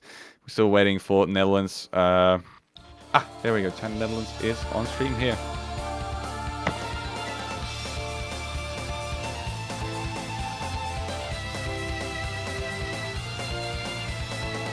So we're going to be able to see this match anyway. So they are on stream saying hi everybody to the Netherlands and China. 4-0 scoreline so far. China is looking really strong. And we're going to be seeing a hidden pick here. Kagada Nakibara Yuji. They're going to start China having only lost one game so far in the 2 matches. And this one that they've played. So this will be their potentially final game of the group stages. This is Netherlands' first match, so shouldn't be too downhearted with this. If it does go to a 5-0, they still have matches against both Finland and Peru coming up a little later today to make their chance through to the knockout stages. Yeah, exactly. Knowing the boys, this was already a match that we sort of expected to lose. So it's not that they're going to be too bummed about this. It's especially nice to be that it is the first match so that they can get warmed up a little bit and get into the tournament atmosphere. Here we have Dusk, Kitakami, Kagamine, Rinchari, Kevrol, and Woopamp playing this hidden pick. Woopamp coming in with a few early misses. Quite a lot of early misses actually, not quite holding on to any sort of combo. And China is then enabled to take an early lead because of that. Yeah, several more misses coming out of Netherlands there. Just really starting to struggle a little bit from Chatty and Woopamp in particular. Kevrol building combo back up nicely, but yet China have not really considered breaking. A little bit of an accuracy drop from Kagamine Rin, but Kitakami is actually going to be the first to drop there, but it was traded just before by Chatty and Woopamp, so still increasing that score gap further. Yeah, very solid performance there for China once again so far. Chatty again missing there for the Netherlands, as Dusk and Kagamine Rin are still going strong. Kevrol also holding on to full combo. Does have a bit of a lower accuracy compared to the other players, but that doesn't really matter.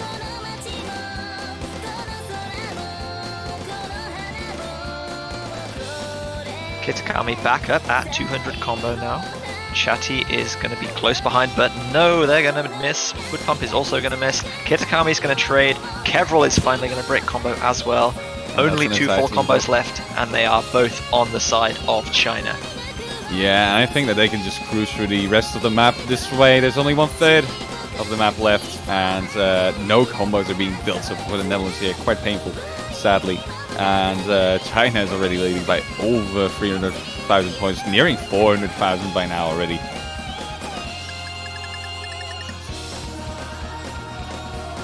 It's really weird to commentate a match for the Netherlands, by the way. This is the first time in 6 years, I think, that I'm not playing. So it's weird to be in the booth instead of playing. But it's nice to see the boys. Chatty and Woopam missing once again, though, sadly. Not quite able to muster any sort of combo right at the end either. And China is definitely running away with this score.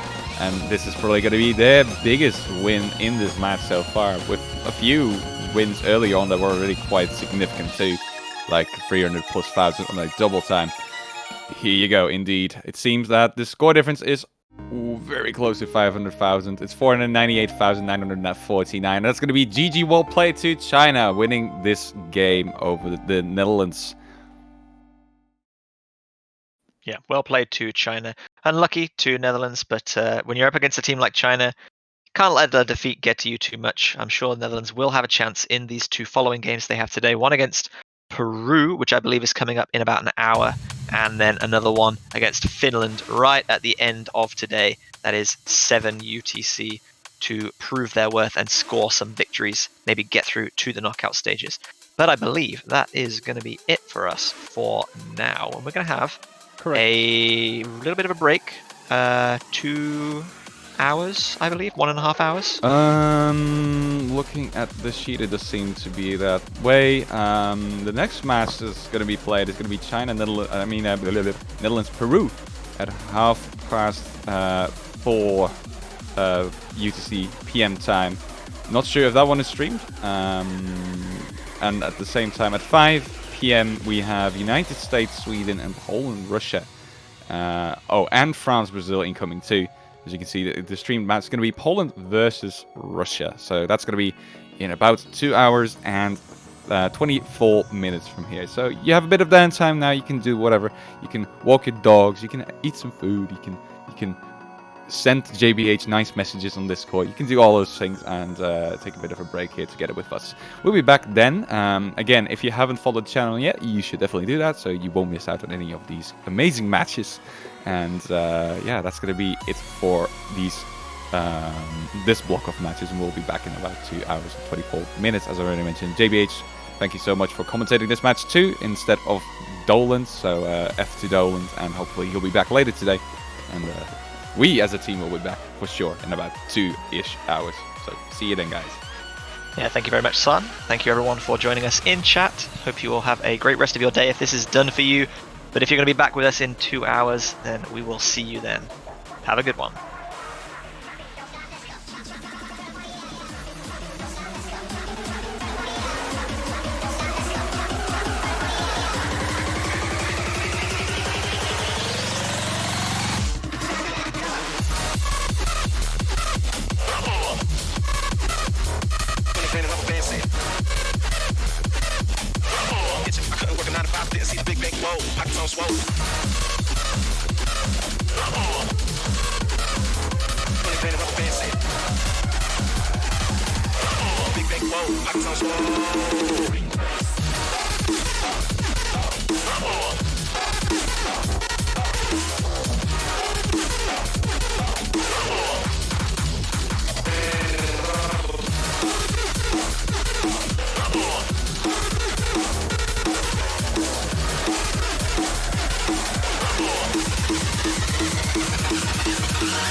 Hello, everyone, and welcome back to the 2021 Osu Catch World Cup. I'm Dolan, joined by JB Hyperion for the start of Russia versus Poland. Hello, everybody. I'm back, and thank you again for Dolan for the introduction. We're getting into the final matches of this 2021 group stage now. Just 3 more blocks of matches to go. 3 in this one, and we are going to be covering Poland versus Russia. This is going to be the deciding match to determine who tops the very tricky Group H that's had tiebreakers, it's had upsets. Will we see another twist in the tale with top seed Poland having won 10 games, not lost a single point yet, taking on the high seed Russia, also on 2 wins from 2 games, but having won 10 games and lost 5. Yep, the Russian Federation looking to maybe steal a top spot here from Poland, but they have looked so good, the Polish have. And it looks like Poland will start off by banning double time 3. So we're going to assume from that Russia won the roll. We can see that Nelly rolling 100. Ooh. That's a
I'm just looking in the chat, and Leku's saying kick Cosmit, who's currently in the lobby.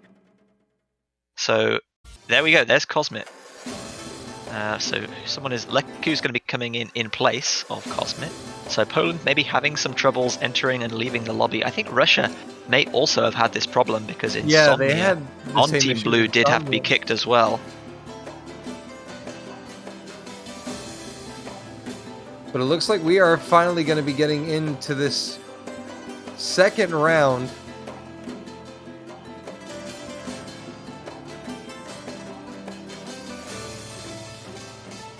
And now apparently there's some issues with Neum.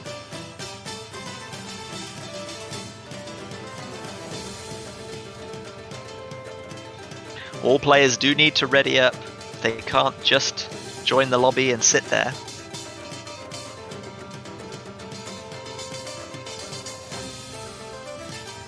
Yeah, the referee Leo is earning their paycheck today, having to do everything manually. Players seemingly unable to do so.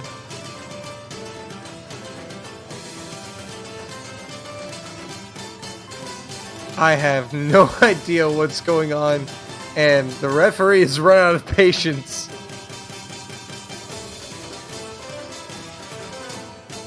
But I am not sure what's going on with this lobby at all.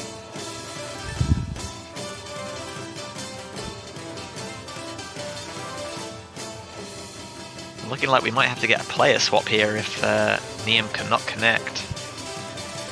And let's hope this doesn't affect Poland's lineup here too bad. Insomnia making a small appearance on Team Poland there, and then immediately disappearing once again.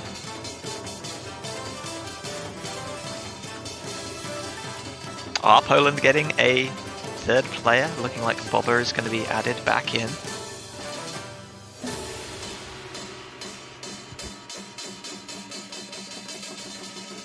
And Bobber is not on the tournament server. Fantastic. Oh, great.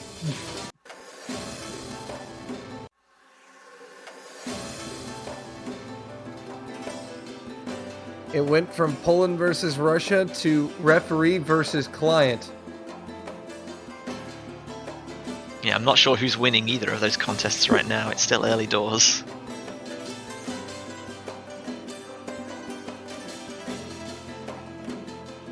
But this truly is a battle for the ages. A contest that we have seen, not seen before. The mental battles have begun.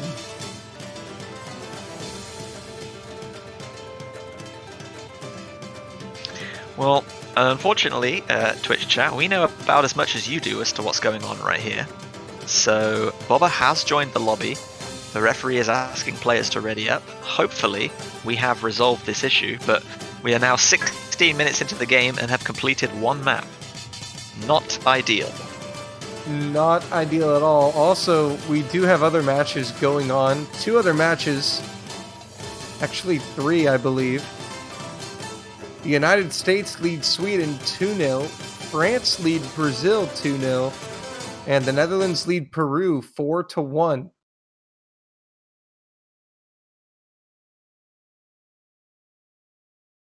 Wait, Netherlands versus Peru is still ongoing. That match started an hour and 3/4 ago.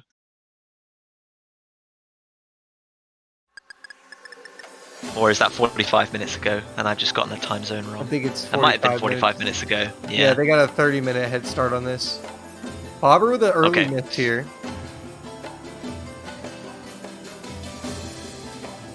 And Leku's also going to go down. So that's an early double Yeah. miss for Poland. Yeah, so early misses not terribly punishing. A miss in the middle of the map once you reach 200 combo is more so, but 2 misses there. Nelly's going to trade a miss back. That is going to lower the score difference slightly.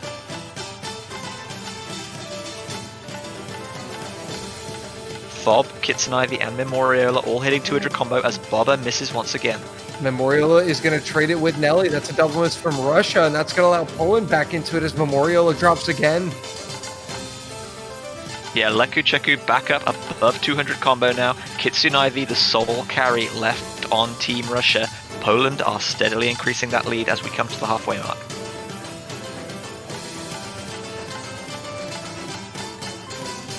Halfway through, Poland maintaining about a 60,000 point lead. As Nelly and Moriola get up to 200 combo.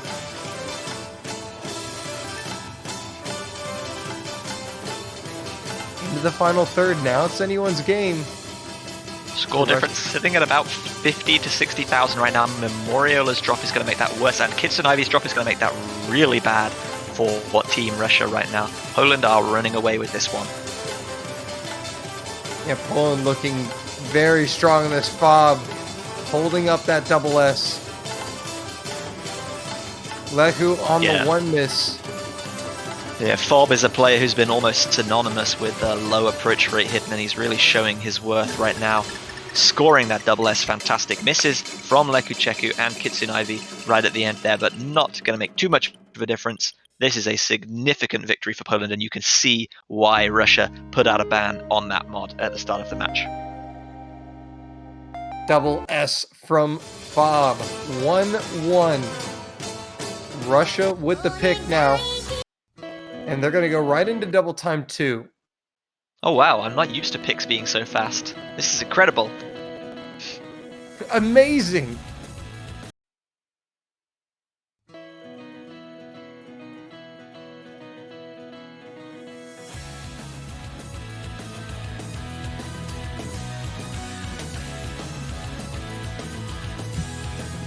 The speed at which Fob left that lobby as soon as VTuber came on was unmatched.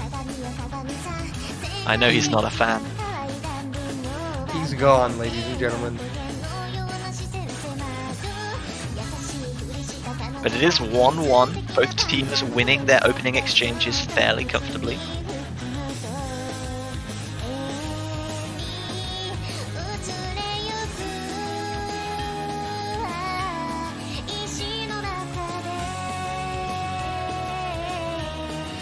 It'll be interesting to see who does come in to fill that third slot on the side of Poland. Perhaps Cosmic. And it will be.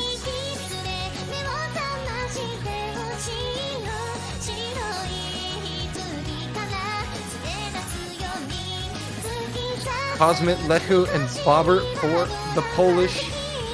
Nelly, Insomnia, and Memoriola for the Russians.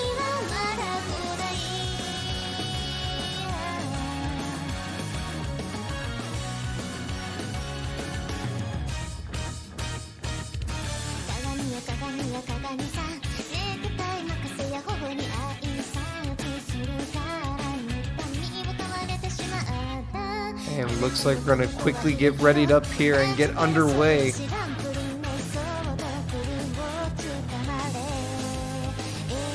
Checking other matches real quick. The United States now lead 3-0 over Sweden. And Brazil have taken a point against France. France still leads 2-1.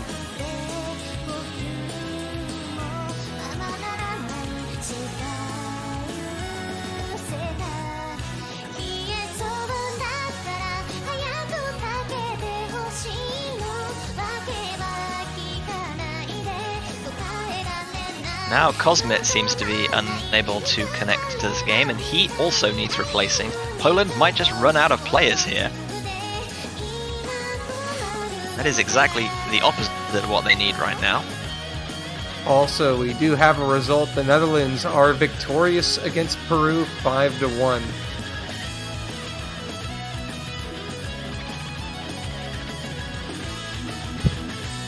Yeah, that's a good result for them in Group F. Get themselves a win on the board. Everyone chasing second place in that group, with China taking a very convincing first place with 15 wins and 1 loss in terms of games, so 3 wins from 3 matches. Netherlands, Finland and Peru all competing for that second place.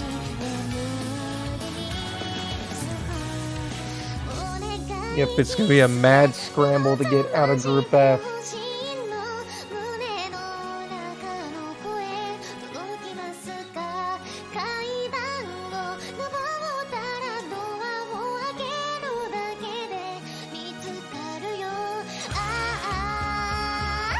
I'm still waiting on Polish to get things sorted out here. It looks like Neum who's going to fill in instead of Cosmet.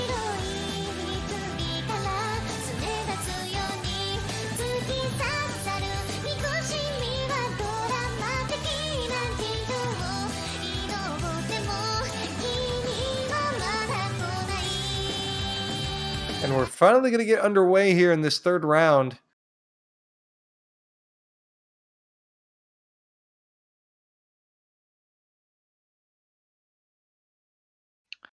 So, as you said, third game, Shiroyuki no Princess Wa, DT2 is the pick.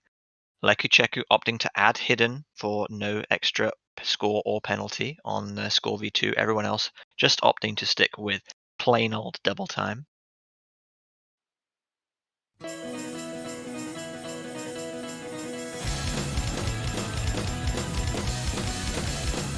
Also, another update. France lost their Hard Rock 3 pick by 6,000 points. Brazil and France are tied at 2. And the United States now lead Shaping up to be a 4-0. really interesting game in Group B. Meanwhile, over here, Nelly saw a very early miss at about 30 combo, which gives Poland a very slight advantage to begin with. But at just under 3 minutes long, this is quite the endurance test. As far as DT is concerned, Niam is going to drop, which is going to swing back to Russia, but that's not going to happen. Just as the scores are about to flicker, Somnia is going to drop. And Somnia will trade that, so Poland are going to maintain that very small advantage. Only a quarter of the way through. And Lehu and Memorial are the only SSs remaining. See the score difference there, sitting at about 12,000. Very manageable. It's going to creep up a little bit more while Insomnia gets back to 200 combo. Niam has now done so. Still one miss from either side can certainly swing the score. Approaching still one plenty half of- distance now. Yeah, still plenty of map left too. So a lot of room here.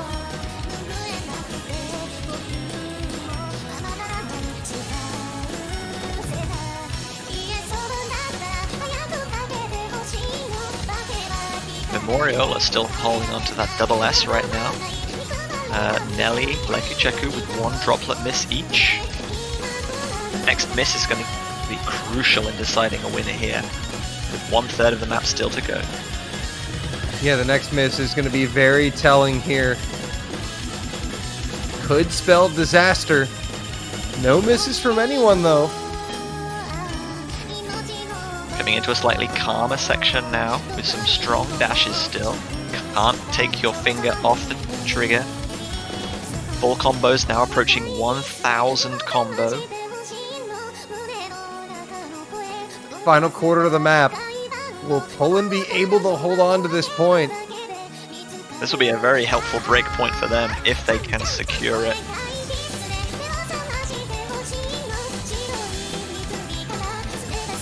After those early exchanges, it looks like every player is giving their absolute best to hold on here. No flaws in any of these players. 900 combos, 1100 combos, 1200 combos, less than 100 notes still to go. If there's going to be a miss, it has to happen right now. And what's crazy is through all this, still one miss could change everything. Into the ending. Poland, through the spinner, are going to retain it. And that'll be a break point for Poland, 2-1.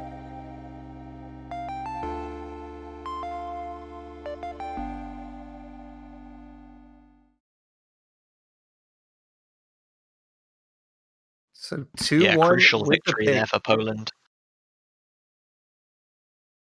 They're going to be opting to stay with Hidden. Hidden 2 coming out now. On Gaku Resolve. Very different from Tian Dikai P, the Hidden 1 pick that we saw previously. Much faster, much smaller circle sizes, much higher note density.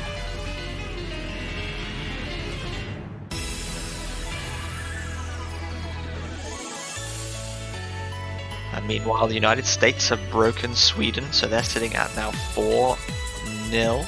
1 point away from victory there. Brazil have lost, so they've also been broken by France. France now 3-2 in the advantage. A victory there will put them at match point also.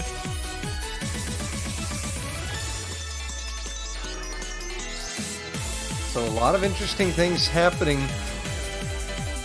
out there at the moment.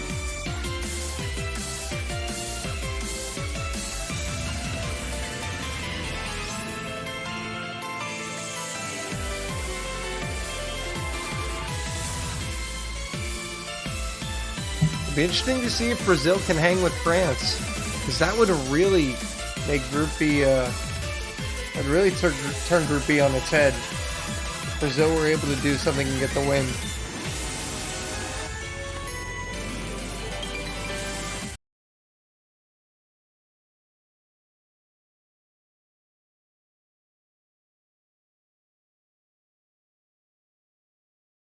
Brazil get the win, we would have a three-way tie in that group.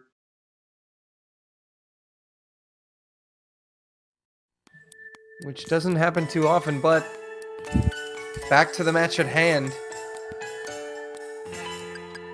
Onto Ongaku Resolve.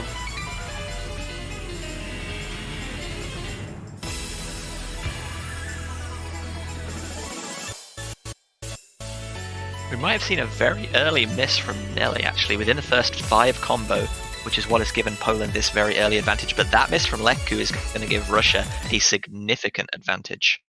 And Almost yeah, Nelly, at the 200 combo mark. you could see Nelly did miss. He had 4 combo less than Kitsunaivi and Memoriola.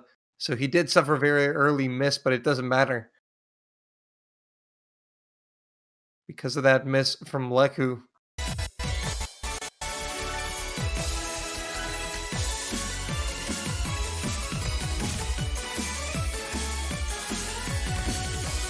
Ooh, Memoriola. Missing quite a few notes there.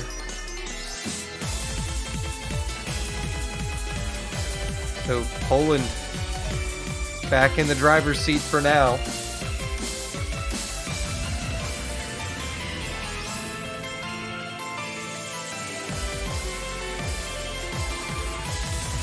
Brilliant scores coming in from Niam and Fob. Leku goes down though. And now Russia. Yeah, score very quickly swinging back to Team Russia there. Kitsunaivi still holding on to a double S. Nelly with just that one miss right at the beginning. And Memoriola not having too many more problems as they build back up to 300 combo now. Niam and Fob still holding on to full combos, but Leku has dropped fairly regularly and is hampering that team score. Oh, and Niam goes down right as Leku gets back up to 200. That is not good for Poland. That was a Russia. huge miss from Niam there, just dropping an entire stream, just under dashing. Real dent on accuracy and score for Niam. This is going to be a very convincing victory for Russia. Just what they needed, immediately breaking back. Over 100k. And we are tied at 2.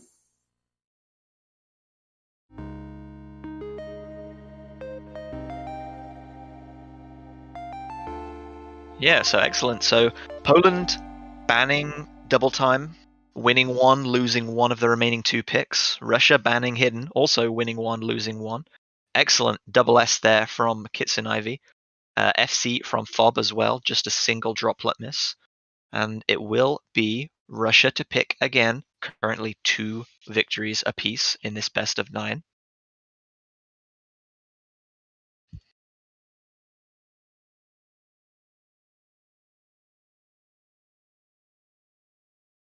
We will have to wait and see where they go with this pick. But we'll get a look at the map pool here shortly. And here it is. Nomad still fairly untouched. Hard Rock untouched. Yeah, No it's very more double interesting. So time. hidden and double time both completely depleted. There are only Nomad and Hard Rock picks available in the remaining, I guess, 4 picks on offer. Obviously, if we get to 4-all, we will play the tiebreaker, Spectrum, that you can see at the bottom. We have seen that 3 times so far in this group stage weekend.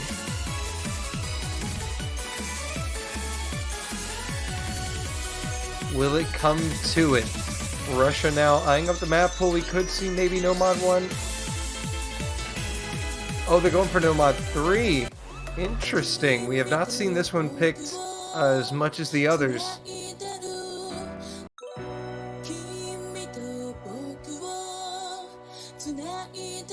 Yeah, I concur with you on that one. This is one of the least picked maps in the entire map pool. The only one that's been picked less is Hidden One, which we saw a little ago, but that's been banned 24 times. So you can kind of understand why that hasn't been picked too much. This has been picked 11 times, so this will be its 12th pick. And as we get into this match again, an interesting development. France have been broken in their pick versus Brazil, so that match is now sitting at 3-all. Really interesting development in Group B. We could conceivably, if Brazil win, we could have 3 teams all on 2-1. And it would go to point differentials. Australia, the other team that is in the mix there, currently sits at a +4 point differential, 11-7. Brazil coming into this match was at a +2, and France was at a +9, so they are still very likely to advance. I think if Brazil were to win this 5-3, they would have 9 wins and 5 losses, so their point differential would be exactly the same as Australia's. And then I guess it would go down to who had the better result in the match between those two teams. Which was Australia. Oh, so Australia actually, beat Brazil 5-2. Yeah, actually, that would mean that it's now impossible for Brazil to advance because they gave up 3 Even points. if they win. They Yeah. would have needed a 5-2. So that is unfortunate, but it is going to be a victory for Brazil here. Would be a nice icing on the cake way to conclude their 2021. And I think it would also be a little bit of a rain on the parade of France, who have looked very strong up until this moment in the 2021 World Cup. yeah, but that now seals the fate in Group B. France and Australia are through. Back though to Poland and Russia.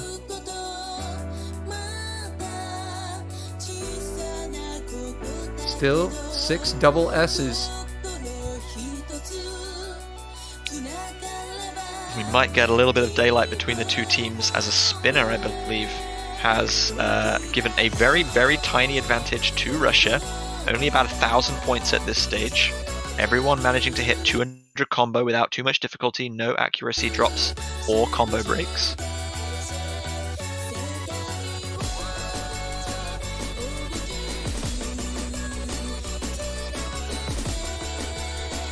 Yeah, only an accuracy drop from Leku.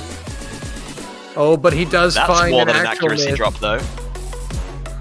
So Russia now to the lead here, trying to capitalize on their own pick and take the lead back in this match.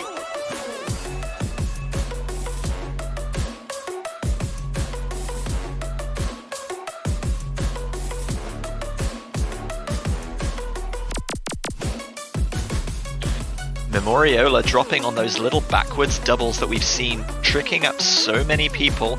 That is going to reduce the score difference significantly because Leku is primely placed there at 200 combo to maximize. Will we see the score flip back in Poland's favor? It's getting very close, and this would be massive for Poland. Another breakpoint would be huge. Russia desperately trying to defend here, coming to the end, and it will be Russia hanging on by the narrowest of margins, 4,000 points. I think if that map had gone on for even 20 more combo, that 4,000 score difference would have been overturned. Excellent performance by both teams, but Leku just missing slightly closer to the middle of the map. Memoriola right at the end, clinging on to secure a victory for Team Russia.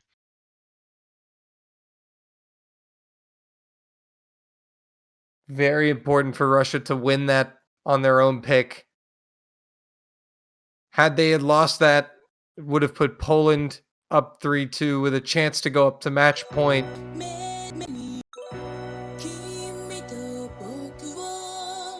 So now Poland are going to have to eye up the pool. There's no more hidden. There's no more double time. There's only no mod and hard rock.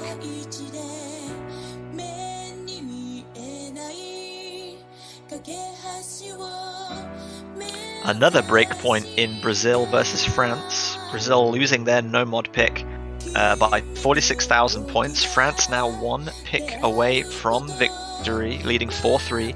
And in a match with 7 games, 5 of the picks resulted in a breakpoint. That's ridiculous.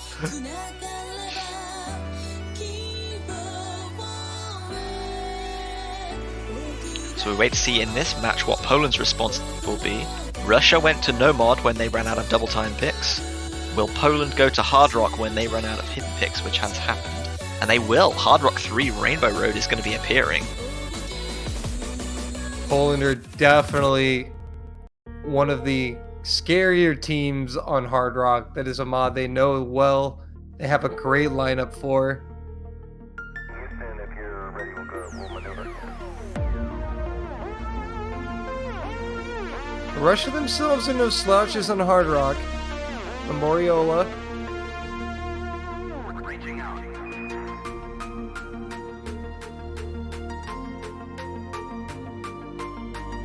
And this has been one of the more popular hard rock picks. I don't know if this or hard rock 1 has been more popular. Hard Rock 1 has been significantly more popular, has been picked 30 times and banned once.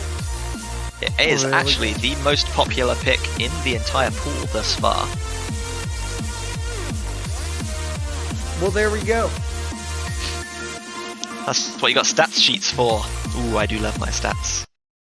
Gotta have the stats, and here we go.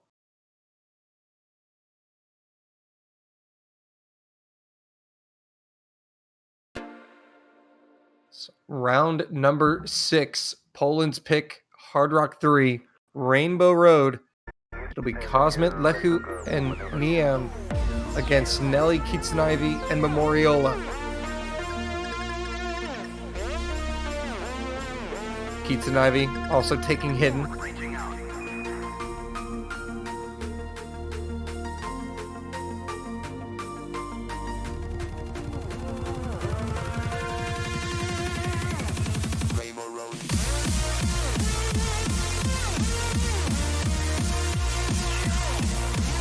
Everyone through the intro cleanly.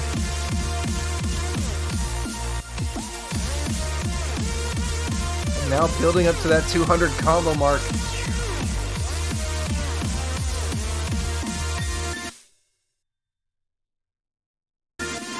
Aw man, you can't freeze it like that right there. Give us the drop. I had to take a quick pause to get my cat jam in chat. Oh, of course. And so far, So still whilst no you, misses. while you may have thought that the most intense part of the song would be the most difficult part of the song is actually the calm part coming up right now, because hard rock makes the notes fall so fast that when there's a big gap between them in time, it's very difficult to kind of read by prediction where they fall. You have to just know whether to go left or right.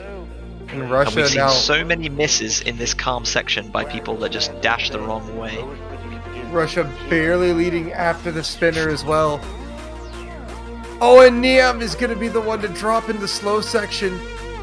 Just dashing a little bit too late at the end of that slow section as it built into the Memoriola the crazy. quarter rhythm. Memoriola's got- Kitsunaivi, Oh, this is bad for Russia. Cosmet. Kitsunaivi, and Nelly's down. It's only Lechu.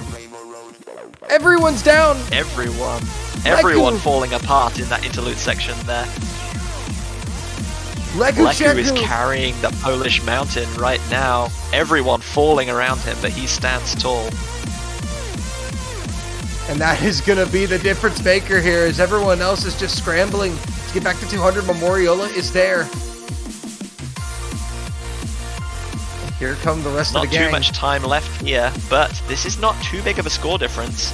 This could be overturned. A couple of misses on the side of Poland right now, but the time is running out. Yeah, Kitsunaivi's drop is going to really put Russia behind here. And Poland are going to survive and hold on. We remain tied at 3. And it is thanks in no small part to that man, Lekucheku88, with the full combo, with the double S, with the big spin, carrying Team Poland to a victory there. So that's 3 apiece. Once again, Russia will pick and attempt to draw out the score lead. Also, France have prevailed victorious 5-3 over Brazil. That will be the end of the World Cup for Brazil. France and Australia, though, will be moving on from Group B. Yeah, France winning finally on their own pick, taking that victory against Brazil 5-3. Congratulations to France.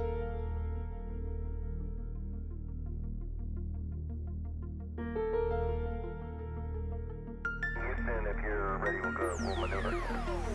Now, moving on here, Russia will be the next team to pick. Eyeing up the map pool, they need to make this one count.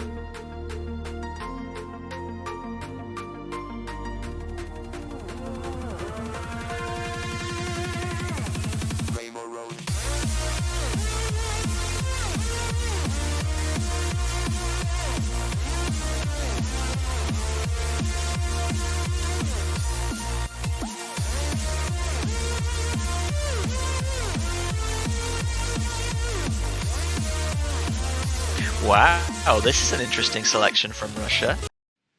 They just narrowly lost on Hard Rock, but they're going to stick with Hard Rock and go for Rampage. Obviously not feeling any of the other no-mod picks available on the board are a significant advantage for them. Not that Russia is a bad Hard Rock team by any means, but as you said at the beginning of the match, Dolan, that Poland is just so strong on this mod. This is a bold selection for them. Yeah, challenging Poland on Hard Rock is definitely a bold move, but if you are confident enough on the map, it can work out. But I'm sure Russia knows that Poland is going to be strong on this. They just have to be confident in their scores here.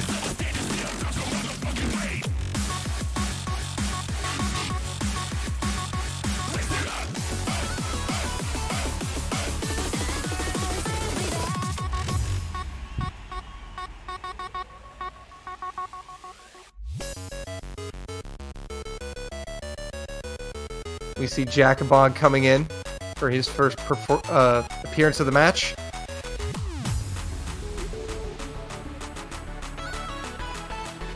And looks like these are going to be the lineups.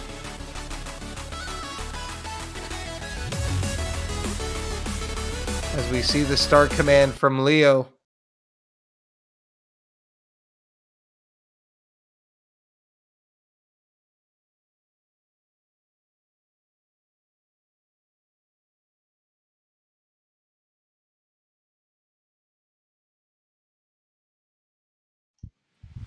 Very crucial point in this match.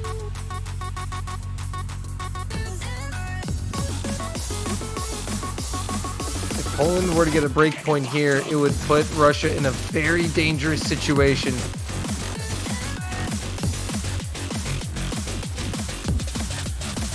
Yeah, no one wants to be giving their opponent free pick on match point. So the pressure is really on both teams now. Everyone holding well so far as we approach 200 combo. No droplets, no combo breaks down.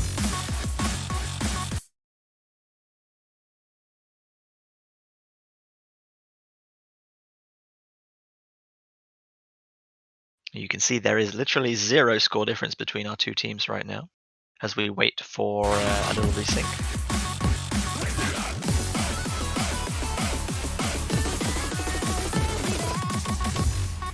All SS's all around.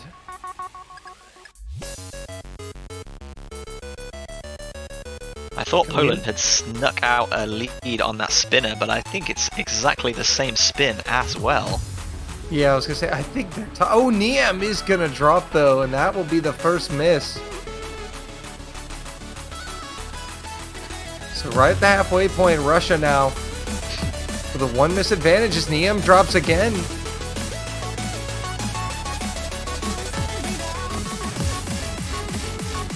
Now Poland are going to need some help from Russia. only a third of the map left. Aside from those misses from Niam, everyone else still holding that double S. Who is gonna blink first, or can Russia hold on for a match point?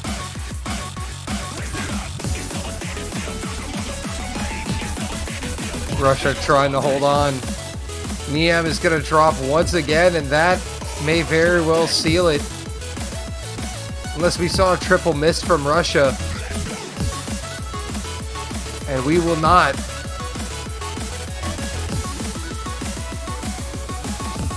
Just when they needed a really dominant performance to settle the nerves, get themselves safely to match point, Russia deliver a triple double S.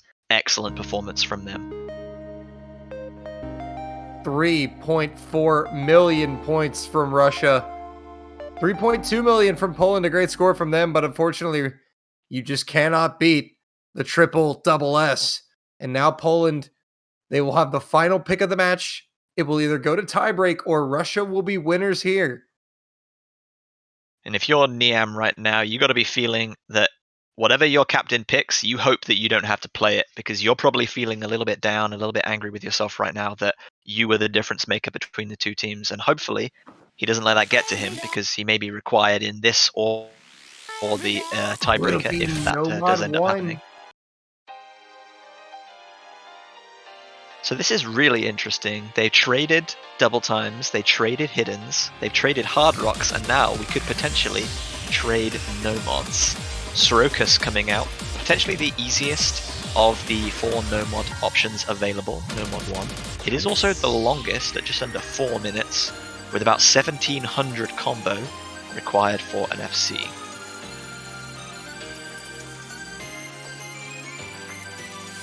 Although, just because this is maybe considered easier when you're in a high pressure situation like this, maybe that makes it harder because you expect to do so well.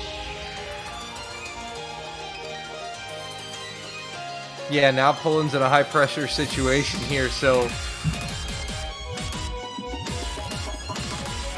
if they lose, they're not out, but you definitely don't want to be giving up good bracket position in the group stage.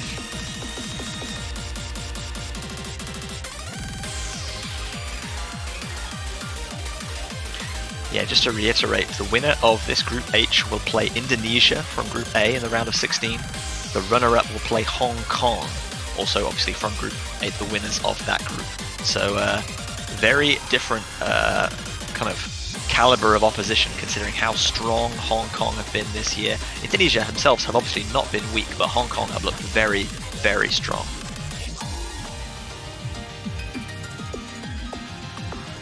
And it looks like these are going to be the lineups here. Bob, Lechu, and Niam for Poland. Nelly, Kisnivy, and Memoriola once again for the Russian Federation.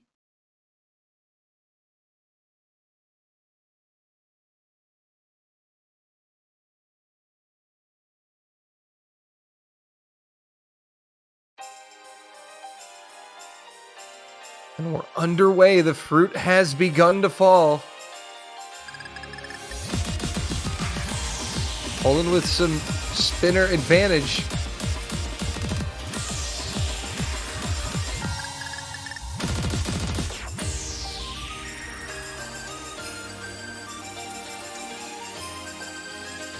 And no early misses to report. Yeah, this is not going to be a sprint. This is a marathon, an endurance test to see who can hold their nerve for the longest. Who is going to blink first? Cutting up to 300 combo now. Still no faltering. A few droplet misses from Niam is going to not make a difference actually, because Poland seem to have had a much better spin in the early stages.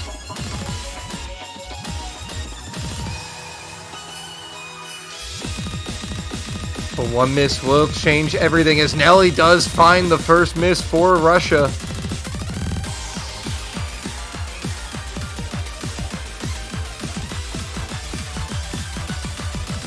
Now Poland are going to put a little bit of distance between themselves and Russia, but Lechu is going to drop and trade that miss from Nelly right as Nelly gets up to 200. Yeah, Lechu just changed direction and dashed a little bit too early, dropping a couple of notes before that stream. It's going to take a little while for him to get back up to 200 combo, and in the meantime, Russia have narrowed the gap very much. It's going to be I very think close. they may still hold the lead here, but it is so close as we approach halfway. It's right back down to that original spinner advantage. As we reach the halfway point, this one is still very much a toss-up. Poland desperately need this point to send it to tiebreak. Russia are trying to take first place in the group right now. Just 2 SSs remaining from 1 on each side, Fob and Memoriola.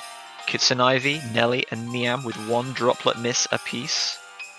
Oh, Nelly, sorry, had the combo break, but Niam has had the droplet miss.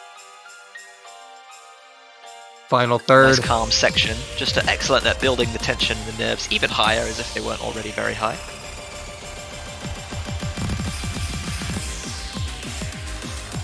It's 10,000 points of difference, essentially. That is nothing.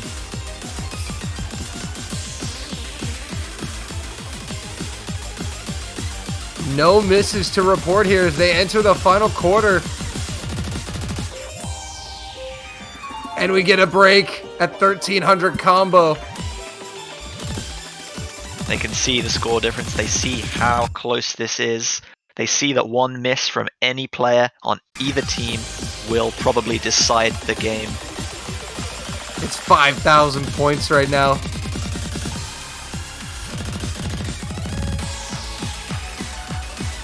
But Poland's still holding that lead.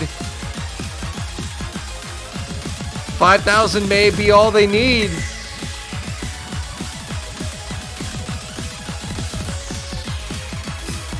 They're looking good, and Russia just praying for a chance to strike and steal it at the end. They may have to do it on a spinner battle if one is available. And now it's just about bringing it home to the end. And it looks like they're going to be able to do it.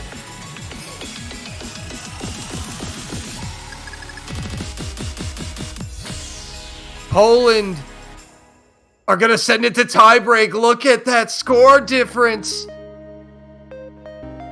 That is 5,000 points of difference.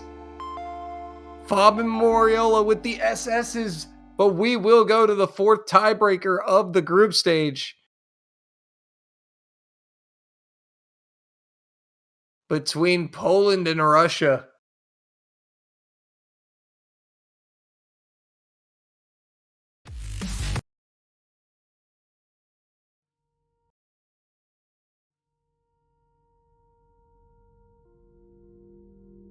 So tiebreaker is going to determine who will face Indonesia and who will face Hong Kong next week in the round of 16.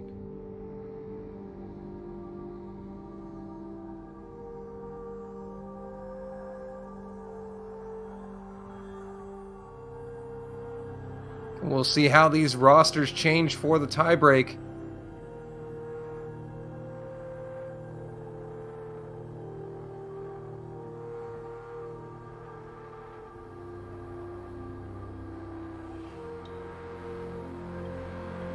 But Russia have not been making many substitutions at all this match.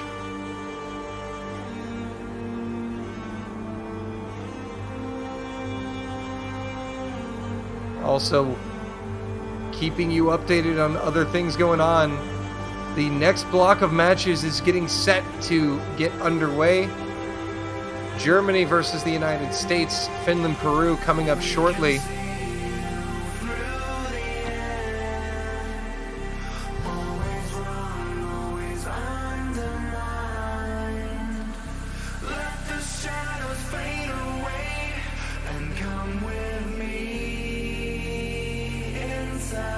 It looks like these are going to be the same rosters.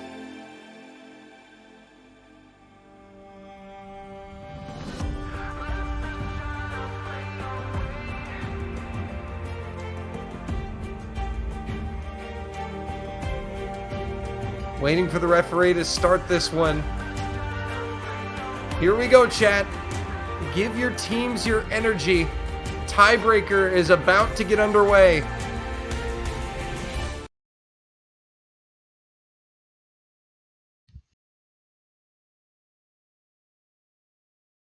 So it will be Cosmit, Bobber of Darkness, and Niam for Poland, Nelly, Kitsunaivi, and Memoriola for the Russian Federation.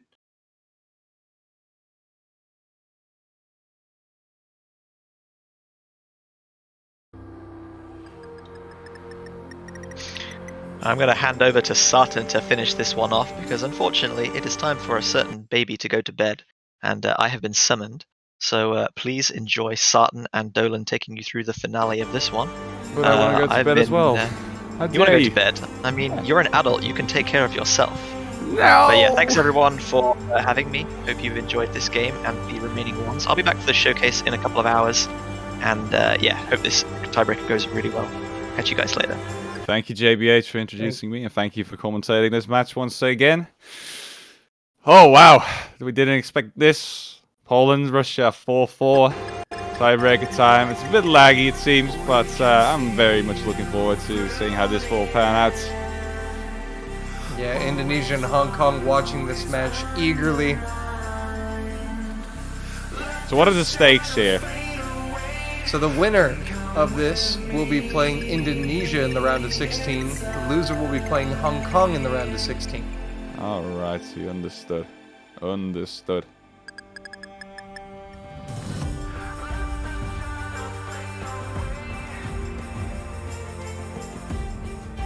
I mean, I think neither of these countries really wants to face either Indonesia or Hong Kong, but it's the sad truth that they're going to have to deal with.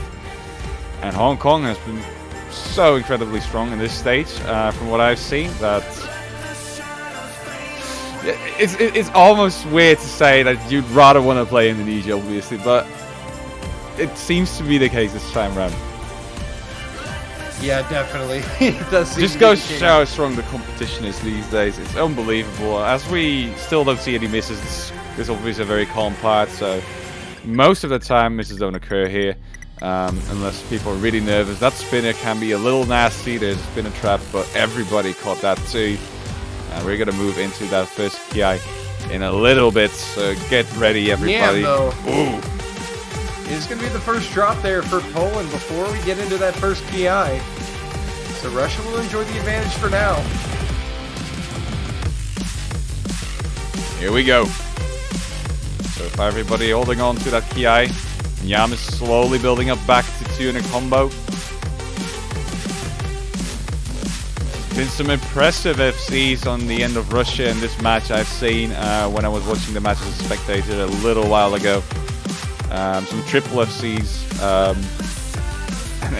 I wonder if they're going to try and do that again here on the tiebreaker. Would be Poland's got 2 double S's right now. be ridiculous if they could. And so far, Poland is also doing incredibly strong. I mean, just a singular miss so far from Yam. And as you said, double S's for Cosmit and Bulber, 2 veteran tournament players as well. And there's so little development here. Everybody's just holding on to these combos. Yeah, we're heading into the final third of the tiebreaker, and there's only been that 1 miss from Neon. It's crazy to think that that could be the difference maker. But Russia still holding trip FCs. It's almost feeling like it, yeah. The Daredevils might have just checked out the score of the other team using Tab, so But at the same maybe time, the Polish know. if we get 1 miss, the scoreline is going to get crazy close. That is true. It's gonna be close to a tight score if anybody on Russia misses, really. And I think Poland Poland will need cannot 2 miss. misses. And so far, nothing has Oh, happened, Bulber! but Bulber is gonna do a miss there for Poland, and that's gonna put them in a very nasty spot as the map is getting fairly close to a finish. There's And no that's hope gonna do anymore, it. I believe. That's going to do it. Nelly, Kitsunaivi, and Memoriola. Trip FCs. No FCs You're remaining kidding. for Poland. And Russia, the high seed.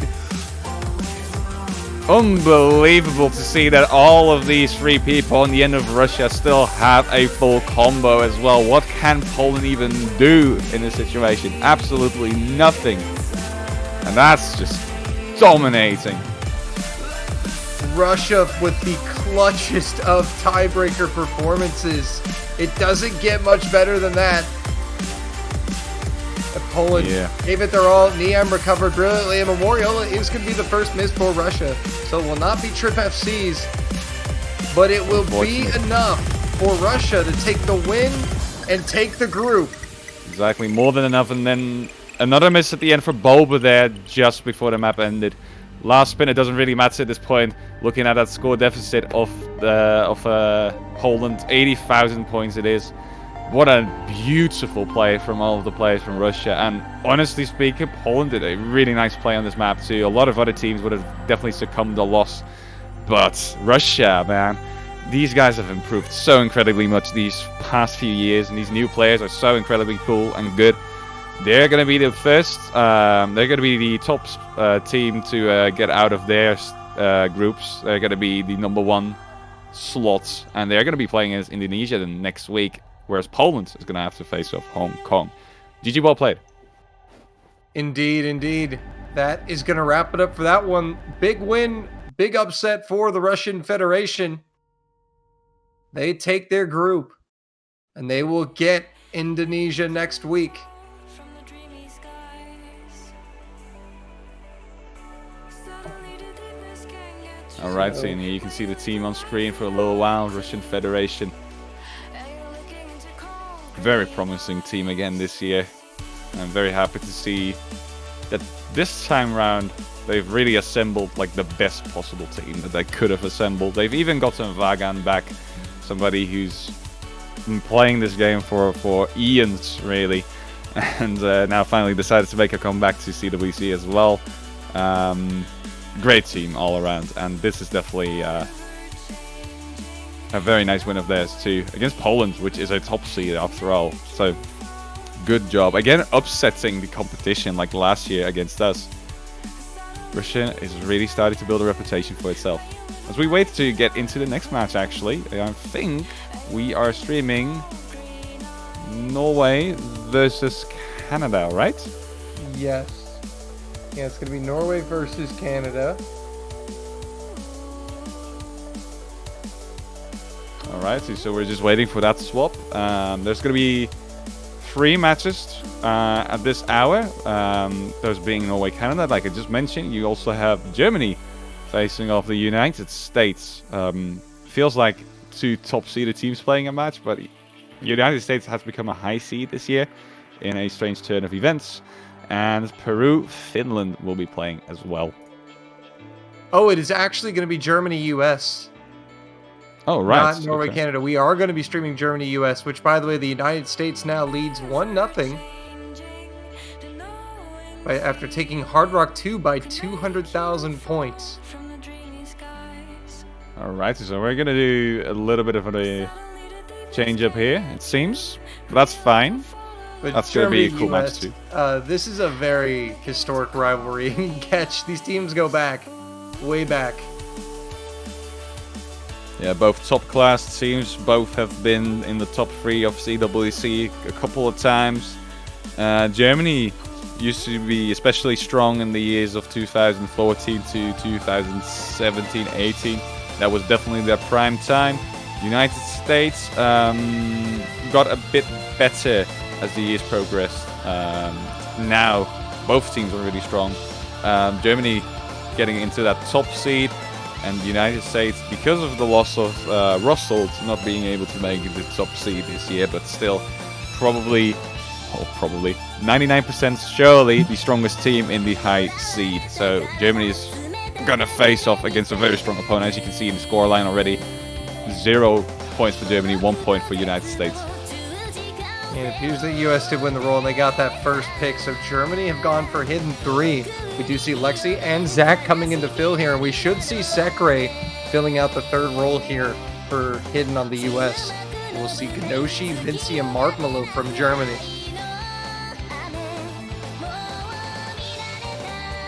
So who do you think is gonna win, guys? Let us know in chat, and just support your team as much as you can.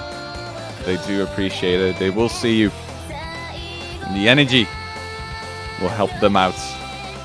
Clicking faster, more precisely, feeling the rhythm better, everything. It's Of a whole course. experience. It's scientific fact. We've proven this. over and over again, year in and out, we have proven this stuff. Here Don't need we to go. question. Germany, United States. The rivalries in these groups have been great. We had Canada and Chile. That's becoming a great rivalry. Now we have Germany, US.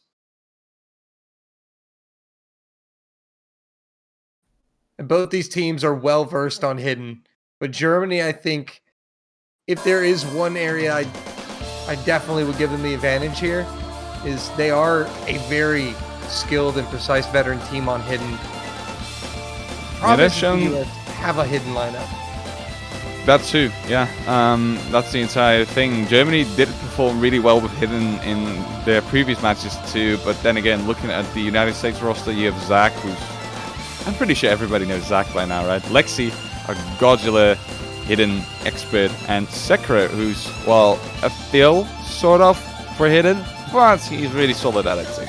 So, honestly speaking, maps like these are like completely fine for Sekiro. In the meantime, we've already seen a miss there for Vinci. Not sure if that was a single miss or there were two. Could have been two. Zac also missed for the United States, meaning that the score is fairly equal, but it's definitely still in favor of the United States with about 20,000 points, I should say. Yeah.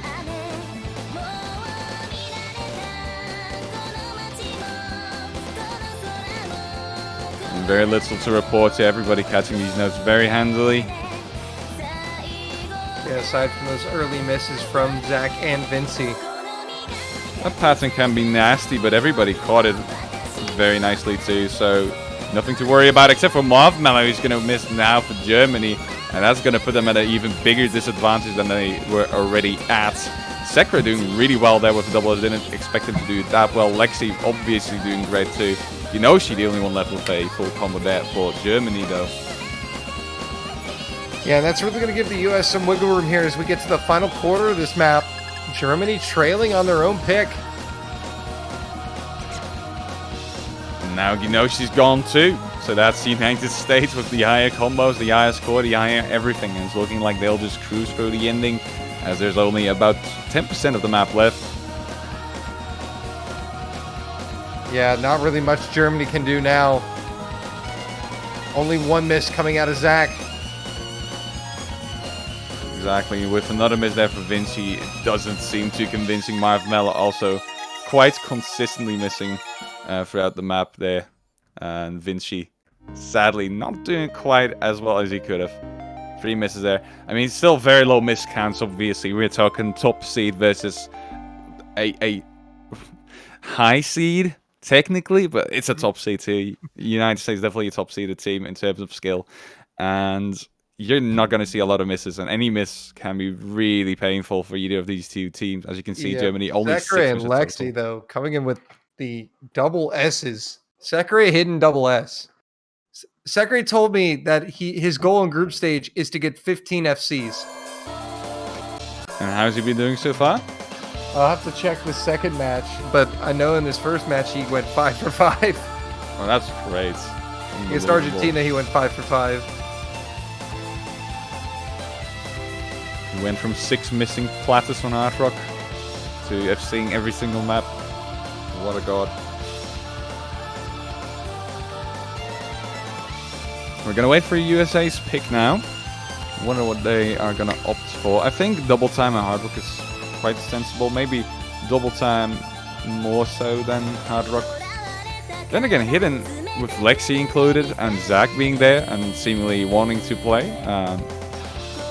That could also be a nice choice. I don't think Sekiro wants to play maps like Tiandi Kaipi though, so not expecting that to be picked. True. The first pick was a normal though.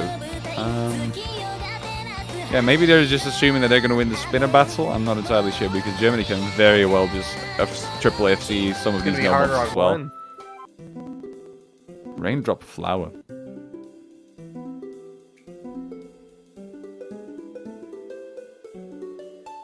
Yeah, let's just appreciate the music. That's cool too. Let's do it. I mean, it's a nice song.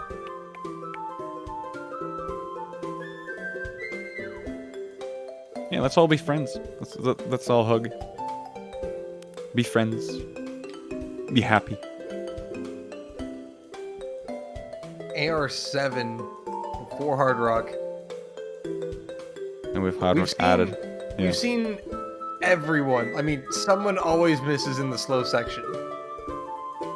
Well, there's been a few matches where, surprisingly for Japan, for example, they had a triple FC on this map as a team, which was kind of ridiculous to see. And I expect that United States should be doing quite fair on this map too. Colin actually making his entrance into the lobby. I have not seen Colin play tournament in a really, really, really long time, so I wonder whether he's rusty or still playing very well like he used to be able to. And Germany is going to have Ryoku and Marvmello. Marvmello kind of doing everything for the team, it seems. I have seen him play many of Germany's maps so far in this group stage. And it seems that that's going to continue. So here we go. There is the possibility for like 4 FCs, I would say. In the UK, is going to miss on a very unfortunate part there. But we shall see how this develops. It's a very small advantage for the US off that early miss from Inryuka.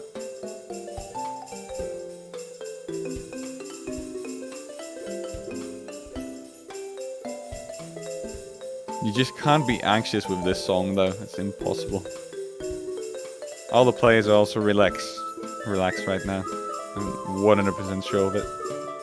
I bet it's No relaxing until you miss. Then don't miss, like they're doing right now. Just don't do it, right? Still trip FCs from the United States. Gonna be resulting about 40k lead, and Inryuka is gonna go down again.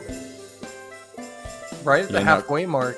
Not quite providing the team what they need right now because the United States is just holding account, thinking of a spinner battle. Ooh, Colin is going to Colin. miss as well, though, on that right jump, so that's going to level out a little bit, but Germany is still probably going to be trailing behind in terms of score, as Inryuka already missed twice, as opposed to Colin with his one miss. We're nearing Yeah. the end as well.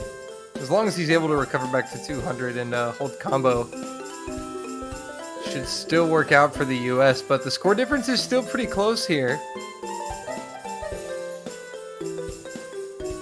Yeah, maybe a double miss could still save Germany now. I'm not entirely sure if a single miss will do it, considering we're almost at the end of the map and there's not a lot of combo left. And time is truly running out as everybody is holding on here. Yeah, Sakurai and DeCreeper not going to allow that double miss to happen. They will get the double S's for the US. Well played by Inryuka and Marvmello as well, though, with the double S's over there. So, hey, I was right with the prediction of 4 FCs, right? There you go. 4 double S's. There you go. 4 double S's even, indeed. And a third point there for the United States, and Germany is not feeling too well, I do believe, after this one. 3-0 in favor of the US. Germany needs to get something rolling here, and they have the pick and a chance to do that.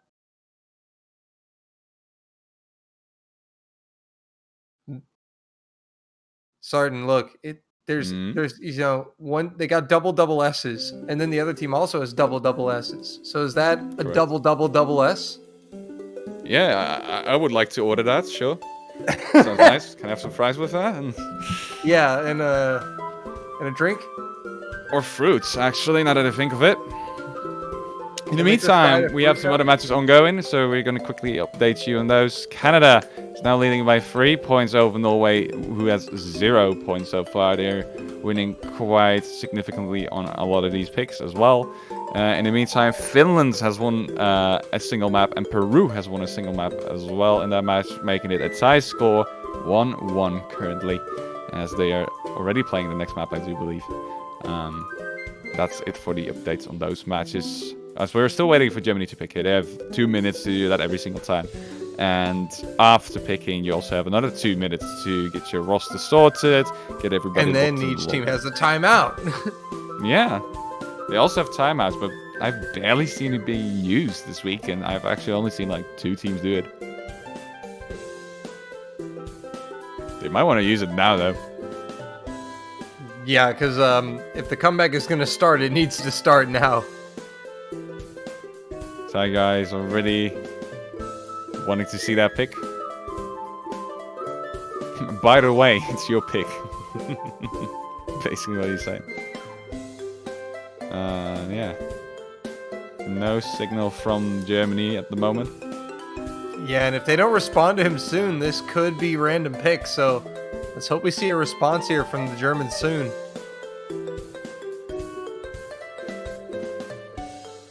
Not quite sure what happened there. Maybe internet just died in Germany, like all of Germany. Never mind, there's Hidden 1 as your pick. Alright, so this is banned very often in the tournament and barely played. So Xerox is definitely fanboying now. That's odd, we're seeing it in back-to-back matches streamed today here. Well, that's good then. Okay, so in the non-stream matches, if anything, it doesn't really pop up that much. So, at least these two teams are definitely providing a little bit of entertainment here. But honestly, I wonder if the USA is going to play this one as well as it did in the previous hidden pick. I just don't see Sakurai doing incredibly well on this one. Maybe I'm wrong, especially considering the fact that so far he's been I'd be looking at Lexi seeing and Zach almost here. everything. But Yeah. yeah, I think if anyone's going to struggle in the US, it will be Sakurai. And as for Germany, you're going to see Notes Kuroi play, it seems. So, quite a peculiar choice for low AR hidden. But he's a veteran player, so he should be fine for the most part. But then again, he's not a specialist. Vinci is quite obvious, and Ginoshi also seems very sensible. Yeah, we're going to have to wait and see. I mean, I'm sorry, Andrew, but you're just the odd man out here. The world's not used to seeing you do this. He's got to prove us wrong. Okay. I wonder if he is. I'm going to call 6 misses on the end of Sakurai. But I will say, I'm not sure about this pick from Germany into the US. I mean, I know Germany's a hidden team, but they still have Zach and Lexi. Yeah, those two are very likely going to... And pull off Sakurai really just high dropped scores. the SS on the first hidden map he played. Here we go. Feels quite a lot slower compared to the Hard Rock we just played. It obviously is. It's the slowest map in this map pool. They are 8.4. Something not a lot of people play. So far, so good. Steady performance from everybody, yeah? Just a few act drops from Vinci. Oginoshi is going to go down first. Just before that 200 combo mark. No Kuroi will follow. Yeah, the US Germany, bad starts here, especially considering the fact that they've just hit 200 combo and then missed. Sakurai is going to be the first to drop for the United States. So we have Zach, Lexi, and Vinci still holding on to their combos. The score is in a... The United States definitely does have the advantage, but it's not that big of an advantage at the moment. And Vinci, though. And that's going to really kill Germany there. The only combo above 200 goes down, and Ginoshi gets up to 200. No Kuroi trying to stop the bleeding, but the US now going to keep piling on that score advantage. And it's over Lexi and Zach are 100k. just doing it right now. They still have the double S, and they're cruising. And this is their ballpark. This is exactly what they like to play This in is their their off time. bread and butter, man. You can see that here being reflected. Vinci with another miss there for Germany, and it's starting to look a little bit grim over there. There's very little map left, so a triple miss from the USA should be needed if Germany still wanted to do anything. And even that might be too late already.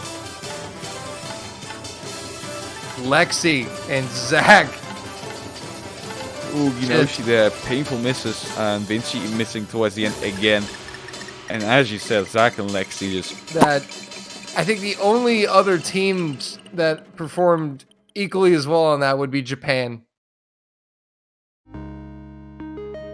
Yeah, That I wouldn't was- know for sure, but yeah, 3 misses there for Sakurai too. Also better than I expected, so nice job there, Andrew.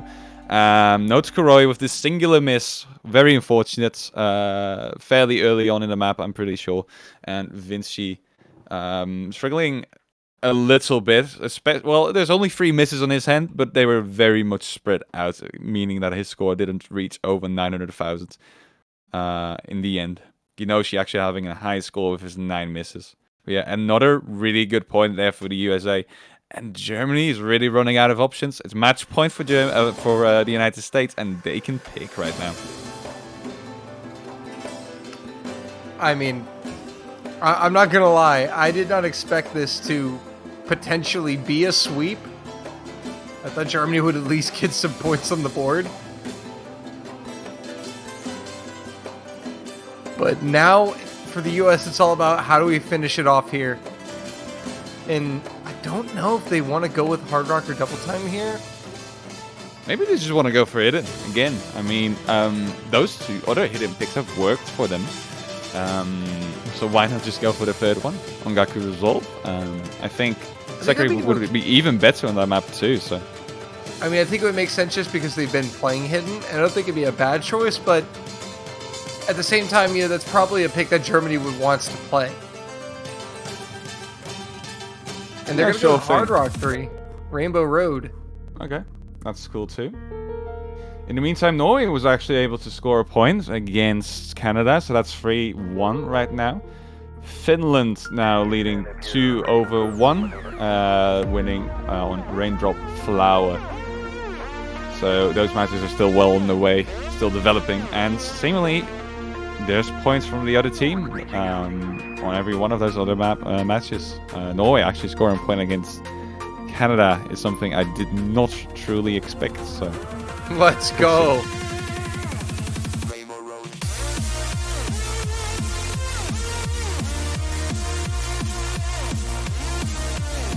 But back to the match at hand. It has been all USA all the way so far. Germany now will have to survive this Hard Rock pick if they want to get another pick and a chance to come back. Sakura is dropping a very, very ominous warning there. I'm not going to go into that comment, but alrighty.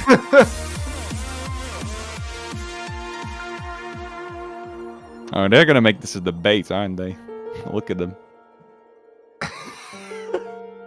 Okay, they don't have the time for it, though. They're starting in 10, so we're going to see Rainbow Road. Thank you, Tiger Eyes. Good job, Tiger Eyes. Good job, Tiger Eyes.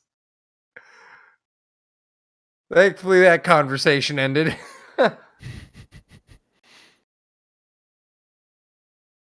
All right, so match point for the United States. Germany facing a potential sweep here.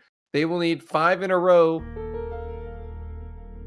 or it is over. The Creep is starting with 926,000 points, so that's handy dandy for the United States. Ah, he lost it. That's unfortunate. Quite peculiar to see Ginoshi playing this one. I did not expect him to be here. I'd rather have expected somebody like Inryuka joining the German team, but it's going to be Note Kuroi, Inryuka, and Ginoshi. As for the United States, this is a very obvious setup. Ginoshi actually being the first to miss 2 for Germany, so that's going to give an early advantage to the United States as we move into the first Kiai. And the United States still looking very comfortable now. Ginoshi, Sekre is going to trade that miss with Ginoshi, so that's going to keep Germany still in touch, but USA will still hold a 1 miss lead.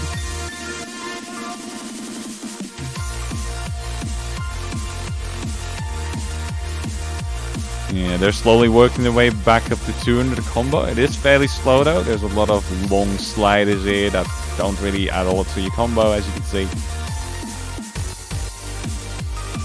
It's about 45,000 points in favor of the US right now. Exactly what I want to say.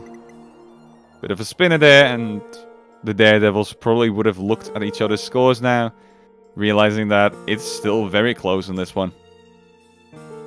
Yeah, Sekre now getting back up to 200 combo. Everyone's at 200 combo now. Everyone knows that scores are relatively close. And Germany know they gotta hang in there if they want to get this point. But Colin's gonna find a miss in the slow section. Yeah, I think there were two even. I just noticed that he probably dropped twice, and now he's going to drop a third time too. So Germany just has to hold on with their current combos. It's looking fairly good. Oh, but Ryoku, that's going to bring the US back into it. Yeah, not entirely though. I think that Germany still has the lead, and they just don't have the combo advantage at the moment. In terms of score, I think they'll be leading by about 20,000. Yeah, I think the US actually are going to need one more miss. I think they do. Yeah, one more is required. It's not happening so far. Ooh, Germany everybody catching up. First point. This might be a comeback. Germany desperately need the point, and in Ryoku now at 200 combo, so nothing to worry about there as long as Germany can hold it. Yeah, it's fairly clutch. There's your spinner. And it seems that indeed Germany is going to be able to take up at least 1 point here. So that's their first one on Hard Rock. Nicely played by everybody. Yeah, it was mostly due to the fact that there was literally one miss more on the end of United States for Colin. All in that one part. And Secretary making the comments again. I'm not PG-13. Yeah, but anyway. Anyway. Good job to Germany, and SS coming out from the creeper, but very unfortunate that Colin found those misses in succession there in the middle of the map. Still only 15,000 points.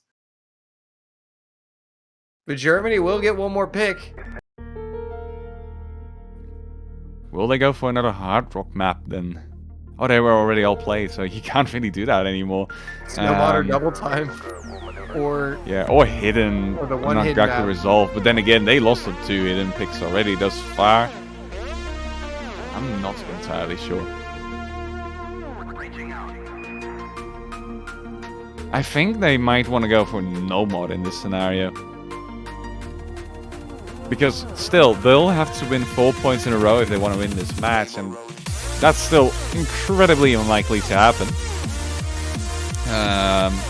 So you're just kind of extending at this point. And going for a safe option in that sense works quite well. Going for double time right now might trip the Germans up more than they'd want and give USA the advantage they need. It is indeed normal 2.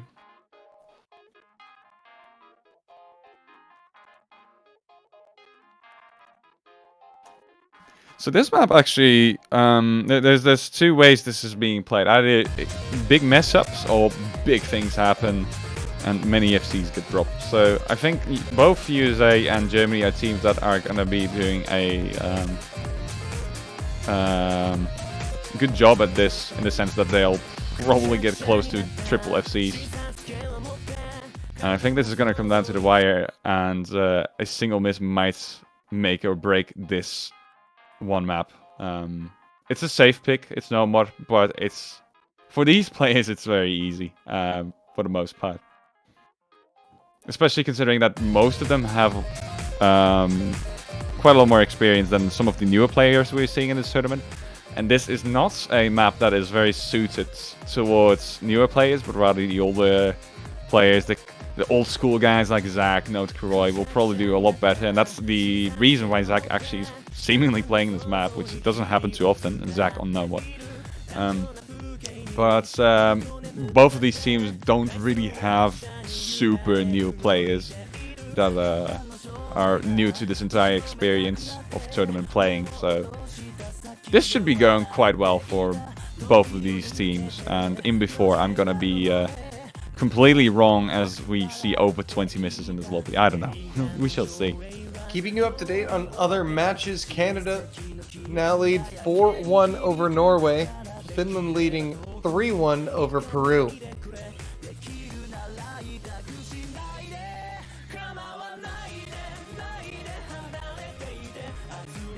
Anytime you see Zach in on no mod, it's always interesting.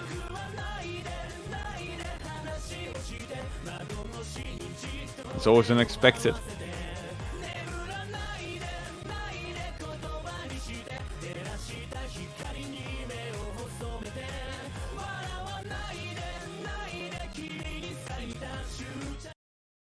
Here we go. Round number 6. Will this be Germany's the final one, or are we going to see some more from Germany? Their backs are against the wall. They are on the verge of being dethroned from the top of the group by the US. They need 4 in a row.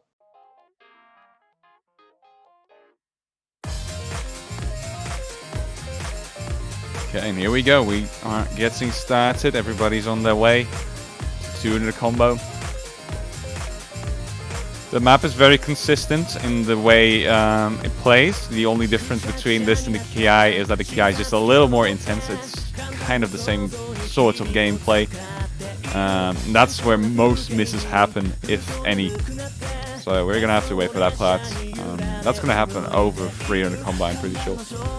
It's a short song, though. It's only 2 minutes, so you have 1 Ki, 1 chorus, basically, which is the Ki, and from there on, it kind of calms down again, and the end of the map isn't that tough at all. Well, here we go. A slight accuracy advantage for the United States, who's still on the triple double S here. Other than that, everybody's still holding on to combo, so honestly, anything goes. Here we go, Ki.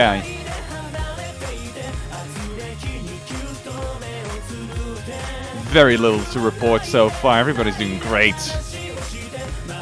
No misses. And the AC advantage is still with the US.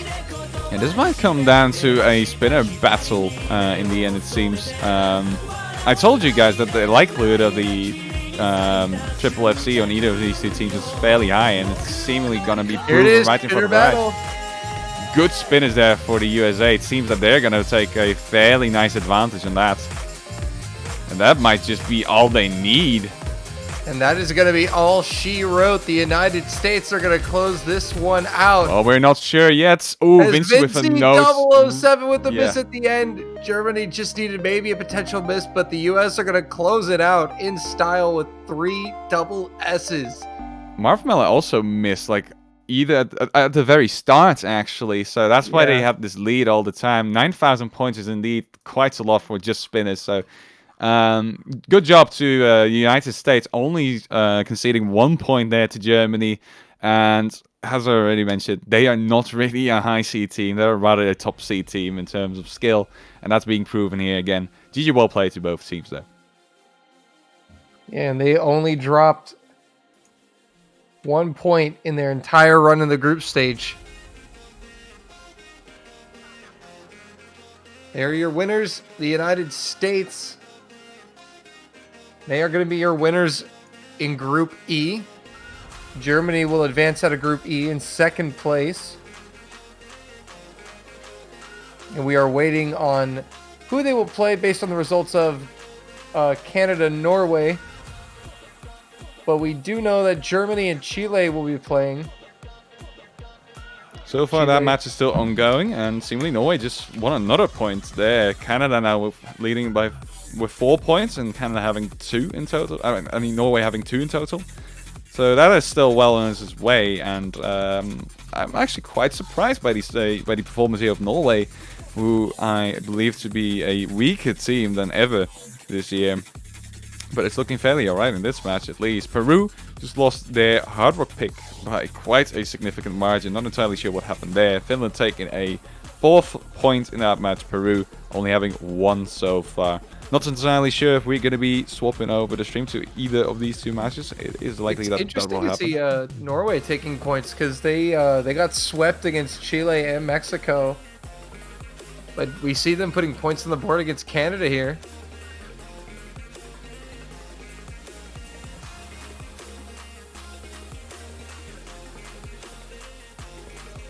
So always good to see that.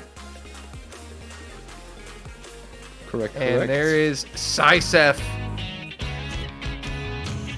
Alrighty, it seems that we are playing as you like it here. which is considered to be one of the hardest maps in this map pool so far. And yeah, some teams really don't play too well on this one. It's a fairly difficult plateau difficulty, especially for double time. It has really rapid movement, fairly high BPM and all. And it's fairly lengthy too. Yeah, everybody saying hi to Canada and Norway. And let us know which team you expect to win, which team you want to win. Both teams are still in the game pretty much. Norway does have very old school players as well included in the team, so tournament nerves shouldn't be all too high for them, and they should be performing alright, and so far they've proven to be doing exactly that against the top seeded Canada.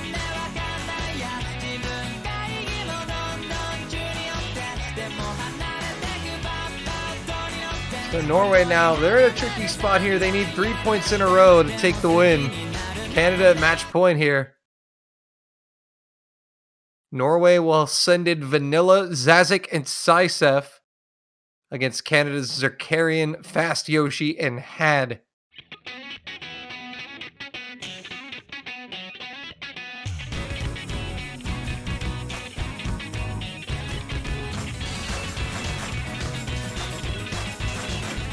Alrighty, here we go. This is still match point for Canada, so definitely in the leading position with Zazik being the first miss there for Norway. Actually, one of the only new names here in Norway. Maybe it's a name change. I'm pretty sure it isn't though. And that'll be the only miss at the start of this, so a slight advantage for Canada.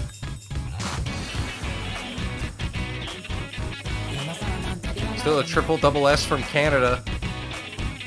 2 FCs remaining on Norway. Fast Yoshi does go down. Yeah, this is a hard opportunity. We're moving into that PI now. Oh, Vanilla is going to miss as well for Fast Yoshi trading that, but he's moving quite weirdly. He's overshooting a lot of these notes, and he barely hits them every single time. Zazik missed as well. Yeah, Zazik goes down, but Fast Yoshi tanked a lot there. Zazik will miss again right before the break. Now the teams will be able to look and see. It's about 40k advantage for Canada. Halfway through. Only FC remaining is Sisef for Norway. He's going up against Had and Zerkarian. And very little developments happening over here. Everybody's holding on to their combo quite nicely. Vanilla is going to miss though, as I say that. Zazik now has 2 in a combo again, so that's nice for him.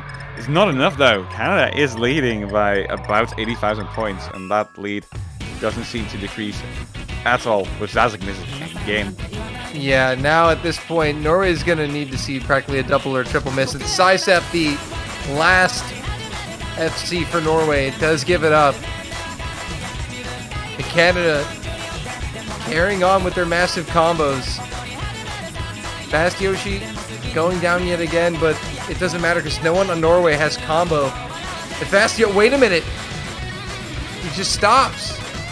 Don't know what happened there. Not entirely sure either. What is he doing? I think he's... Okay, they're acting up a little bit. Zerkarian dropped his combo as well, but that doesn't really matter, it seems, in the end. Norway is not going to be able to take this, despite that weird act of Fast Yoshis. And Canada is going to take it 5-2. Congratulations to them. GG, well played. And they'll be moving on, and can you believe this, Sartin? We will have United States against Canada in the round of 16. Oh boy, the Northern Americas. It's going to be war. War, we tell you. War. But Sisef getting over 1 million points for Norway. A good score from him. Vanilla almost at 1 million as well with 970k. Just unfortunately, Zazik was the one who struggled there. But that is going to end Norway's run in the World Cup. Well played to Norway, and hope to see you again next year. And I'm very sure that they will make the return probably going to see a lot of these names again as well, since they've been playing for so very long. And GG well played to Canada, and they're going to go to the round of 16, and indeed they're going to play against the USA. We have an update on Finland versus Peru as well. Finland just won the match 5-1, so that's going to wrap that matchup as well. And we have one more match upcoming for this weekend, which is the most important match of the weekend as well. It's going to be Finland versus my boys from the Netherlands in about 18 minutes, that is. I don't know about the most important, but it is certainly a very important one in The Group most F, important, Dolan. because it I'm telling you. determines who advances with China out of Group F. Exactly. So far, we've had China beating everybody, basically. Netherlands just won their match versus Peru 5-1, and Finland just did the same to Peru. So it's going to be a duke out between those two teams, and Finland is a very high low seed, and Netherlands is the lowest high seed. In terms of PP, they're It was very 16, similar. and I believe we have the seedings over here. Netherlands coming in at number 16, Finland the second highest low seed at number 18. So on paper, this should be a great match, and the winner will play the Philippines in the round of 16. Correct indeed. And that's not a matchup that a lot of people will like, but advancing through group stage is definitely something that both of these teams will really want to do. So I also just guys realized for blood. we're gonna have China Italy round of 16. That's pretty crazy too. That's nuts. That's going to be a very strong matchup. But that'll be next weekend. So we're going to wait on that. And now we're going to wait another 16 minutes, it seems, for the Netherlands versus Finland to start. So I want to thank you, Dolan, for commentating this one with me. It was nice to be here with you once again. It's been a while since we commentated. It has been a pleasure as always. Yeah, pleasure as always. And for the people that sadly cannot watch the following match, you should follow the Osu Life channel if you haven't already. You really should, because you'll get notifications whenever we go live with crazy matches like these, if you click that bell icon, that is. And subscribing or donating always supports the tournaments as well. So if you're feeling generous, you can do that too. That's that. So we'll be back in 15 minutes with the final match of this weekend. After that, we'll have another showcase for the map pool of the round of 16, and that's going to wrap up the weekend. So hopefully you can join us for those final two things of the weekend. Thank you guys for watching, and hopefully I'll see you in 15 minutes. See you then.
contact has been attempted but cannot be established.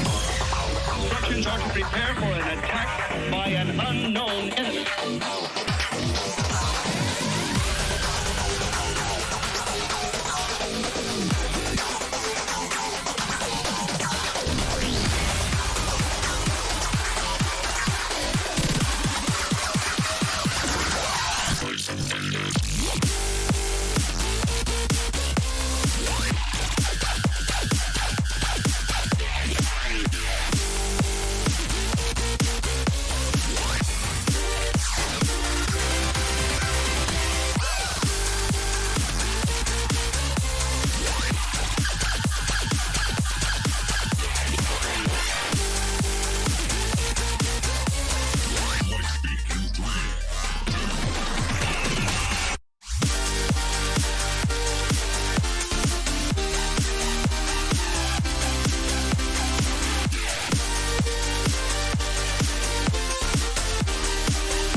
beasts as far as the eye can see. A plague on the surface, a disgusting swarm in the skies.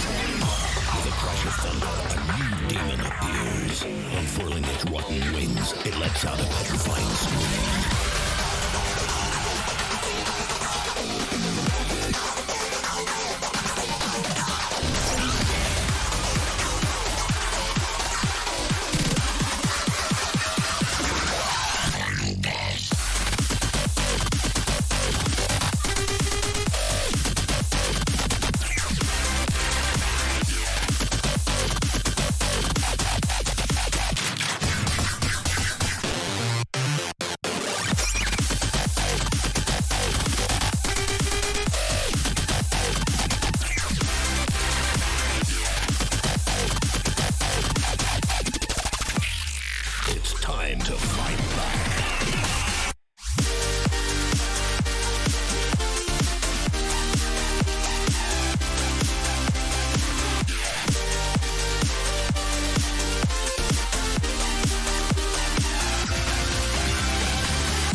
Look at us being early, everybody. Hi.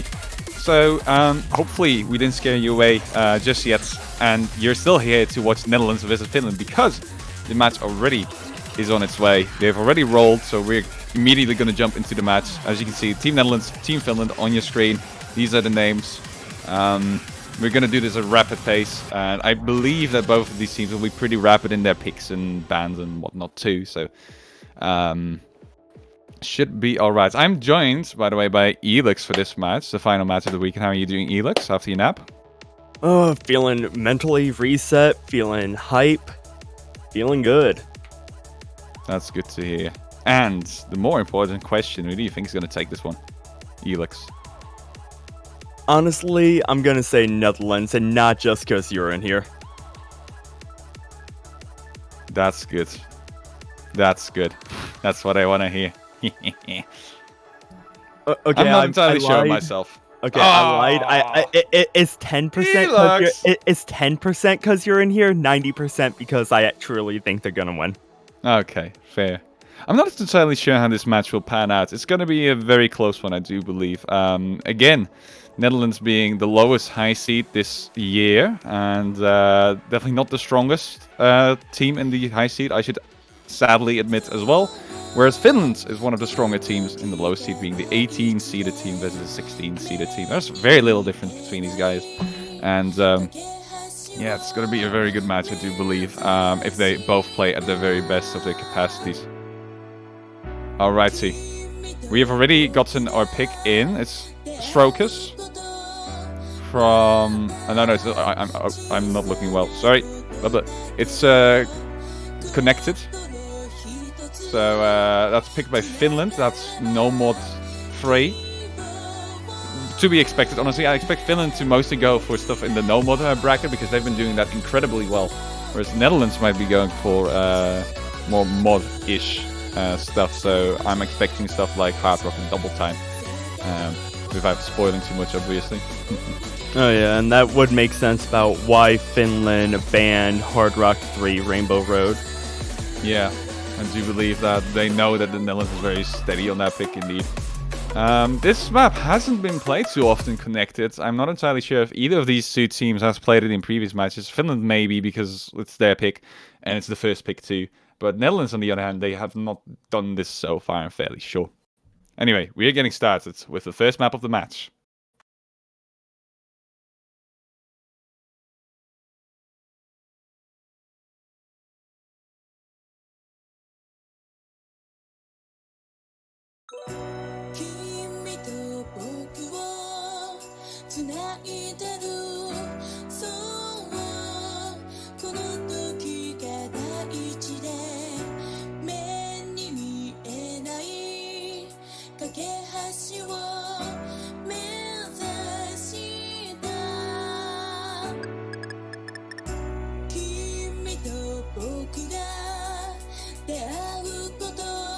Everyone holding onto a triple double S so far in this slower section.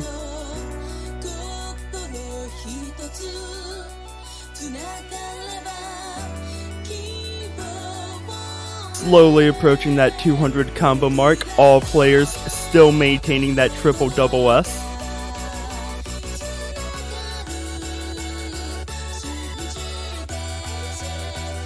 And with that spinner, I do not know who has the score advantage as it's flipping back and forth. It could be a dead set tie. Yeah, it's looking like it so far. We're halfway through the map. Nobody has dropped as of yet. Ooh, the key eye here. Slip ups can happen, but wow, this is really close so far. Not even an accuracy drop from any of these players so far, but Woodpamp is going to be the first one to drop accuracy. Depending on the spinners, that could be a difference between winning and losing. Yeah, the spinners are going to be very important in this one. Finland, on the other hand, still having triple SSs. Are they all just going to cruise? Nikolai missing right at the end there for Finland, and it's looking like Netherlands might be able to take it due to that one miss. Woodpamp also missing though. It's a bit later though, so that probably won't hurt as much.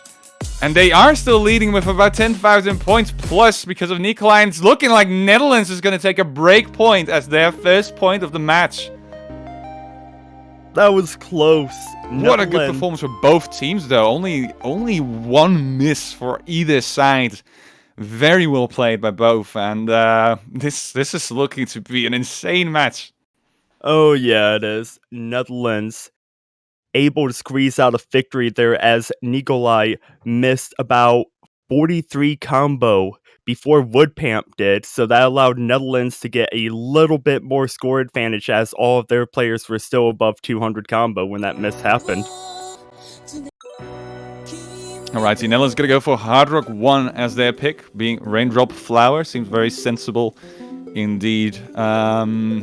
Netherlands are definitely having quite the Hard Rock roster available this time round.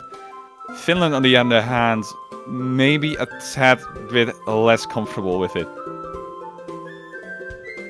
And though it's as you predicted, both teams just rapid firing these picks. Oh yeah, they know what they want to play for sure. Oh yeah. So how many people you predict gonna miss the first couple jumps? I'm not entirely sure. These jumps have been hit by a lot of players recently, so it's not uncommon to just see a triple FC in the beginning for either team. But I'm gonna say like 1 or 2 people are gonna mess up, just slightly like that. Not a big mess up, just a little mess up. Just a little, just a little. Little mess, yeah. Bit of a mishap. That's all. And all it takes is just a tiny mess up in order to lose a point. Especially in group stages. So we see We're getting Cello, some shout outs here. Cello, Tanairu, and Dutchman for Netherlands. Jonsku, Nikolai, and Kaguya for Finland. Again, names that are fairly familiar to most of us throughout OC history. These are all not super new players per se. Dutchman and Kagi are from like the newer generation, so would you consider maybe Jonsku. But they won't be doing too terribly on this map for sure. Firstly, this is their third match of the day already. I think... Oh no, did Finland play twice today? I think they did as well. Yeah, so they're all playing all their matches on Sunday. And so they're very much warmed up and they know what's at stake. So they're going to try their very hardest to do whatever they can here. Oh yeah, and I'm expecting good scores once again. Finland had a last-second substitution, Nikolai getting replaced with Nuksu.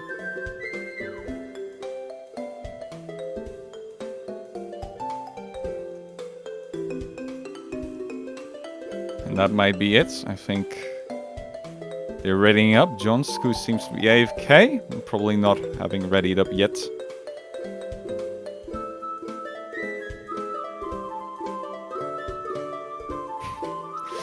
I love how both Finland and Netherlands just inform the teammates in the most blunt way, and just full capsing, speaking their own language. Love to see it. Yelling at him, turn on Hard Rock and ready up. Yeah, exactly. They're having fun though. I'm very sure that both of these teams are going to have a lot of fun this match. Oh yeah, even though it's a tournament, most important thing in all this is to have fun in the end. Exactly. Winning is cool, but having fun is even better.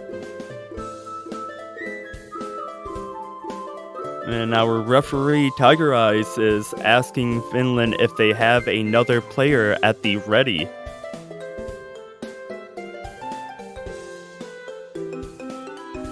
Yeah, they're taking a little long here because usually you only get 2 minutes before you need to be locked in after a map has been picked, but we're already waiting for, I think, over 3 minutes over here. I mean, I think Tiger Eyes has a bit of leeway here because it's the last match of the day, and etc. But he's probably gonna force a swap here on Jonsku as he's stuck.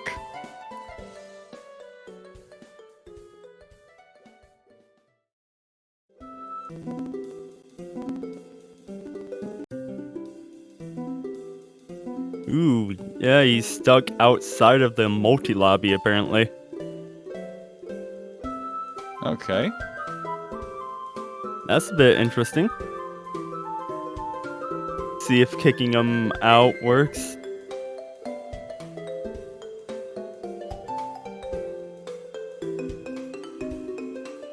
Yeah, that would be unfortunate to have the Finnish team miss out on one of their players for Hard Rock just because he's bugging outside of a multiplayer lobby, so hopefully they can add him after all.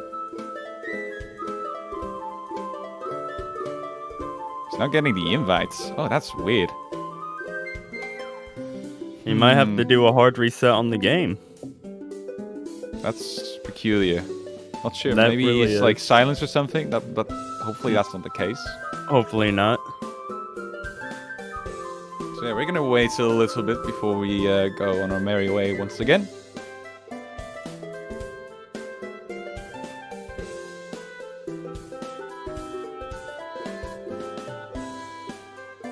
And it would appear that Leno is going to be coming in for Jonsku.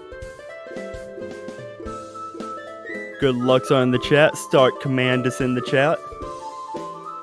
We're about to get this second map underway. No players opting to choose for that hidden modifier, just sticking with the base Hard Rock.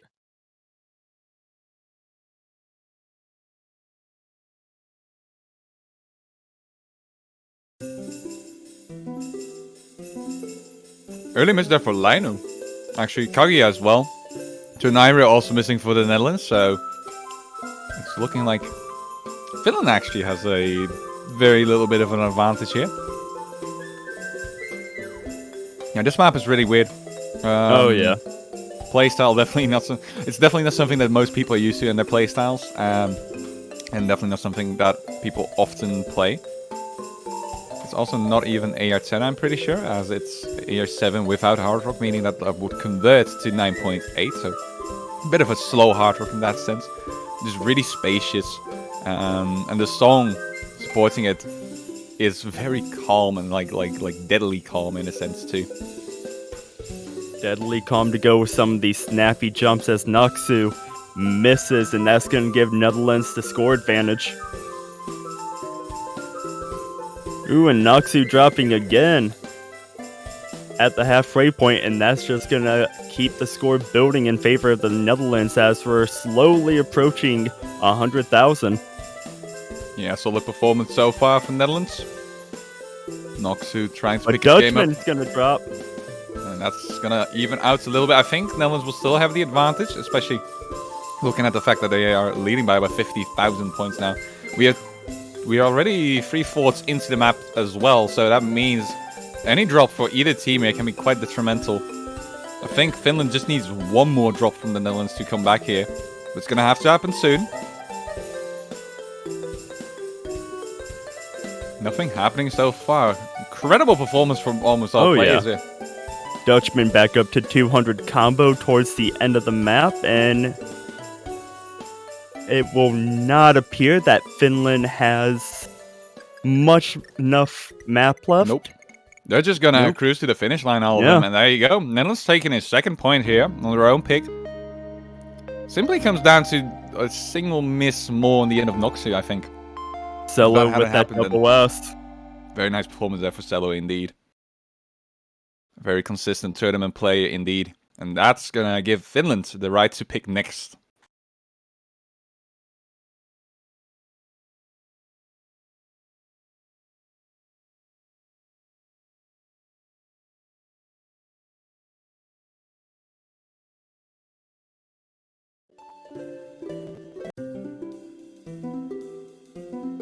See Chatty coming in for Netherlands.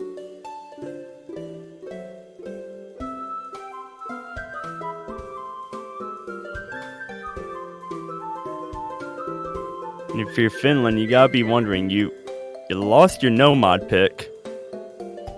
And Netherlands got a pick off Hard Rock, so do you stick with your plan and keep going with Nomad?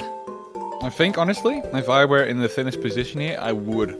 Because I'm a Dutch supporter, but empirically speaking, when you're looking at the past multi-lobbies of the previous two matches, it seems that Finland most of the time is stronger on Nomad than the Netherlands.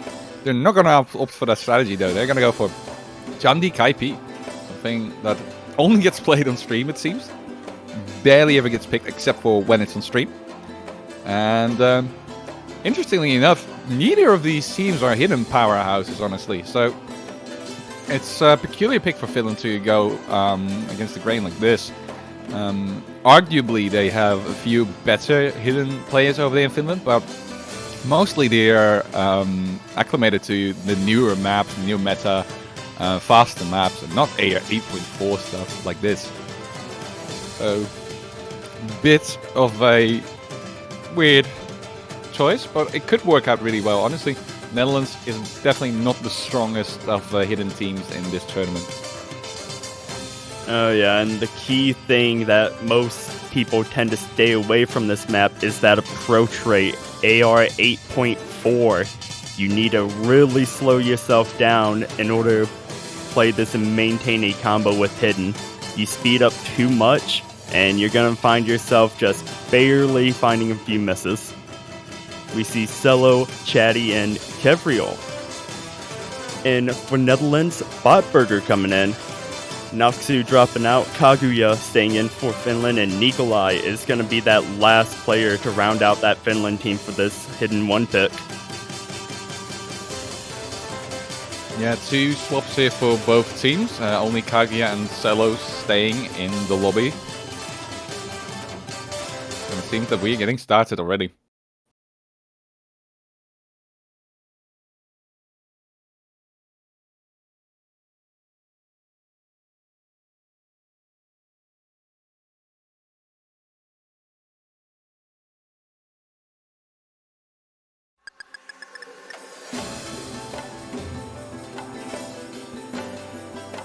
Here we go.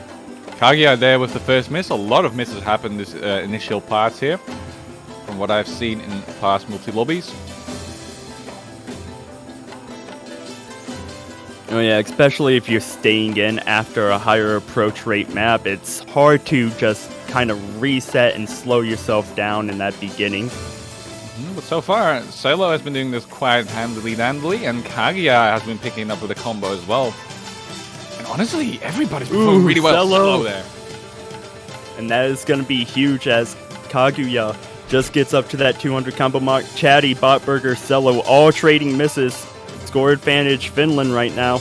Yeah, Nikolai still doing really well with the double S. Kevro also doing his best for the Netherlands, but it's not really working out so far. Popberger with another miss is going to slow down progress on the end of Finland. But Netherlands will need to see a miss from either Nikolai or Kaguya in order to secure a point here. Stello is going to miss once again, though, and that's going to slow down any sort of progression there for the Netherlands. But Nikolai and Kev are going to trade misses. Kaguya, the only one above that 200 combo mark. Chatty right behind them, though, as Nikolai finds another miss.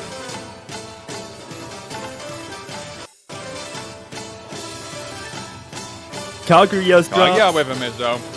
Oh, and that's going to be pretty important. Ooh. As you can see, Netherlands is climbing back up. Everybody catching that pattern. There's Nikolai with another miss. And it seems that it's going to go back to Netherlands. Hello. Ooh, the Celo's miss is going to stop that. But it's extremely close. Another miss for Finland might give it to the Netherlands. But Nikolai's going to drop. He is And that's indeed, both and getting this is going to be smaller. extremely close. The map is so close to finishing. It's Double flipping. miss there for Celo. Popberg, and Celo is actually going to pay Nikolai's gonna Netherlands. drop. A Kaguya's triple gonna miss drop. there for Finland. And that's going to seal it for Netherlands at the end. Finland just cannot hold on to their combo advantage. Yeah, And that just fell apart. practically handing that point over to the Netherlands at the end. You hate to see it happen. See Kevraw with that one miss. Amazing platter control throughout that entire map.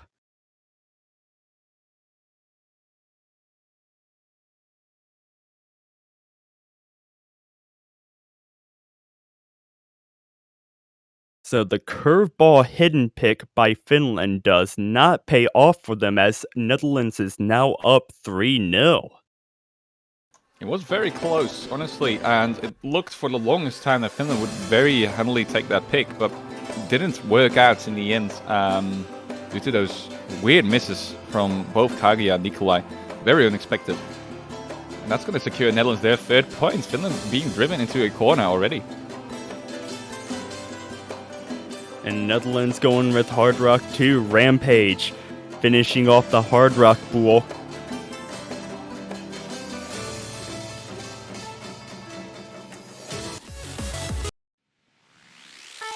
And if Finland can catch a breakpoint here, they're at least gonna be sitting not worse for wear, as all Hard Rock maps are gonna be out, and it's gonna be their pick, but it is Hard Rock, and Netherlands did win that first Hard Rock pick, so.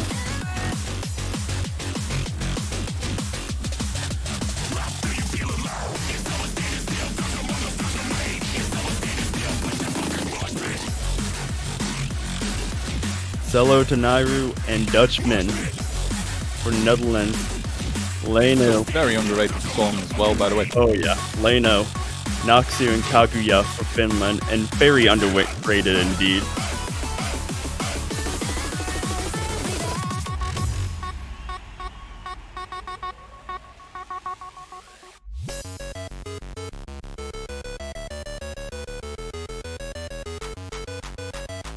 Yeah, some roster swaps indeed for both teams, and not entirely sure how Finland will perform in this one. Looking at the track record, it should be a point for Netherlands if they do play as they have. But then again, we didn't expect Netherlands to take the hidden pick either, so... Yeah, that's true. Though, kind of expected to see if Jonsku was able to get his get their situation with the game client fixed, but it appears not. Highly unfortunate.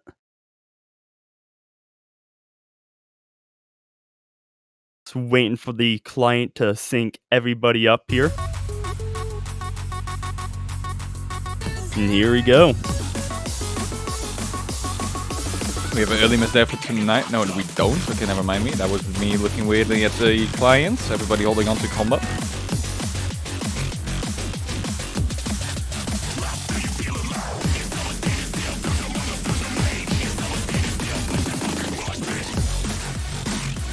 Mosh pits. As we move into a bit of a different section, these jumps are very spacious. You can see you can very easily trip up on these if you're a bit nervous, which I assume both teams are still at this stage.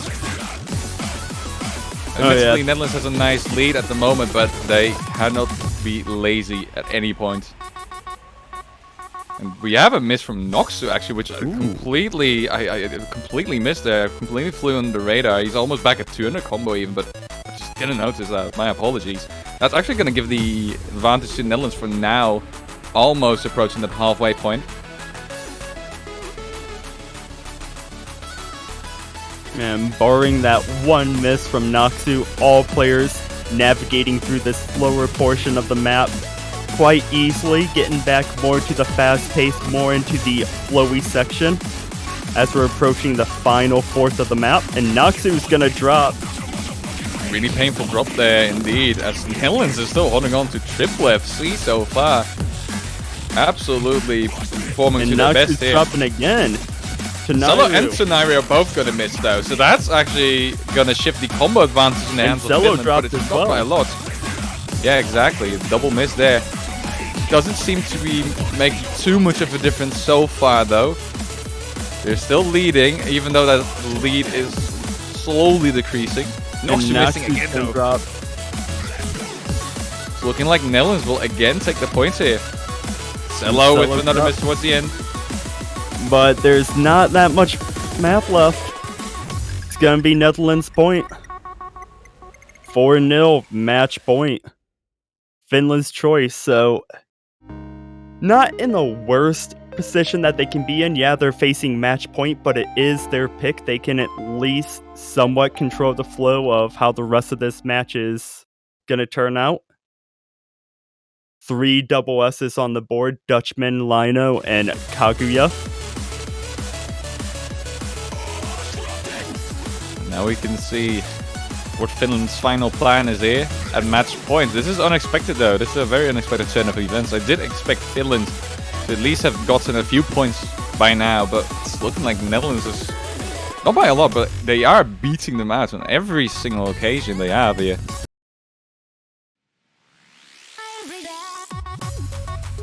And if you're Finland, you've tried Nomad, couldn't find an answer there.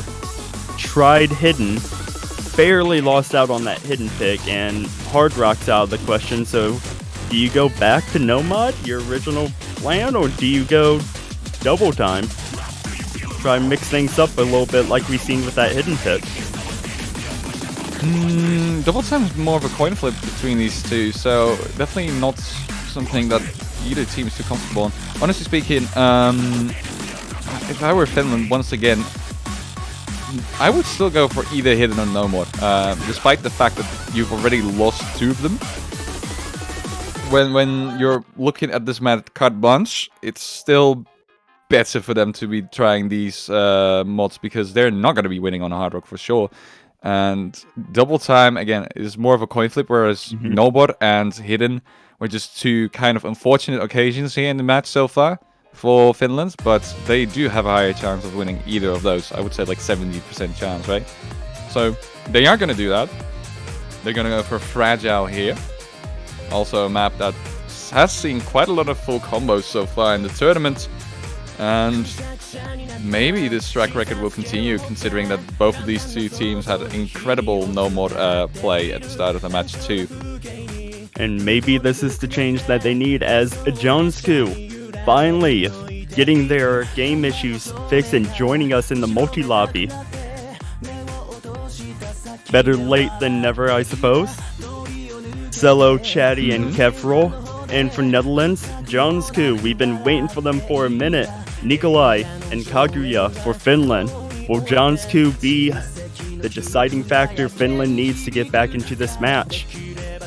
Or will Netherlands be able to make it a 5-0 sweep? We're gonna have to take a look at that as they're gonna get started in about 1 second, I believe. Yep, start I was command lying. in chat. There you go. We're on our way. Match points for the Netherlands. Finland's gonna have to crawl back up 5 points. Honestly, if anything, it's very unlikely that they're gonna win by now. But if any matchup allows for such a weird climb back to glory, this is one of those. Finland could potentially still take this. and that's not to hype you guys up. I'm very realistic in that sense. But Finland has had a very close call so far, only in this match. Cello here with the first miss for Netherlands is going to give the early lead to Finland. Oh yeah, in this group stages, you can expect to see anything happen in group stages. Barring that early miss from Cello, all players getting up to that 200 combo mark quite easily. Cello just now catching up with everyone else. That's going to stop the bleeding a little bit. About a 20,000, somewhere around there, 20,000 score difference in favor of Finland right now. Correct, indeed. We're going to have to wait for the Ki because that's the same as this basically in terms of how it plays, but it's just a little bit more difficult. The space is going to be a Chatty's going to drop. little bigger, indeed. Chatty's going to drop twice before that, actually. And this is the break that Finland needed to get back into this match. Yeah, looking very solid so far for Finland, indeed. And as expected, they're probably going to try and triple FC this. Already leading by over 100,000 points.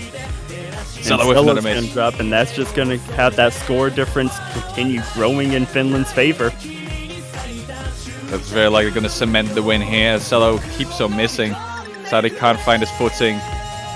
And the score difference is too big for Netherlands to overcome at this point. Reaching about 200,000 now. And I think that's going to be your first point for Finland. Yeah, triple FC, well done by them. And Netherlands is going to have to continue this match.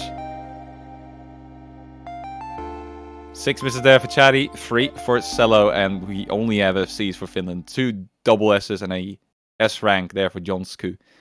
Only missing out on 1 droplet. Also a full combo from Kevrel though, but that's not going to pull enough weight. Though it is Netherlands' pick, and they do have match points, so... Yeah, correct. There's still plenty of options. Oh yeah. 1 Nomad left, 2 Hiddens, and the entire double time pool left to choose. I'm definitely feeling a double time pick being upcoming here. Again, those Hard Rock and double time are definitely the stronger mods for the Netherlands compared to Finland. Finland's making a wise decision on playing Nomad there. Again, they are probably stronger in most cases on Nomad and Hidden, but they have had 2 pretty bad runs in this match, leading to that 4-0 result so far. They could still try and turn it around, but it's going to be rough for them to beat 2 Dutch picks as well. I can completely see them like run it back if they were only to play Nomad and Hidden from here on out, but that's not the scenario that they are currently finding themselves in. That entire double time pool is still wide open. And there we go, Chatty, Netherlands. Okay, we're not doing a tactical timeout. We're choosing double time 1, as you like it, the slower of the double time picks. Still a really difficult one. It's definitely the most difficult double time we have in this map pool. Oh yeah, even though it's the slowest double time pick, the spacing between some of those patterns makes it really difficult. A bit of a wink from the Dutchies to play a Dutch map, which could be their final map of the game. Again, Netherlands still holding on to that match point, and Finland has so much work to do right now. It's all or nothing. Woodpamp coming in for Netherlands, Botberger coming in for Finland.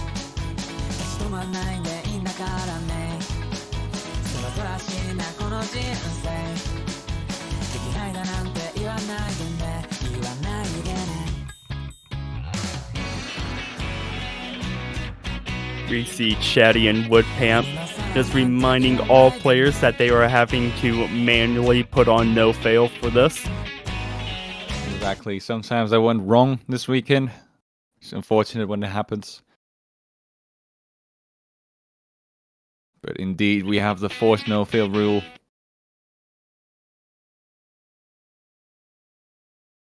And here we go. We are gonna get started on the 6th map of the match. Netherlands pick.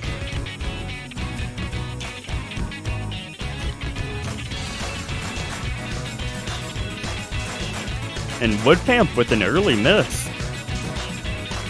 Maybe the nerves kicking in, especially since he hasn't played the past 2 or 3 maps, I'm pretty sure. So he's gonna have to get a bit acclimated again. On the other hand, Finland is doing very solidly so far, as we're gonna move into that first PI soon, where most misses tend to happen. Woodpamp joining their teammates now at that 200 combo mark, stopping the bleeding for Netherlands. Score is gonna even out. Alright, so here we go into the first PI. Wonky movement from a few players, but everybody is holding on.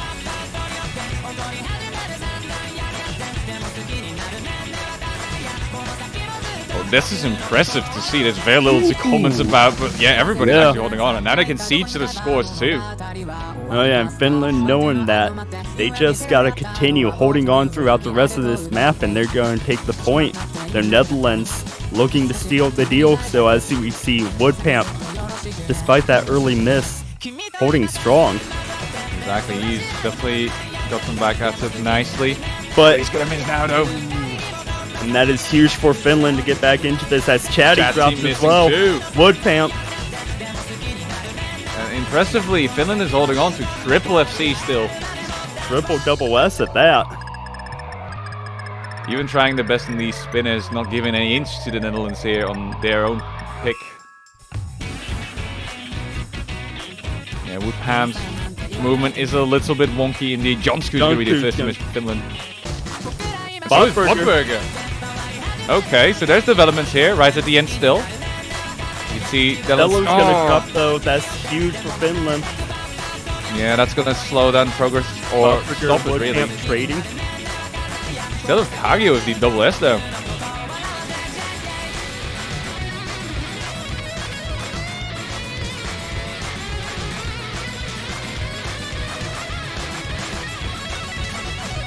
No misses now for the last 150 notes. So a bit of an asymmetrical stream now. But Kagyo Finland's taking a very nice point. Finland taking a break point on Netherlands pick when it was match point. Finland now 2, Netherlands 4. It is Finland's pick.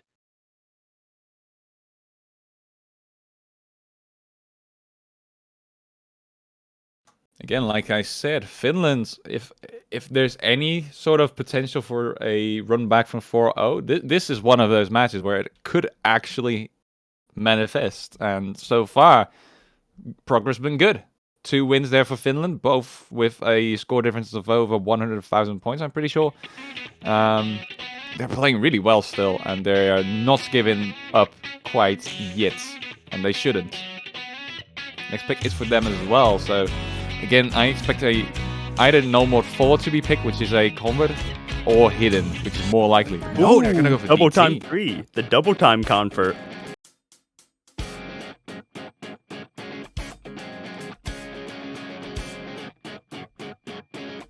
Okay, so they're gonna try something else here. But honestly speaking, considering how they won by over 100,000 points in that previous double time pick, this is fairly sensible.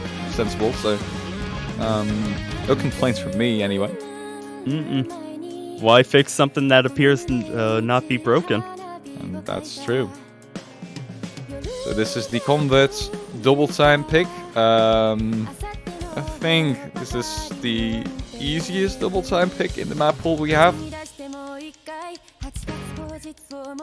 And yeah, I wonder how this is going to pan out. Again, Finland's not being known for being really strong at double time. Netherlands isn't either per se, but most of the time Netherlands should theoretically be a tad bit better. They're having fun though, that's nice to see. Netherlands hands trembling, being said by Botberger, trying to intimidate them just a little bit. And that's all good fun. Let's go with the 7th map of the match. Finland looking to stay alive in this pick.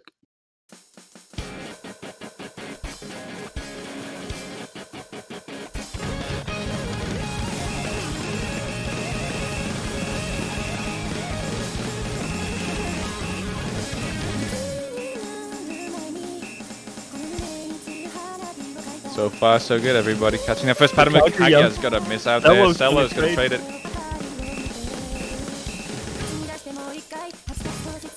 Yeah, it was a weird miss for Kagi. He just didn't move his catch towards the right there to catch that the 3-note pattern. Ooh, and Chatty's gonna drop, and that is gonna swing the score in favor of Finland as they're starting to run away with this.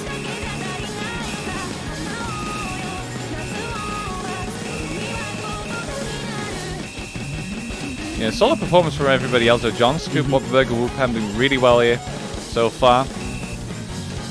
Chatty's back at 200 now. Score difference of about 40,000 points. And at the break, Finland sees that they are indeed in the lead, and they just got to maintain this momentum. Cello's gonna drop. They're going to maintain it indeed if Cello misses like that. Netherlands going to need at least 2 or 3 drops now. Chatty's gonna drop. Woodpam's gonna drop as well, followed by that Chatty, kinda and kills this is it, I think, huge. for Netherlands. Yeah. Unless we see a triple drop from Finland here, and they're all holding strong, but a double miss on Finland. Not going to be enough, Hold though. on. They're going to need some more than that. The double miss is definitely still safe for Finland. Woodpam back up to that 200 combo. Netherlands has a slight combo advantage here, but it's not really that big. As you can see, the score is still very much in favor of Finland, and that's probably going to remain this way unless there's going to be a triple miss like right this second. That doesn't seem to be the case. Netherlands really going to concede another point here. Yeah, Giving Finland their Bodberger nerves the steel despite both their teammates dropping. Seems like Bobberger's intimidation worked there. It appears so, as Bodberger's the lone full combo in the map. Well played to him. Very nice play there. Finland taking their 3rd point, and this is getting a little scary for Netherlands now after that initial 4-0 lead. They're gonna have to pick now, and if they lose again, it's gonna be... Hidden 3. Ooh, another convert. Another convert. Oh, that's interesting. Hidden by Netherlands, so the tables have turned completely. Netherlands is actually opting for what I would consider to be Finland's stronger suit, whereas Finland has done some very nice double time action just now, twice in a row too. And is this an act of desperation for Netherlands? I'm not entirely sure. Cello, Chatty, and Kev wanting to finish this out. They were up 4-0, but Finland is crawling back. Bodberger, Kaguya staying in, waiting for that 3rd player for Finland to come in. Finland should be feeling quite good now, actually, as they are now on the streak. They've completely broken Netherlands' streak and probably damaged their morale quite a lot as well while they were at it. And this is not a super comfy pick for the Netherlands at all. They've kind of forced them to go this deep into the map pool already, which could lead to quite a result for Finland. Maybe forcing that tiebreak after all. Yeah, Nikolai being that 3rd Finnish player to come in.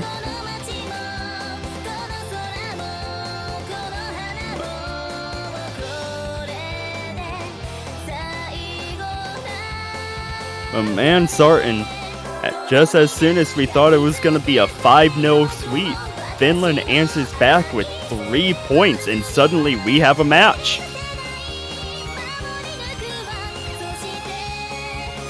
Start command is in. Good lucks are in the chat.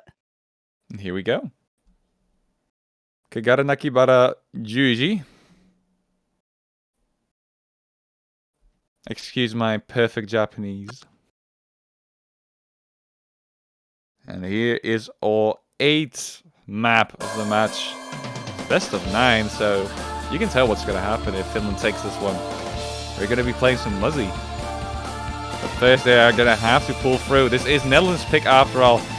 Big miss there for the entire team though. Nikolai the only one to drop on the end of Finland, so we're off to a good start for Finland.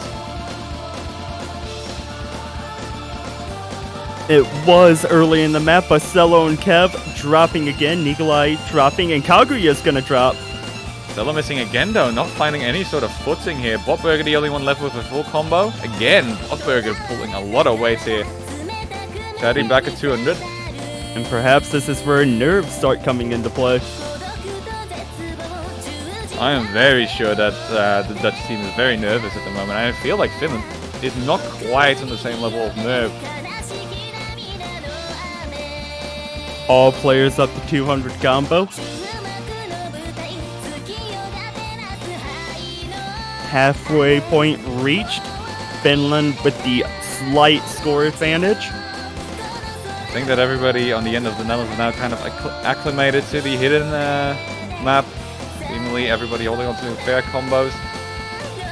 Ooh, this is a pretty tricky Ooh, pattern. It's going to be Chad. a double miss for Netherlands. Again, Finland is going to run away with it now.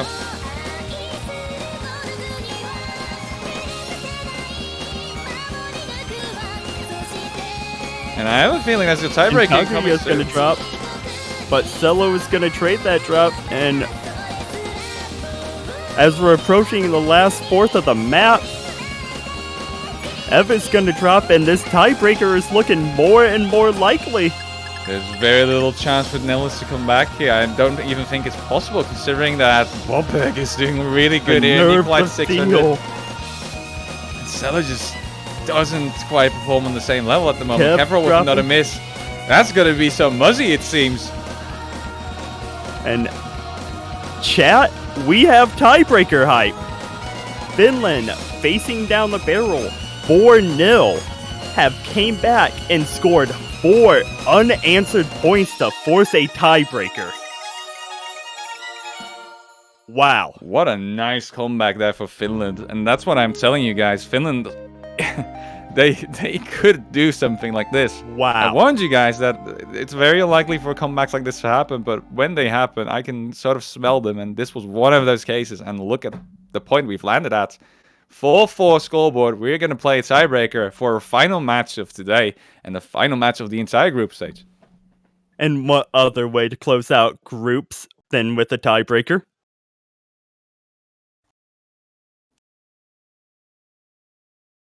And Kaguya calling for the tactical timeout. Oh, he's going to You- do that. Okay. Ooh. And you gotta imagine that Finnish team. They probably weren't expecting that they would be able to bring it back from the brink of destruction, and now they have to be through the roof. But they are needing to control and compose themselves. I think Netherlands is going to have to do that more so, actually. That is true. That I is don't true. think Netherlands had expected a tiebreaker to happen anymore after that 4th point they got.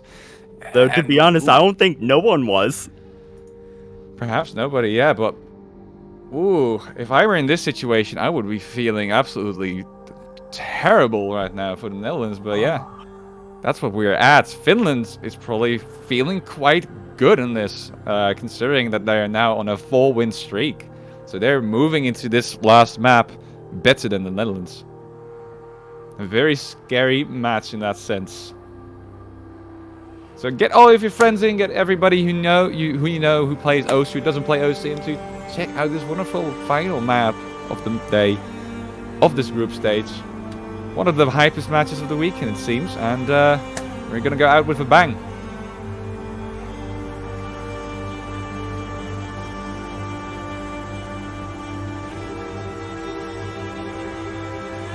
Our amazing referee, Tiger Eyes, just letting that Finnish team know that because it is the tiebreaker, there is no tactical timeout. It's just going to be the 2 minutes that comes with the map, and then he will be forced to start it.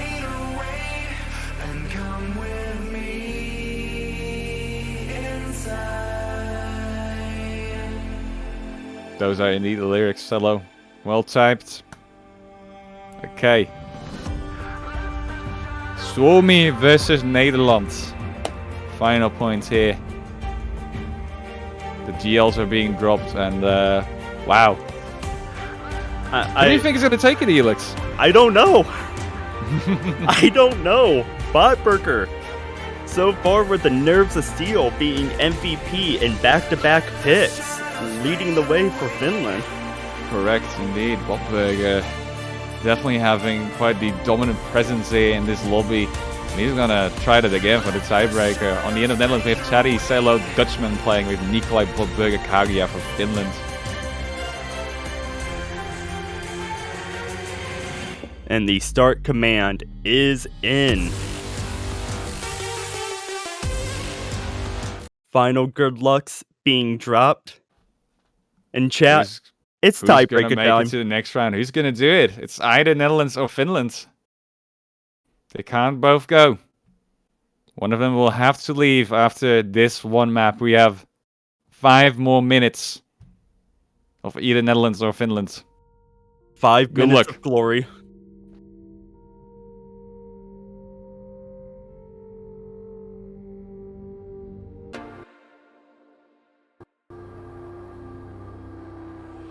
And here we go. Finner battle to start it off. Slight Yeah, score advantage in favor of Finland. There's one spinner trap towards the end of the intersection too, so peculiarly we've actually seen a lot of drops on that specific part from a lot of people.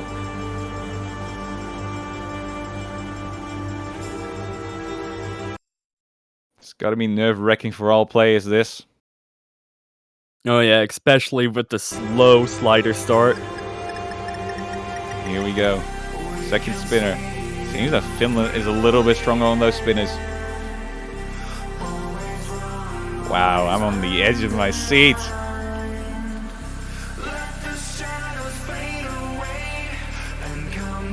$200 combo.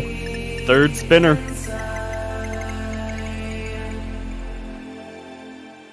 Okay, we're gonna build up a little bit here. First snap of the map. This intro's grueling for either team too. It's weird to go from this intro into the snap fest that is the rest of the map. So far, no breaks yet. Oh yeah, and not just comparing this intro with the rest of the map, but the nerves that all players have to be feeling in this slow section. And that's also the reason why so many breaks happen around this point.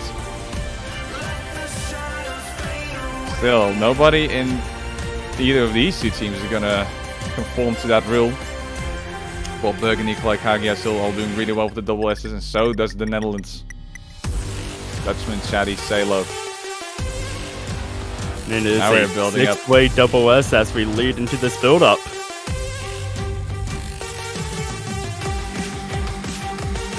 The first miss for Bob Berger there, he stood still for like a second or so, a good second. That made him miss a few notes. Netherlands here with the early lead. And this is where the drops are truly going to start happening, I do feel like. Yes, it's only Bob Berger so far. Halfway point, only Botberger with that one drop. Incredible plays from everybody else so far. Botberger back up to 200 combo, stopping that bleeding. We have a difference of 30,000 points-ish right now for the Netherlands. A little lower than that, actually. It was a very unfortunate part for Bob Berger to drop on just now. Everybody's doing so well, though.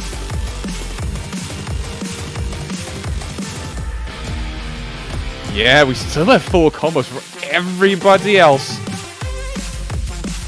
We move into the second chorus. And that combo is just getting higher Bob and higher. Berger again! And Netherlands is slowly getting away with that score bar. Moving into the 1,000 combo range. 4-digit combos. And Salo with the good miss drop. there for Netherlands. But it's not going to be enough for Finland. They're going to need at least one more. Salo missing big there. I think that was lag too. I have a feeling that Bob Berger also lagged on that first miss. And that's what I feel like happened to both of these players. Very weird spot to miss on, and they just stood still there.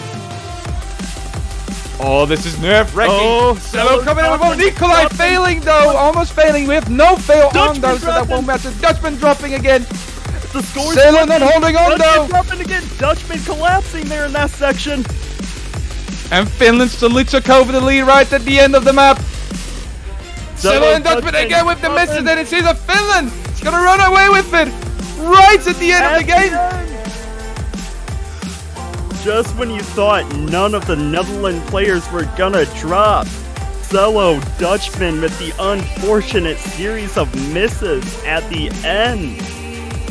it looks so solid, but this part is like pretty much unmissable. Everybody's just gonna hold on to their combos here. I do feel like Shadi and Kagi are the only ones left with a full combo. There's not enough map left. There's not enough map left, Sarton. It seems that Finland is gonna pull it off indeed. 5 Can't fail Kaguya with a miss towards the end, but it's way too late at this point. 5 unanswered points by Finland. Netherlands were up 4-0, and Finland answers 5 points to steal this match away from the What Netherlands. an incredible game. I'll admit, Wow. I'll be a bit sour for the rest of the evening. I'm Dutch. I'll be a bit sour, but that is incredible comeback from Finland, and that is such a good game played by them. After the enormous Wow. pressure of being behind 4-0, coming back and making a 5-4 victory. That is Wow. insane. That barely ever happens. Wow. Incredible play from Finland, and congratulations on advancing to the next round as the Netherlands is going to bite the dust. What Again. in the world did we just witness? Chatty, the lone full combo on the board, but just not enough for that Netherlands team to edge it out. Wow, and there are your victors, ladies and gentlemen. The comeback of a lifetime. 5 unanswered points. Went from facing down the barrel a match point to 5 unanswered points is Finland. I'm in disbelief right now. Yeah, me too. I'm just kind of staring at the screen right now, and I'm just really impressed by Finland's performance on those last 5 maps. This barely ever happens. This kind of stuff barely ever happens, and it happened today as our final match of the day as well. So, well played to Finland. What a way to close out groups. What a way to close our groups indeed. Also, thank you Vexakita for this sub tray, and lots of subs being gifted there. And that's going to conclude the group stage, seems. Netherlands biting the dust. Finland is going to advance to the next round, and they'll be playing against the Philippines. So, And what a luck to way them. to advance it is. Good luck against the Philippines. That is a tough Philippines roster. Indeed. Well played to them. And that's going to conclude the matches for this weekend. And I hope you guys enjoyed it a lot. We are not quite done yet, though. One more thing incoming now. For those interested, the map pool showcase of the round of 16 will be upcoming. Not entirely sure whether we can swap to that immediately, but I do feel like we can. It seems that the commentators for that are ready as well. We're gonna have some We're gonna have the background soundtrack of JB Hyperion and Sakurai for the map pool showcase. So you will all know what what you need to do for next week and what you'll need to prepare, or you can just hang out, listen to some nice tunes, and be a bit of a community together. We're lovely, right, as a community. I mean, Oh yeah, Sakurai and JBH2 really experienced mappers, and I am looking forward to listening to their input on this round of 16 pool. correct. I do hope for a nice map pool. I'm very much looking forward to some nice commentary from our friends. Yeah, thanks for watching the matches anyway, everybody. If you liked it, we'll be back with more matches next week, obviously, for the round of 16. And if you don't want to miss out on any of those, you should follow the channel. You can even click on a bell icon, and that will get you an email every single time we go live, so you won't be missing out on any of the action. And next week, we'll also very likely have banners available for sale. Oh yeah, Pretty that's cheap. right, banners. Yeah, banners. I'm going to plug them right now. And that means that you will be able to support your favorite team with a nice little plaque on your profile. So you should check that out whenever they're up. Anyhow, I think we're swapping out. Thank you so much, Elix, for joining us. Always a pleasure, Certain. Always a Yeah. pleasure. Nice to see you come back after the nap and decide to hop on and have some fun for the final match of today. Oh, Incredible yeah, play by what a match Finland it once was. again. Congratulations to them. Yeah, we're going to swap out, I think. That's us for the weekend. Okay, everybody, take care. Have a good one. And have fun with the map pool showcase that's upcoming right now. See ya.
Hello, everybody. Hope you stuck around the few minutes while we took a little bit to get us set up on the way for this Map Pool Showcase for the round of 16. I'm JB Hyperion back once again, joined by Seka. How are you doing? I am doing great. Man, that last match was... Whew, that was you just can't take your eyes off that one, honestly. Yeah, reverse sweep, huh? Wasn't expecting that one. Gonna have lots to talk about in our recaps next week. Looking forward to it. Yeah, honestly, I don't think anybody could have expected a reverse sweep. And that was the only low seed that we have advancing to the So next we're round. keeping up the history of Catch World Cups always having at least one low or unseeded team advancing. So congratulations, Finland. It was destiny. Yeah, but anyways, we're going to be getting right started with the Map Pool Showcase. That Map Pool Showcase that everybody's been waiting for. So here we have the first map of the Map Pool Showcase, Nomad 1. Our first custom map from Yumeno Himiko. It's going to be Monster Siren, MSR, Alan Day, Jason Walsh, Operation Pyrite. We had a pretty long song title in the previous round with Nomad 3, and this one is challenging that one. Yeah, lots of art. Here you can see this is 4 minutes long, or just below, 132 BPM, and has a high approach rate of 9.6 for a round of 16, which is a little bit surprising. But it's going to feature some 1/3 patterns as well. Yeah, usually we don't see 9.6 until probably quarterfinals, I'd say, even, because last round I think the highest Nomad we had was, what, 9.1 on a rain? So this is a really huge jump. That's kind of unexpected, I'd say. Yeah, we did have a little bit more in the hard rock pool, like there were several AR-10s. So I guess they're just kind of amping up the difficulty on everything a little bit based on what we've seen in previous years. This is going to be offset slightly by the lower CS value, or the larger fruits, I guess, of 3.2, which makes it a little bit easier to kind of preempt your movements from one object to the next and not miss slider ends in circles.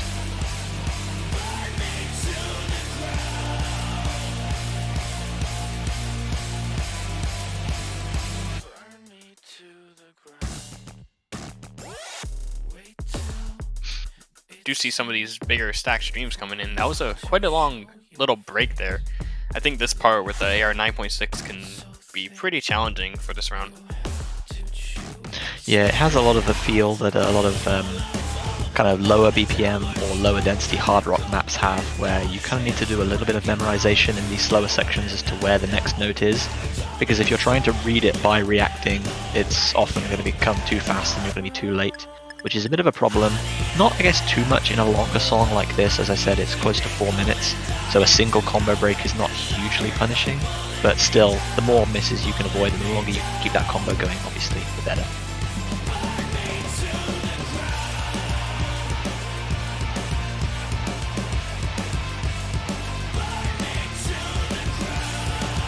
A lot of hyper dashes into kind of vertical sliders here. Kind of a lot of potential I see for over dashing those in particular. I love the fact that they're kind of slightly slanted, which is a pattern that I'm very familiar with and I use a lot in my maps, where you want to just kind of stand still because you know it's a roughly vertical slider, but if you're over dashing from hypers a little bit, then you can get a case where you catch the first fruit and the other one just falls over the edge of the plate, which is such a really, really demoralizing feeling. Yeah, it's definitely a bit painful. And we see in this slow part, there's no hyper dashes at all. Just going to be a bit more dashes. You also see some 1-4 hyper dashes coming in, I believe these are. Either that or they're 1-6. Can't really tell with this BPM.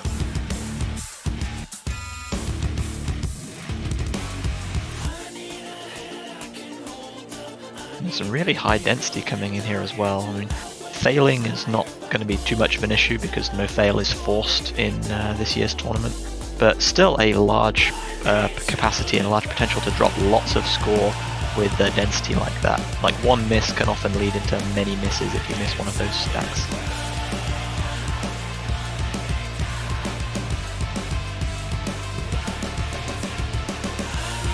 A lot more farther hyper dashes than this last part as well, kicking up the intensity quite a bit.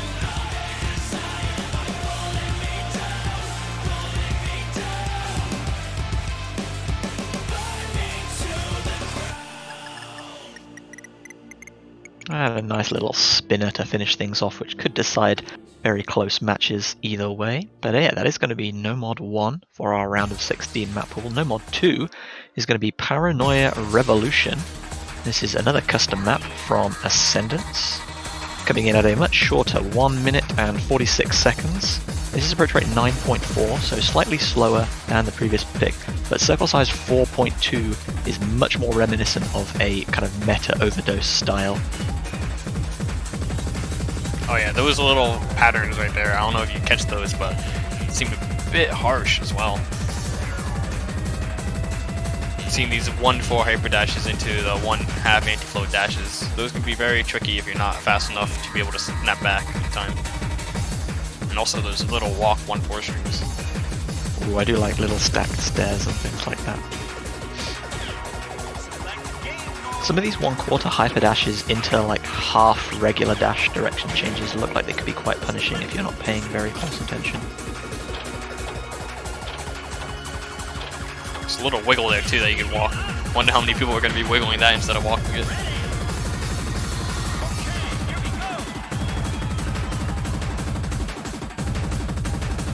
A difficulty I see with this map is that there's a lot of kind of hyper dashes where you're forced to stop and then do like a tap direction change in the same direction. So it's slightly more uncomfortable movement type. And if you just hold the dash throughout, then you're going to miss that second set of objects. But obviously if you stand still, you're not going to be able to tap to move to that second object there. Yeah, you know, this map is kind of reminding me of like a light overdose version of Weave Detonator. It's kind of what it seemed like a bit. And Ascendance, of course, being the same mapper as that. Oh, and that is a very punishing burst section at the end after that last spinner. Don't forget that's there.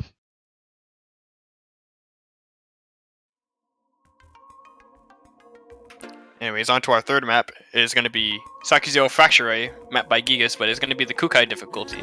You know, I saw Gigas on Twitter saying, man, Fracture Ray just got a lot of plays recently. It's either going to be in CWC or it's going for Loved, and well, now I guess you know what it is. It is in CWC, Gigas, congratulations. But this is, like I said, the Kukai difficulty. Not a custom map, but it's still, I believe, pretty recent, in 2021, if I'm not mistaken. Last update was 2021. I'm not sure exactly when this particular diff was added, but the map set itself is from mid-2019, so it's been kind of hovering around for a little while. But yeah, as you said, this is the Kukai difficulty. I'm not sure how recently this was updated or when it was even submitted to the difficulty, to the map set. This one is slightly longer, just over 2 minutes in length, 200 BPM, so faster than the two picks we've seen thus far. Circle size 4, approach rate 9.5, again pretty much slap bang in the middle of the two maps we've seen thus far, but here we are looking at very technical, lots of alternating rhythms and snaps from 1/2 all the way up to 1/5, so people are going to have to watch out for those, and lots of nice long sliders. Yeah, and I'm looking at this, the dash spacings are actually pretty far on some of these repeats that we were seeing, the 1/3 and the 1/5, I'm pretty sure, so could catch some people out on that high spacings. But usually you don't see that much when you're kind of playing light overdose, those wiggle pattern moves.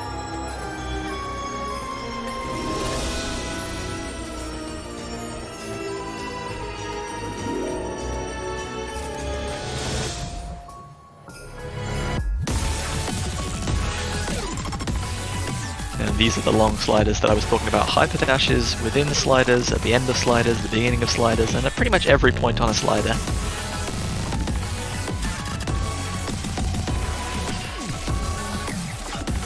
Slightly reminiscent of that Sinnoh diff on Chroma Eye that I'm sure everyone is a huge fan of, where the whole key eye is just one slider. Lots of droplets with hyper dashes. Yeah, I was actually kind of thinking about Bunray's Fujigira Berserker a little bit. I believe that was a no-mod pick in recent year. This kind of feels like an easier version of it as well. It's kind of with the way that the wiggles are used with the long sliders.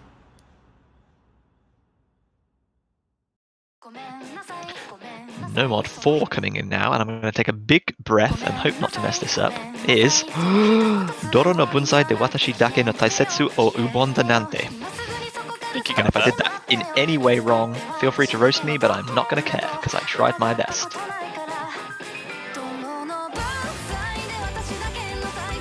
Yeah, this So, map is first go ahead. convert of the pool. Yeah, first convert of the pool. Gonna have 5 Nomad maps this round, not 4. Going up in the amount of Nomad maps per round, I believe, until 6. Anyways, it's gonna be AR 9.3, 6, 3.6. Gonna have some, obviously what you would expect from a convert, the far jumps.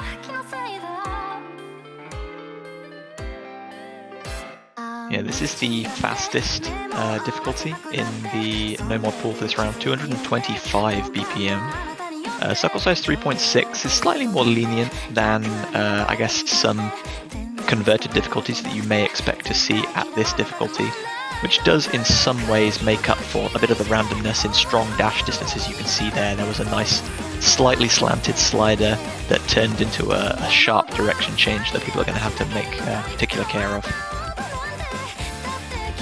Yeah, this map is seeming like, if you like converts, kind of like the one from last round that we had with the Aura Anbu. This kind of seems like a bit of a harder version of it, but instead of the 1/4 snaps, it's going to be on the 1/2 snaps. Bit of a higher BPM.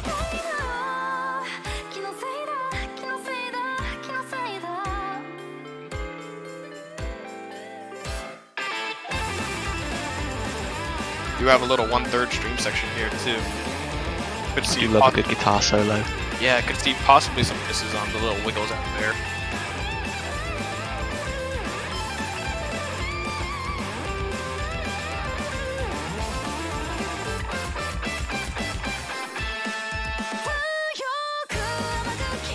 I see a lot of kind of blending between 1/4 and 1/3, and now 1/2 and 1/3 as well, which people are going to have to take care of. Similar to in Fracture Ray with just the variable snapping.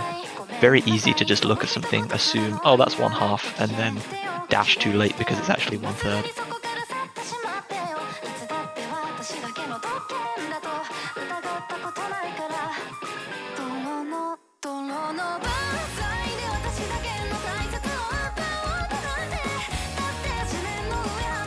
You know, I'm actually quite surprised that we still haven't seen a CTP version of this map submitted yet. Because I know in the chat we also had a lot of people saying, to you, yes, I like this. Very surprising, nobody's mapped it yet. Are you taking that upon yourself, or are you challenging the mappers in the boy. audience to... Well, I know there's some mappers out there that have been thinking about it for quite a bit, but I'll take this on for other people. Somebody map it, please. Good song. Oh, there we go, we got our first offer. Making in 3 minutes. Okay. Yeah, I know We have a Nakatachi, taker. probably one of these people that are in love with it, even though it's not male vocals like his favorite.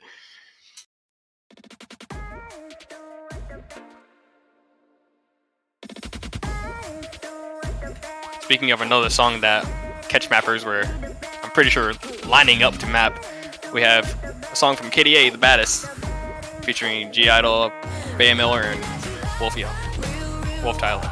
Anyways, it's going to be Air 9.3, CS 4.2, convert of the round, second convert of the round. It's going to be a bit more of a technical one, a bit slower at 150 BPM, coming in with that swing style.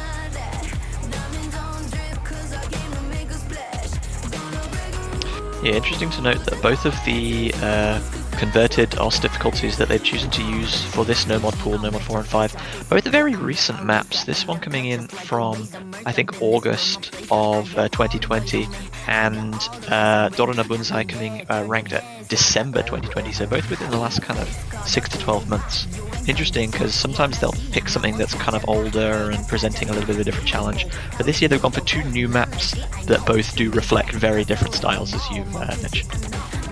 Oh yeah, this one seems to be very focused on the vertical tap dashy movement and placements on these little, I think they're, I don't even know what snaps those are. I think they might be just 1/4, but I can't really tell.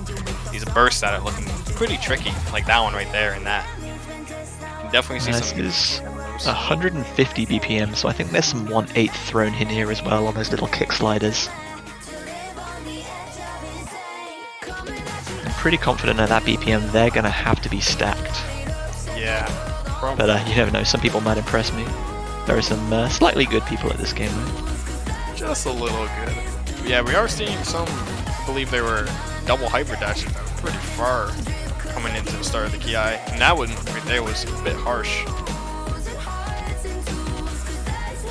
One thing that's going to be interesting to me is to see how many people voluntarily sacrifice droplets in order to try and maintain good catcher position, because some of these sliders move at really unintuitive angles and directions, especially after the strong hyperdashes. You can see here from the accuracy of the test player or the map pool selector, we're already down at 98. This is not an easy map to act by any means. Yeah, definitely not. And you know, with the way that Score V2 is in catch, I'm sad to say that it's probably going to be the latter of people trying to not dodge the droplets, but sort of focus on the big fruits, you know, because droplets aren't giving that many points compared to spinners, you know. So catching the big fruits is what's really important here.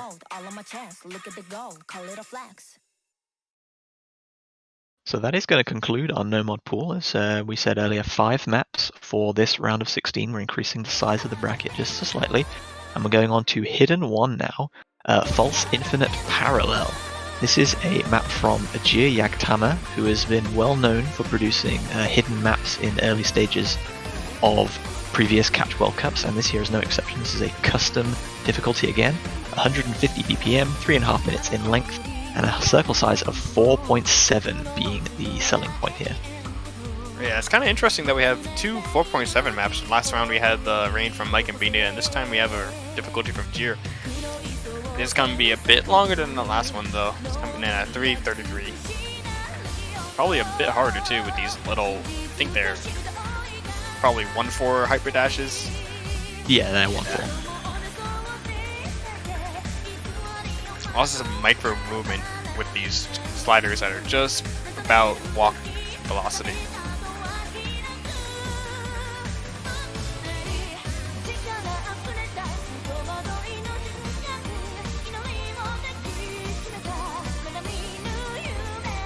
That double 1-4 hyperdash with hidden looks kind of punishing. I mean, I think the higher approach rate probably makes it a little bit more lenient than I'm expecting, but I can definitely see people moving slightly too early or too late there and missing both of those objects. Oh yeah, that was I think a 4-note 1-4 hyperdash chain right there, actually. That one seemed a bit harder than one you were mentioning, so kind of does scale a bit.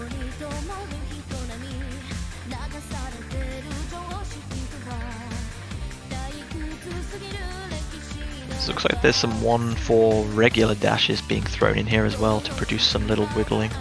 Balancing the difference between the hyper dashes and the normal dashes is going to be quite a challenge, especially as the map goes on, because this does look quite draining. Very few like calm, relaxing downtime sections where you can resettle your catcher position and focus on what's going to come up next.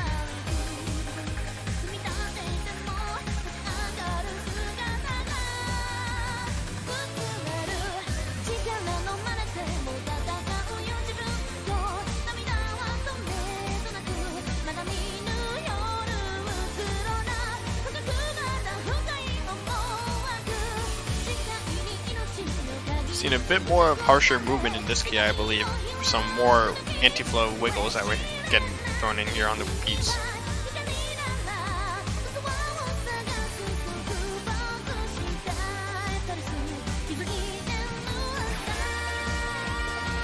Yeah, those kind of double, triple, and later I think 4 times quarter hyperdashes back to back are definitely the kind of unique selling point of this difficulty.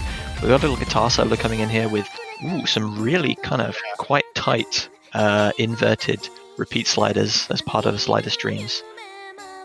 Yeah, usually players would hold dash on those because it would obviously make it easier if you're holding dash, because, you know, if you hit the hyper dash, you have to hold dash anyways. But now you have to hit the dash, let go of the dash, hit it again for the hyper dash. So it's actually harder having it be, you know, having the walks instead of dashes on those. Yeah, the repeat sliders looked too low in slider velocity to kind of reliably hold dash without over moving there. So as you said, it's kind of hyper dash, direct double direction change without hyper dash, without the dash button held, and then back onto the dash. So yeah, really difficult combination of notes in quick succession there.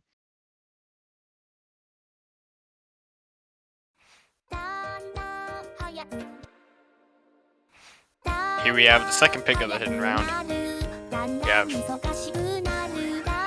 Dandan Hayakanaru from 40MP, mapped by FD4, another custom map. Seems to be the very, very slow map of the Hidden Pool. Everybody loves slow maps. You can ask Zyrox to confirm that one. Yeah, see, this is also approach rate 8.4, circle size of 4.2, and I guess in a similar vein to the Fluorite map we saw in the group stage, which was of course Hard Rock 1, slightly lower BPM, this one coming in at only 126, and this one is 2.25 minutes in length. I think the BPM changing this time is going to be like the difficult aspect. So whereas the difficulty then was like the rhythm changing with Hard Rock, this time it's the BPM that is differing.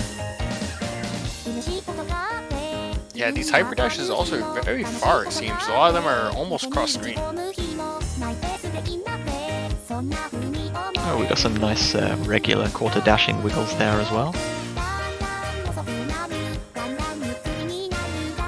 Given how slow this is, I would be curious to know how many strong, intentionally strong dashes. Here is one of those BPM changes I was talking about. I was wondering how many of these strong dashes are intended to be strong, and how many of them are kind of just a product of the lower approach rate making them seem stronger than they actually are. I'm not sure, but I'd assume that FGF, they know what they're doing. They're pretty good at mapping these kind of maps. This is like their bread and butter, you know? So I'd assume it's all intentional at this point, whether they want it to be. These, this seems to be a really, oh wow. I did not expect that at all. Did you, JBH? It was a very rapid BPM change and a kind of difficulty spike that I wasn't expecting there right before the end. Yeah, that seemed pretty out of place even for this map, but it's gonna see a lot of people missing on that ending.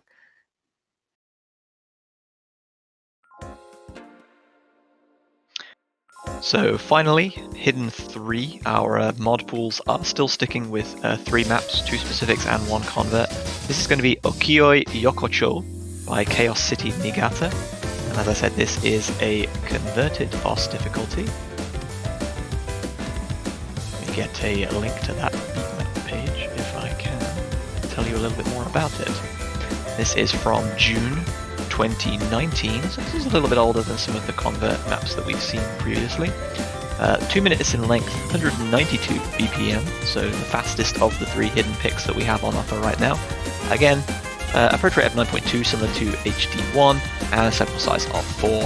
Very kind of standard for like a normal play, but the map itself is anything but standard. Yeah, I think we're seeing even some 1/8 hyper dashes in here, if I'm correct. Seem to be very, very highly snapped.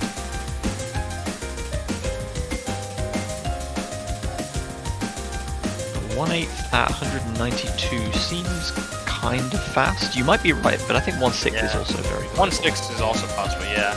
Seems to be very precise. I'm seeing a lot of these vertical movements that you can't really wiggle on, or it's going to be too hard for this difficulty.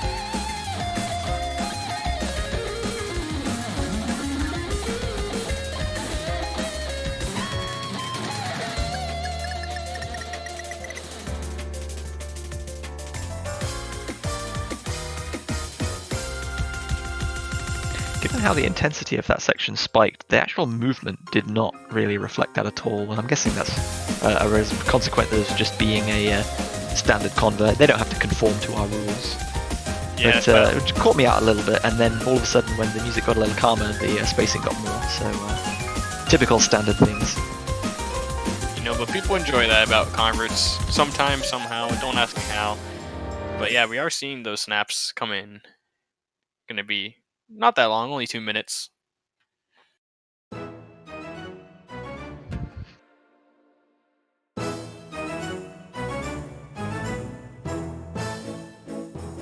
And we are going to move on to the first map of the Hard Rock Pool. It's going to be Omoide wa Arigato from Waldius von Delphiak. Mapped by Ascendance. I believe it is a second custom map from Ascendance round. Is that correct? It is indeed. Nomod 2 was also from Ascendance, so this is his second. 2 minutes in length, 180 BPM. Obviously, we're into the realm of consistent approach rate 10 with Hard Rock now. And given that this is a circle size of 4, we get up to a nice 5.2 that I think everyone will be familiar with from playing Hard Rock. Oh yeah, everybody knows what 5.2 plays like and looks like at this point, so not a surprise there. These little far jumps across the screen could catch some people off guard, especially because in this part, it feels a bit not what you would expect the next note to be. I saw there was one where the next note stayed on the right side instead of going back left, so it could catch some people off guard there. Well, if that wasn't enough for you, similar to HD2, I'm almost certain that there are multiple timing changes in this, and by multiple I mean like a forest of red lines changing the timing and the BPM as we go along.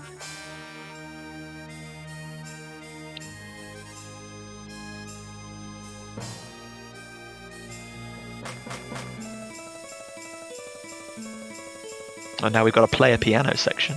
Yeah, this part is just in actually case you pretty wanted to do tiny dashes into a high density. Yeah, it's got some nice variety coming in with dashes instead of hyper dashes being used. Very good for emphasis.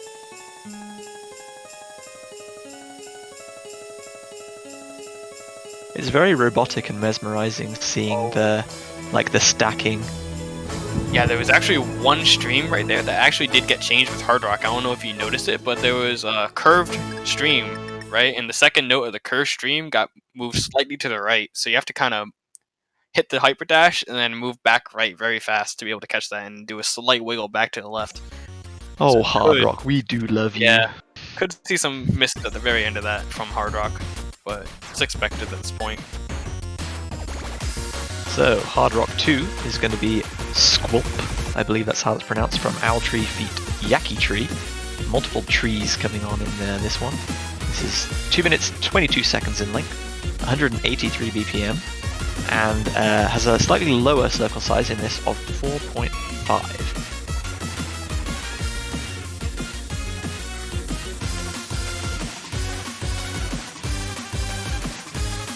So we're going to be seeing a balanced mix of 1/2 and 1/4, very high hyperdash density, but that's going to be counteracted by slightly easier patterning and fewer kind of deformed streams and strong unexpected dash strengths.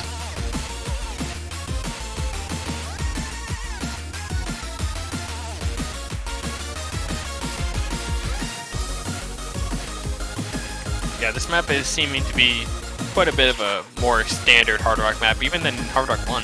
This map seems to be more like typical for what players would be playing nowadays.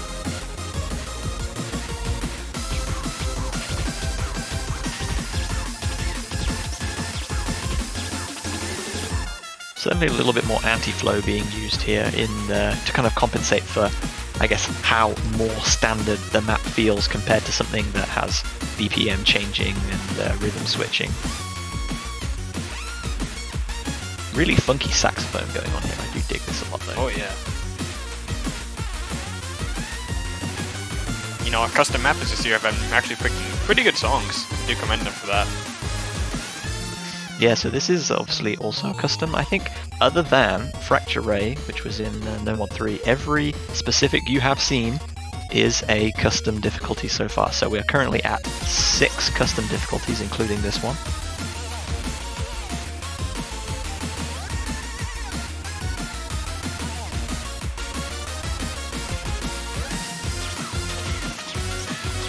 That was a pretty punishing looking quarter hyperdash into a half hyperdash in the opposite direction. Yeah, it definitely was a bit more punishing than you would expect. We do see a bit of a left-right spam coming out at the ending for a bit more emphasis.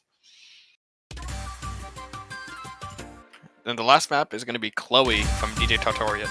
This is going to be a song that's pretty familiar to a lot of faces in the Catch tournament scene. I believe this was used as a hidden pick, the same song. I'm not sure which difficulty it was, but it was used as a hidden pick in some tournament. I can't remember which one it was. It's kind of escaping my mind, but I do know this song from a tournament. Some tournament that wasn't CWC, so it's not as Yeah, important. that is true.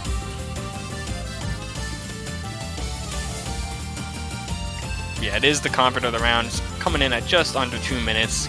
Got the nice CS 5.2, AR 10, as you would expect.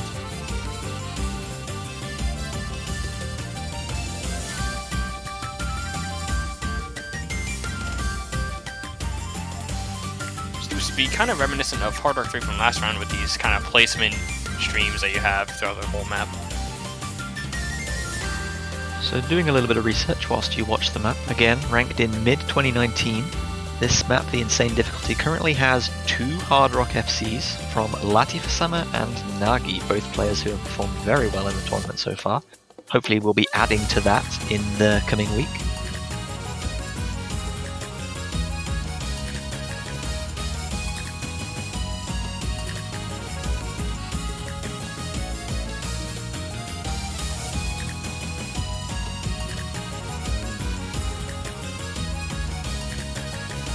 Yeah, we actually are getting some more farther 1/2 dashes as well in this section.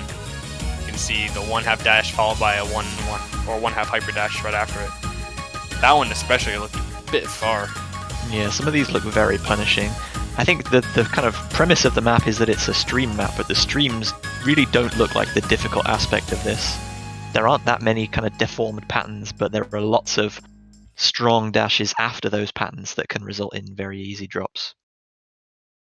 But yeah, that will conclude our Hard Rock pool of 3 maps. Moving on to Double Time now, and hey, it's a map that I'm a bit familiar with. This is Wakase Rabbit feat Torena. This is Luminate's difficulty, Luminate set, sorry, but difficulty is one of mine. Yeah, you know, it wouldn't really be a Catch World Cup without a JBH player in Double Time, would it?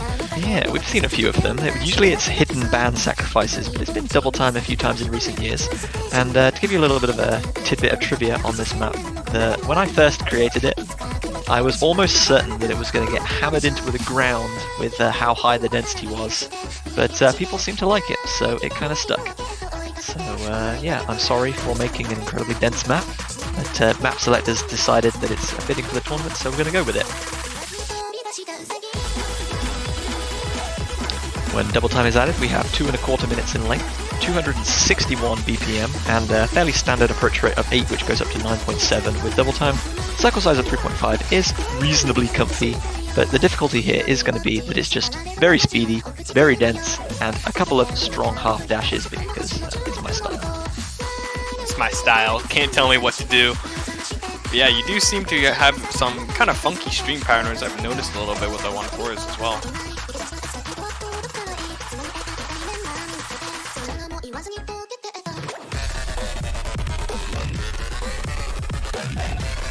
Yeah, not overmapping this breakdown section, this trap section, was a little bit difficult for a platter.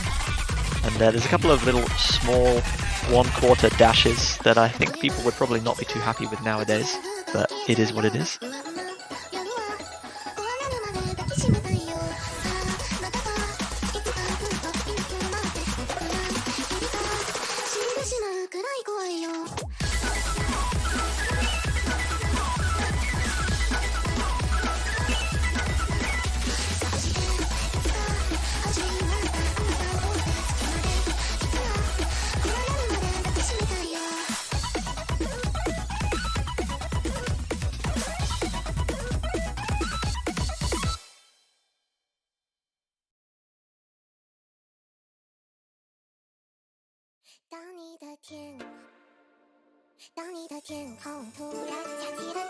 So I'm going to conclude now with Double Time 1. Moving on to Double Time 2, Let the Wind Tell You, a second map by Yumeno Himiko, or Examination, in this year's round of 16 pool. This is another custom difficulty. It is 2.5 minutes in length with Double Time added.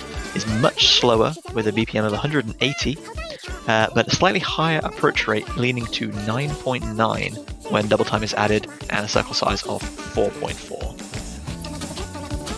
Yeah, and as everyone can tell by the background, you know where this is from, at least that background. Everybody knows.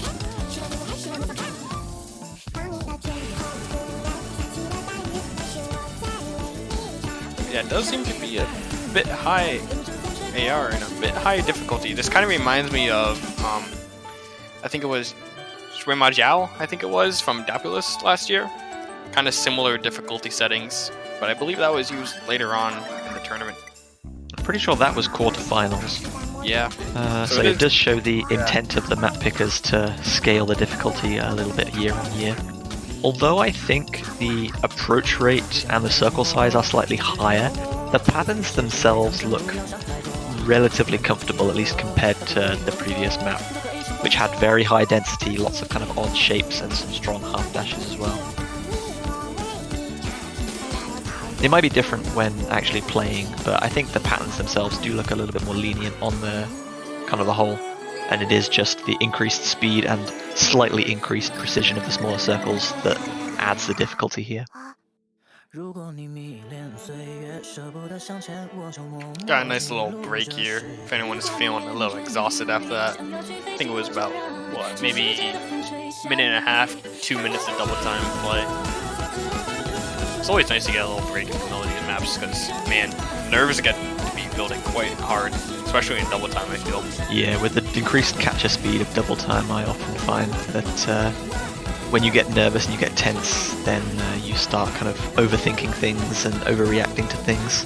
So that break is very much appreciated. Yeah, these sliders are actually very far. They do be seeming to be, I think, hold dash on the sliders. So that could catch some people off, definitely. So I've said multiple times this round of 16 map pool that there are too many new converts, too many recent converts in the map pool. So let's take you back to 2011 for Floating Darkness. This is, I don't know about you, but it is an incredibly well-known map for me. I think everyone should be fairly familiar with this one. No, I'm actually not as familiar with this. Are you really not? Ooh, this is a banger for sure. Yeah, I actually don't remember playing this actually at all, but the song is a bit familiar, but the map just kind of escapes me. Natake and Happy 30? Oh, I know. I've played Natake's maps a lot. I know them definitely. It's actually one of my favorite mappers from back then. But this map just, I don't know. I don't remember it. But it does seem like something that does seem pretty fun, especially with double time.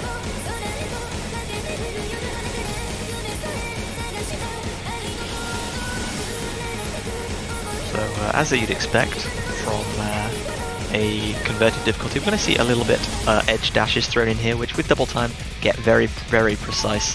And of course, 273 BPM, 1/4 edge dashes. Yeah, they sound kind of tasty. Oh yeah, it's going to be very fun for the players to play this. But yeah, as in a lot of these maps, vertical sliders, they're coming in. You're going to see a lot of vertical movements, and even those horizontal movements. I didn't expect that many horizontal movements there for like a wiggle.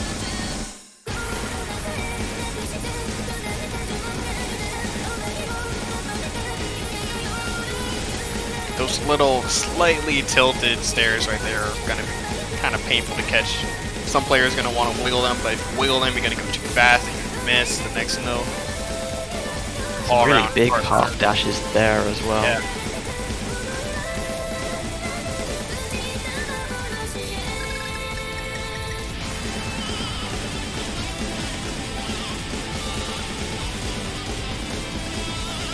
We have our map pooler Dave confirming in the chat.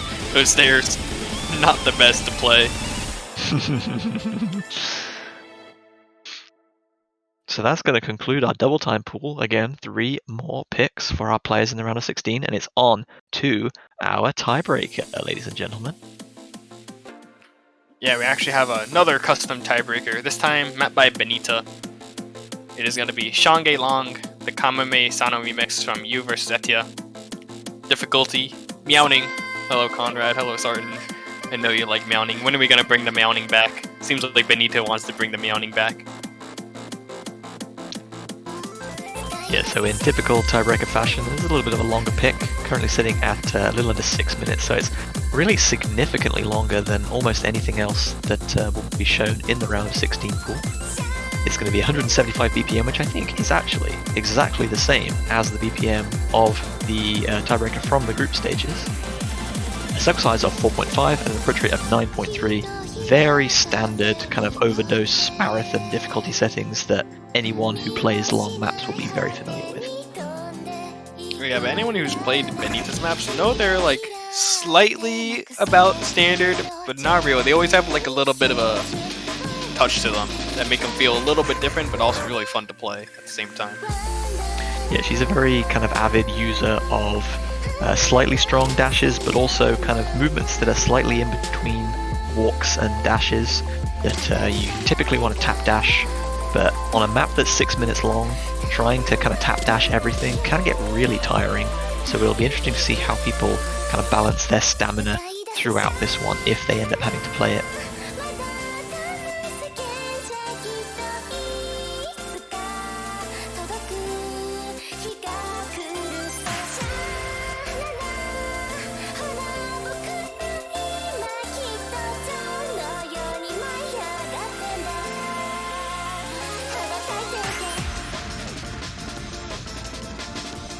Ooh, we got a nice little breakcore section in here as well. Yeah, I've been realizing that seeing a bit more breakcore than recently and catch a little bit more. Not that much more, but breakcore is always nice to have. Getting into this build up very, very far one-half dashes. Surprised they were that far.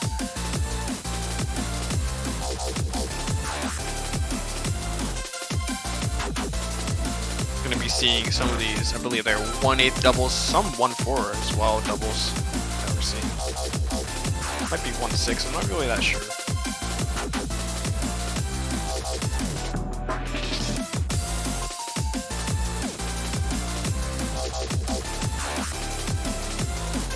Ooh, some of those vertical sliders without direction changes look like they could be kind of punishing.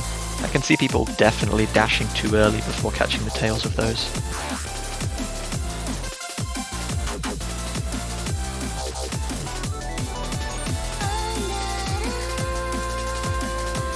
Seems like the part right after that little section doesn't even come back. It's kind of like still keeping the intensity a bit, so you can't really get that little break. And that was a 4-note hyper chain, I think it was, on the 1/2. So you definitely see some misses there from people who are getting a little bit exhausted at this point.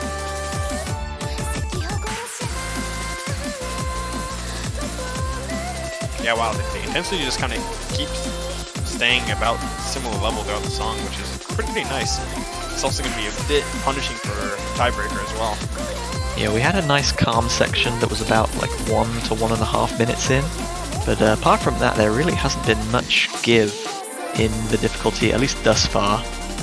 Even this, which is a comparatively calmer sounding section, still has plenty of 1/4 hyper dashes, lots of direction changes, some anti-flow thrown in there as well.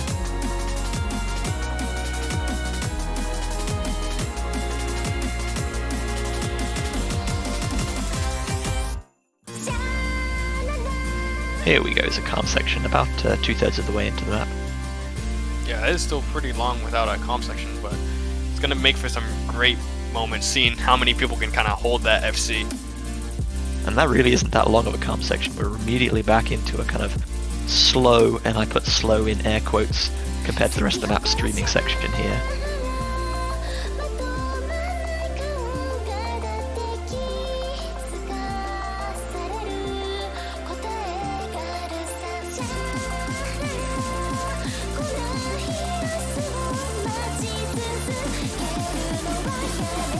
Lots of high density, I guess they're 1/8 sections there. Wow, that build up really kind of got back into the swing of things very fast. Oh, is that the first miss of the map pool showcases that we're seeing right there? I think it might have been. Everyone point and laugh at the map selector, but we can't because the map selector is positive vibes. And Positive vibes. Everyone's got to have positive vibes. Maybe they were anticipating that they would miss on this replay, so they're like, oh, gotta name it Positive Vibes.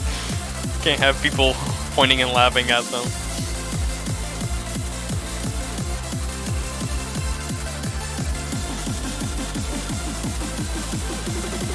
Yeah, that is, I think, pretty early compared to most years when we see the map pool selectors getting misses on maps. Usually it takes about until maybe quarterfinals or around beforehand, but this year we're getting it right in around 16, so that just proves to attest how difficult these pools are actually getting. Yeah, as a non-participant, I can't really wait to see how difficult they get. But that is going to be it for the round of 16 map pool. We'll have to obviously wait a little bit longer to see how far the difficulty gets cranked up. So again, to recap, we have 5 no mod picks this time, 3 specifics and 2 converts. The 3 mod pools of Hidden, Hard Rock, and Double Time will all remain the same. 3 maps in each, 2 specifics and 1 convert. And of course, we have the 1 singular tiebreaker, which will be played in the event of a tie. And that is going to conclude our round of 16 map pool. What are your thoughts on the map pool overall, Seka? Honestly, map pool seemed pretty nice. There were some parts of it that seemed like there were some diff spikes that were a little bit unwarranted, but overall, not that bad. Seems pretty interesting to see some of these teams duke it out next weekend.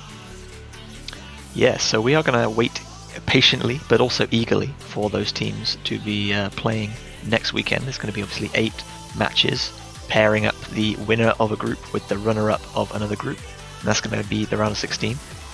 The schedule for that is going to come out sometime in this week, whilst our tournament organisers work hard on setting everything up, getting the matches organised and playing them all around each other. And we'll let you know as soon as we kind of work out what's going to happen, when those matches are going to be. And if you want to find out updates, you can obviously follow us on Twitter, and of course follow our Twitch channel as well, and you'll get notified whenever we go live. Please do keep an eye on stats pages as well, to see how all the teams have done if you're a numbers person like I am. And again, banners are going to be coming out very soon as well for the round of 16 teams, so please, when they drop, do feel free to pick one up for a fairly low cost, support your team, add to the prize pool, and of course help keep these awesome tournaments running in the future. Yeah, thank you guys for I watching. think that's going to wrap up. You want to finish up, Seka? Yeah, thank you guys for watching. Make sure you come back next weekend. We're going to be having more matches. Going to be possibly getting banners as well, so you can support your team. Going to get those to you soon, as soon as possible. And thank you everyone so much for watching. Hope you all have a wonderful weekend, or if it's already your Monday, hopefully your work or school week goes off to a good start and continues. And we'll see you all back here next weekend on OS Live for more fruit catching. Have a good one.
It's a beautiful place.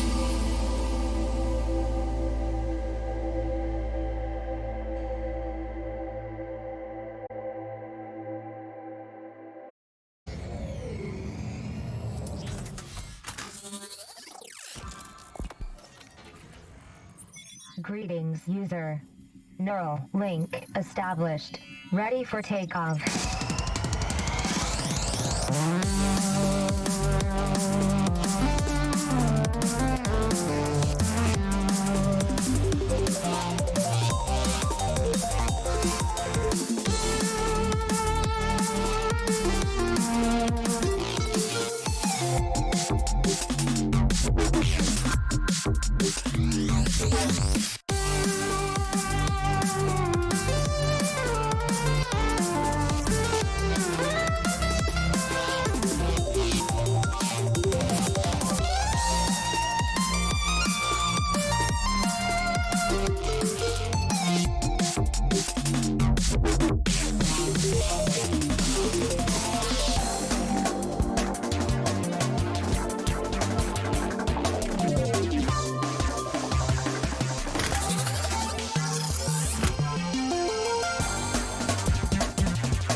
Look at us. There's suits, there's people, there's a recap for this weekend. There's gonna be, well, this weekend. There's gonna be a recap for last weekend. Okay. But anyway, we're live on Osu Live. Hello, everybody. Welcome to another episode of Suitsy Fruity, where we go over CWC things all things CWC. I'm here with Nelly and JB Hyperion to talk about last week's matches and this weekend, and we're going to have a good time before our first match today. So how are you guys doing? I'm doing good. How about you guys? All good. That's great so, to hear. All the little practice that you got putting into setting that up, Sarton, and immediately just improvise. We're going to do it live. It is live, yeah. and we're going to do it live. Just like the players have to play their matches live. No preparation here beforehand. We just gonna talk about what we've experienced last weekend, what we see in the results and all, and our predictions for the next upcoming few matches, which will be today and tomorrow. Only 2 matches today, and the rest will all be on Sunday. So just so you guys know that. First of all, we're gonna go over the group stage matches from my group A to H, as you would expect us to go over in that order. So that would mean we're gonna get started with the group of Hong Kong, Indonesia, Thailand, and Denmark here. And this group went kind of as expected, I would say, honestly speaking. Haven't really seen all of the matches, but I already had the feeling that Hong Kong and Indonesia would be very dominant in this group and would maybe even have a bit of a clash versus each other, considering the fact that they have some really strong assets on either team. And that's kind of what happened, other than the fact that Hong Kong did kind of beat out Indonesia quite solidly compared to what I expected to be more like a tiebreaker sort of ordeal. No, they actually only conceded 1 point in the entire group.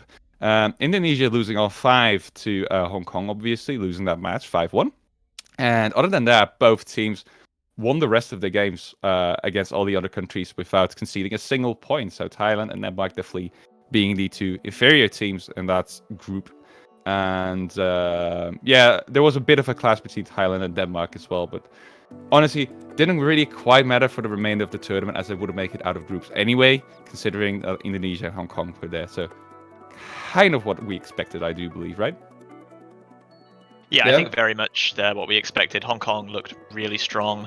I think across the 6 games that they played, they only missed 5 fruits entirely, or maybe a few. Oh, I'm looking at So it was 6 in Tian Di Kai Pi, the hidden one that they lost to Indonesia by only 11,000 points, and then they triple FC'd or SS'd I think every other game they played apart from Kigare Naki, which was hidden 3, where AFB missed 1 object. So yeah, really strong performance by them. Although Indonesia came kind of close, Hong Kong looked honestly quite terrifying. Yeah, from group stages itself, like as you guys mentioned, Indonesia versus Hong Kong, I honestly expected it to be kind of close match, but they did it almost in clean sweep, losing only to 1 map. Was hidden 1, AR 8.41. That's kind of not really expected from Hong Kong, considering like they have a solid roster when it comes to low hidden, but yeah, it's probably unlucky for them with the amount of paradoxes and stuff. Yeah, I do believe the same to be the case. Indonesia did have better past results than Hong Kong in CWC, but slowly but surely Hong Kong has creeped and actually beaten the power level of Indonesia. In that sense, it's truly been proven in this group stage, and there's been some amazing performance there for almost all players on the end of Hong Kong. 2 of them actually being in the top 10 performing players of the tournament so far, and the third one being also Fanboy being the 19th, so that's all really good. Looking like one of the sharpest teams in the early stages, such as group stage. We're likely going to see really good results again from them in the round of 16. Then again, Indonesia still a contender for at least top 6, I would say. They've been in the past top 3 quite a handful of times, I think 2 to 3 times already. So there's definitely potential in that team, and the team is kind of stable in the sense that most of the players in that roster have remained in that roster too. I would only reckon that Galaxy is one pretty big significant loss for them. All but all, still a really solid team, so I do believe that they'll remain in the tournament for quite a while still, even though they were seeded as high seed. There's some other unexpected teams that were seeded at high seed but definitely outperformed the top seed. We'll get into that in a little bit. So 2 great teams, and we say bon voyage to Thailand and Denmark. Again, they're making it out of group stage. Still very nice to see them. Hopefully we'll see them next year. And that's obviously the case for all the teams that have played in group stage and haven't made it. If you've made it through group stage, you're really good, basically, at this point. Yeah, you guys are awesome. Yeah, thumbs up. And that's, I think, the greatest of segues we can get into Group B, where we've had France, Australia, Brazil, and Colombia playing. Bit of a toss-up compared to Group A. I would say that the win-loss ratios are definitely a lot closer there than as they were in Group A, with Brazil actually having a win-loss ratio of 0, meaning they won a map and then lost the map every single time. Not making it out there, as the 2 teams that did advance were France and Australia, so those were the top and the high-seeded team in that bracket, so as you would expect, basically. France actually looking really good this year too. I never expected them to make this big of a comeback in terms of player skill, especially since most of the old school players in France were never really that motivated to get back into Osakash at all. But we see people like Totobus playing again. There's new players like Natsuko who are extremely good at the game. They've rapidly gotten into the top 50 ranking.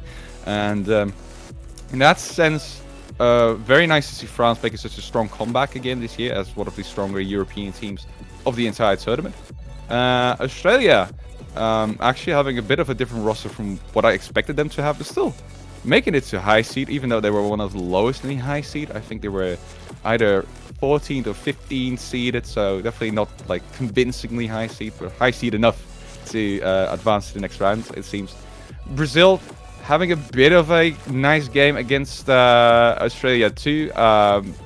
They won 2 points in that game, so with a bit more luck, that could have gone to a tiebreak again. You never know, but a fairly strong group nonetheless. So it's logical for Brazil to maybe not make it out.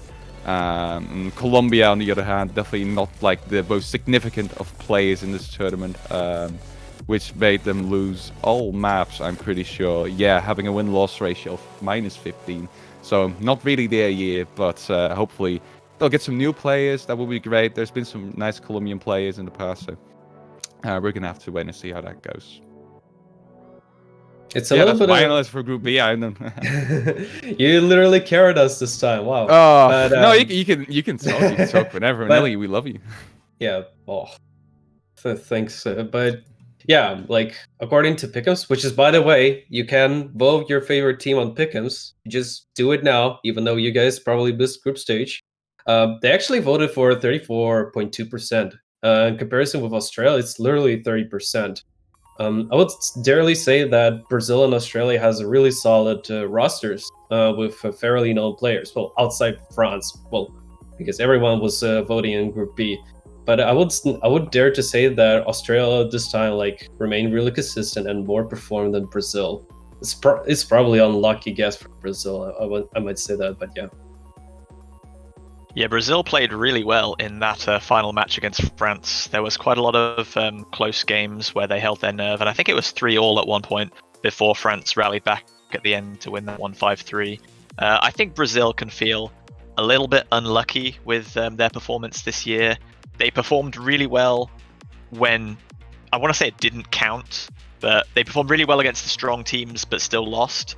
But against Australia, I think they would have felt that a 5-2 loss probably didn't reflect how they wanted their group stage to go. So yeah, unfortunate for them to not be qualifying, but well played, as I said, again to France and Australia. Would definitely agree with that as well. So that's going to be your teams for the round of 16, France and Australia making it through. As we get into Group C, which was stacked. Group C absolutely being the most stacked of pools that we've had in this tournament so far, with Philippines, Italy, Belgium, Malaysia, where Philippines and Italy made it out of the group stage. Philippines actually beating Italy as well, so that was our first upset in the entire tournament so far. If we go over chronological order as we are doing right now. So Philippines beating out on Italy, having a bit of a exciting game against Belgium too, playing 5-3 versus Belgium. So the Belgians still tried the very hardest to make for an upset somewhere as well. Italy even being a little bit scared there for a second. I would assume if Belgium would beat Philippines, that would have maybe gotten a bit interesting with how the advancement would have gone for all these three of teams. Even though I do believe that Italy would have still made it through. But yeah, first time we've seen a top seed get beaten by a high seed there. But I would say that I'm not entirely sure in the pick'ems there. Nelly can probably have a look at that. But I would expect that in terms of how many people voted for Philippines to beat out Italy, the percentage would still be very high. Again, Philippines not really feeling like a team that's supposed to be in the high seed bracket, but rather in the top seed bracket, I would definitely posit.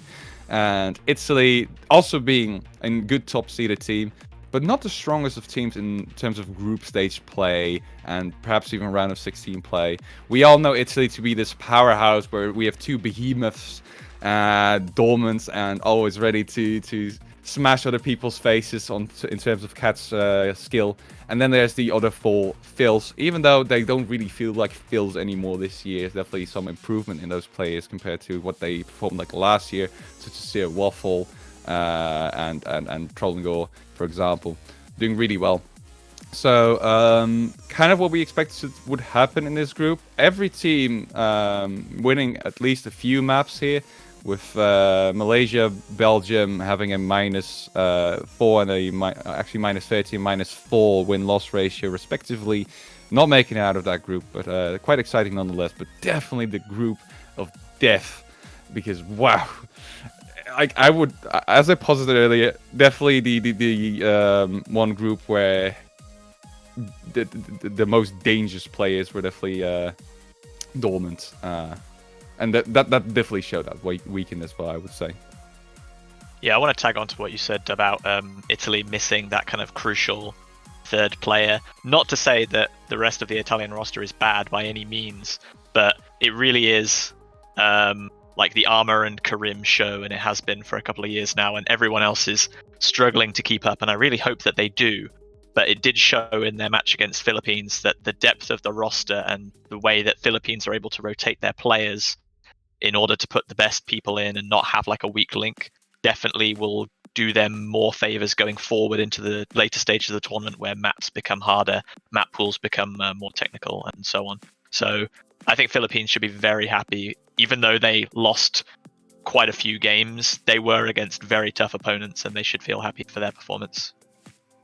Yeah, Italy itself looked kind of shaky against Philippines. They lost to Philippines with probably like 2-5 in Philippines' favor. So I must say Philippines is right now is like in a better situation, honestly. But yeah, I want to shout out quickly Belgium, because they tried their best against top teams like Italy and Philippines, which they took probably like 2 points against Italy and 3 points even against Philippines. Though they quickly lost to Malaysia, which was already a bad sign. And it's probably like the first games was ever streamed, I guess. Yeah, it's like one of the first games was streamed in group stage. And they already had a really tight situation where they have to beat top teams.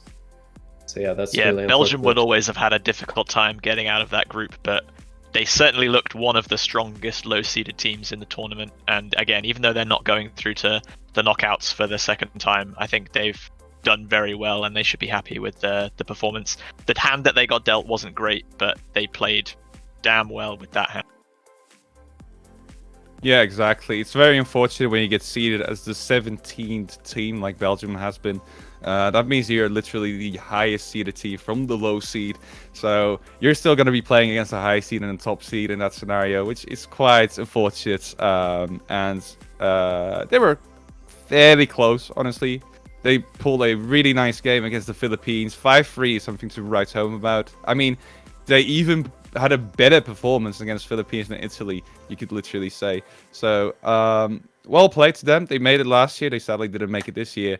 But we'll be seeing them next year probably a lot stronger too. And I bet that they're going to go for at least high seed that time round, because they don't want to end up in this situation ever again, I do think. Rightio, I think we can continue to Group D, where we have a lot of American teams from the Americas and Norway. We have Chile, Canada, Mexico, and Norway. where Chile and Canada were able to advance to the round of 16. Again, we had a bit of an upset here with Chile winning over Canada, even though that might sound a little weird to some people that haven't been in touch with Catch for a bit, but because you might remember Chile being this powerhouse team with lots of PP, and most of the time they would be seeded as the top seed. Can't really recall any of the recent years where they haven't been. And this is the first year in like a really long time where they are not the top seed, and Canada is. And wow, both are extremely good performers. They played a tiebreaker match in their groups as well, where Chile won over Canada right at the end on that tiebreaker. Canada has some really good tournament players, I should say. They've definitely also they were able to accumulate quite a lot of PP in recent times too. That's why they are also able to get in top seed in the first place. But in terms of tournament play, they're just really solid players. And honestly, Mexico, even though Mexico is one of the greatest low to high seed teams that we've seen in CWC, this year they weren't really offered the opportunity to get out of the group, considering that to play Chile-Canada. Both of those games they played 5-1, I'm pretty sure. Let me quickly check on that. Yeah, that's seemingly correct. Yep. No, actually, is it? Ooh. Yeah, it is. It is. Okay, great. I was confusing a different match, but now you know. So both games taking 1 point off of the other team, and they were able to sweep Norway quite handily as well. But that's not enough to get yourselves out of groups, obviously. So Chile, Canada, in that order, getting out of groups. Very close between those two teams as well. Norway, on the other hand, only winning 2 maps throughout the entirety of their groups. I'm pretty sure they won a single map. No, actually, they took 2 points off Canada at the very end of last week. Yeah, there you go. Statistician here, guys. I mean, I'm not the statistician here. So there's your information. Well, if you want some more statistics, you were saying about how Chile are usually the top seed and Canada the high seed. Yeah, so the last time that Chile were not the top seed in their group was more than 5 years ago, so 2015. And the last time that Mexico didn't qualify for the round of 16 was also in 2015. So it's been 5 years on the bounce where they've got to the knockout stages, and they've usually done pretty well. I mean, in 2019, they came 4th. They almost got that podium place, just losing out to, I think, Chile right at the very end. So you got to feel a little bit unfortunate for Mexico that they've had such a good run.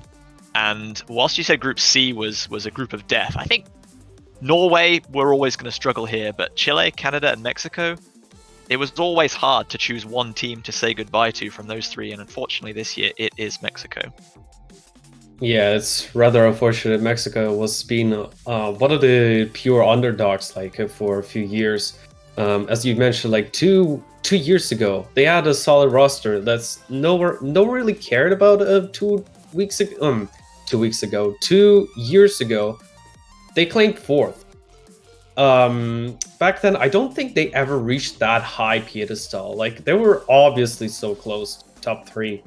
And last year, they showed really stable results, placing around top 8. But with this year, the roster change, the roster itself got nerfed. And that's really unfortunate thing, which obviously led a catastrophic failure during the groups. But yes, and as for Canada, they're also a sort of an underdog. I would say that in I believe in previous year they even claimed the top 1 in their own group. So I would definitely say that Canada is definitely really strong as it is in the previous year as well. Yeah, in 2020, Canada topped a group also with Chile, and Brazil and Saudi Arabia were also in that group. So, again, very similar to this group, 3 very strong teams that were fighting for 2 spots. And Canada has topped that group with Chile in last year, and then this year it's been reversed. Yeah, exactly. Nice to see this great performance from both Chile and Canada in that group. Mexico trying the best, sadly not quite being able to get on that same level yet. But maybe next year they'll be luckier in terms of how they draw their groups as well. You're right in the sense that it's pretty similar to Group C, where we've had a low seed have a lot of potential to make it into the next round, but just not quite making it there. And Norway definitely struggling quite a lot in this group. So that's we are going to see Chile and Canada this weekend again playing versus some other teams. We'll get into that later. First, we got to go to Group E. So E, the story was quite clear as to how this one would go, I would say. We had Germany, the United States, with Sweden and Argentina in that pool. And I think everybody pretty much guessed that United States and Germany would be the victors in that round, which was absolutely the case. Germany playing really well against both the Argentina and Sweden there. Beating Argentina 5-0 and then beating Sweden 5-1. Remember, Sweden used to be a really good country too. They were able to claim third spot in 2014. I know that's a really long time ago by now, that's 7 years. But they still have some people left from those years probably who still play quite well. Yeah, it's probably Yubino Kemu, or how's the name? Like, how's the username? You have Yukiteru Mano. Mano. Yeah, which is a legendary player, used to be a top 10 player back in the day. Long-standing member. Yeah, and the rest of the crew has always been there for Sweden as well, I would say. You can go back to previous years' roster and you will always kind of see the same team over there. And because of that, they are still able to play in groups all right, but they have definitely not improved since, I would say, 2014 either. Not really trying their very best to get onto higher levels of catch gameplay, which leads to them not really being able to contest countries like Germany or the United States, where the United States was the high-seeded team, not the top-seeded team, which was a big surprise to all of us. That is mostly due to the fact that Rostov was not able to play in this tournament and didn't want to, as far as I know, either, which is all up to him. That's all cool. But because of this weird inflation of the US, they were still able to beat Germany, considered to be one of the weaker top-seeded team, 5-1. So that's a result that doesn't happen quite too often. Very solid win there for the United States, only conceding a single map there against Germany too. Germany conceding in total 5 maps, 6 maps I should say, 1 to Sweden and another 5 to the US as they lost that game. So very clear victors in this group. I think. Yeah, so like the key point that you made there was Germany looked super strong in their first 2 games against the Argentina and against Sweden as well. And then the US kind of came along and just blew them away, really. They had no answer. And although, as you said, Germany was the top seed and the US was the high seed, you'd be forgiven for thinking that it was the other way around. US didn't look like they'd lost any of their touch or their skill, even though they were down a seed. Germany didn't look poor by any means, but they didn't have an answer to the power of the US. And as for the rest of the group, Sweden, as you said, they played at their skill level, but they haven't really been able to push on, and a lot of the other teams have kind of overtaken them in terms of skill and consistency and variety. And Argentina have struggled from the same problem that they have done for many years now, which is having 1 or 2 core players. Story looked very good as we expected. Force didn't seem quite at their best, and then their third player is difficult to come by in most cases, and that's really dragging Argentina down, unfortunately.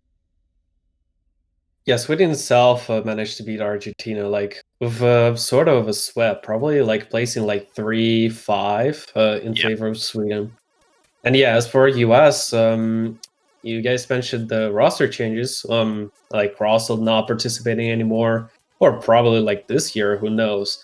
But they also have a decent amount of players, I would say that. Like it didn't shackle too much during the group stage. Like despite the US team is still very good even without Russell. Russell is just a very kind of key core long time player that I think they will feel the effect of not having later on in the tournament, but in this early stage they didn't look like they'd missed anything. Yeah, the roster battle will definitely play around finals or even semifinals. Who knows? But If they make it yeah, there, of course.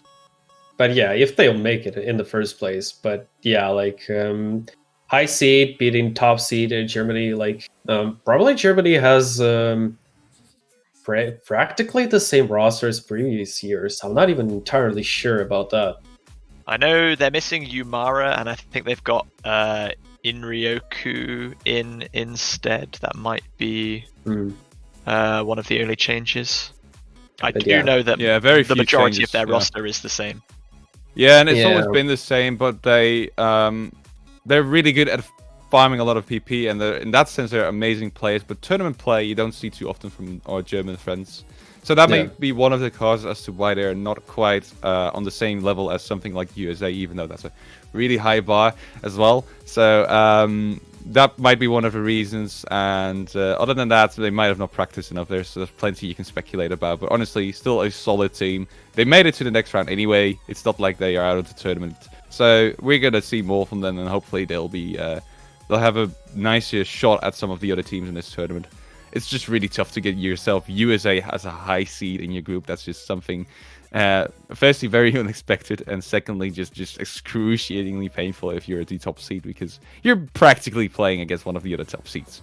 So nothing too surprising there, I would say. And now it's time for the big pain for I don't want to talk about this group. I don't want to let's talk not about talk this one. about this, but it still feels pain for you. Oh, luckily I wasn't playing this year. I'm just a Yeah. commentator bro this year, so very little for me to warn about. But as a fellow Dutchie, this was painful, but really nice to see as well. Really nice to commentate over. So what I'm talking about is Group F. We have China, Finland, the Netherlands, and Peru playing in that group. With one really clear victor in that group being China, only conceding a single point there to Finland on a double time pick. And then we had Finland and the Netherlands being the 16th seeded team of the tournament. That's the Netherlands, and the 18th seeded team of the tournament being Finland. So, again, quite the close match. It looked really convincing at the start for the Netherlands, leading 4-0 at a certain point in that game. Yeah, you hear that right, 4-0, but they lost 5-4 in the end after Finland had this incredible comeback that I would say I didn't predict, but I did mention the possibility of it happening when the Netherlands was already ahead 4-0. And I'm not somebody to do that too often, right? I'm very realistic in my expectations. So me calling out the possibility of a comeback, you gotta take that seriously. And guess what they did? So they won 5-4 versus the Netherlands on that tiebreak. It was a really exciting game as the final game of that weekend too. And that means that they're going to be able to play in this round of 16 in place for the Netherlands, which they fully deserve. It was a really good game. Peru, on the other hand, not quite on the same pedestal as these other teams. They did win a single point against both Finland and the Netherlands, but against China, they didn't have the greatest of games. It does say win by default on the stats sheet, but they played a total of 2 maps, I'm pretty sure, versus China before then deciding to concede for whatever reason. We don't really have to get into that further. So well done by China, as always, being this incredibly strong team. Nobody wants to face in the group stage. And then Finland versus the Netherlands was a great game, and big congrats to Finland for making it out. And unfortunately, Netherlands not making it out of groups 2 years in a row now, which is something we have not really experienced in the past. So that's that. Yeah, that was really Finland only that. Sorry, go ahead, Nelly. Yeah, that Finland versus Netherlands match was probably like the most memorable in this group stage. Consider that this was like the actual final match before the Maple Showcase of round of 16. With 4-0, as you guys mentioned, and then a clean sweep 5-4 till the tiebreaker, and then they actually won. It's probably like Netherlands just crumble, I guess, but I don't know what happened to Netherlands when they reached the match point. But in my head, like honestly, I predicted that Finland would win because they had a sort of better roster, like a better roster compared to Netherlands. I would say that. And for China, well, it's China. On pick'ems, they have like 100% win with ability. And the second one was South Korea. So China and South Korea like are the only ones with the 100% pick'ems to get out of the groups. So yeah. Sounds very fair to me too, yeah. Definitely two of the strongest teams in this tournament and probably top contenders for top 2 as well, so it's what it is. But we've come to expect that from these great guys as well, so good job to China for again proving us all right in our trust in you, basically. Before we just tick along to Group G, I just want to add on a little stat for the stat lovers out there. Finland progressing through to round of 16 as the low seed ensures that I think every CWC since I think 2014, a low or an unseeded team has made it through, like the upset effectively to make it through to the round of 16. Finland were the only team to do so this year, so thank you Finland for keeping that little statistic alive for another year. Netherlands always providing in that case. We also lost to low-seeded Russia last year. Nelly remembers that very vividly as well, I do assume. So. Oh god, let's not. Hey, you were the victors, Nelly. You were the victors. You should be cheering. You should be happy. Okay. Well, at least we didn't get out last year, so thank you for that. Yeah, that's great indeed. I'm sorry, GBH. You have a very fun tiebreaker against the UK, which I think we won, actually, if I'm recalling correctly. You guys won, yeah. Oh, this is actually now that I've only just realized we have a UK, Russian, and Dutch representative here. If this would have been 2020, the conversation would have been heated. So we'd all have been in the same group, and we'd all have been throwing flame at each other, wouldn't we? Exactly. That would have been exciting. Oh god. Thankfully, it wasn't. Well, this year, luckily, we have not faced off each other at all. We were all in different groups, and we are actually going to get into the UK group now, which is Group G, consisting of South Korea, Taiwan, Japan, and the United Kingdom. If we're going to start with the United Kingdom, sadly not the year, being the only... well, actually, there's 2 teams in total that lost all of their maps, and the UK was one of those 2, so not really too convincing of a performance, sadly. They've done better in past years, like last year, for example, too. So that's unfortunate to see. South Korea, obviously, absolutely blasting that group, as pretty much everybody would have expected. Not losing a single map. But then there's Taiwan, Japan, which had a very heated interaction as well. This one was reached to the tiebreaker, by the way. Exactly. 5-4 tiebreak, therefore, Japan versus Taiwan, with Taiwan winning in the end over the low-seeded Japan.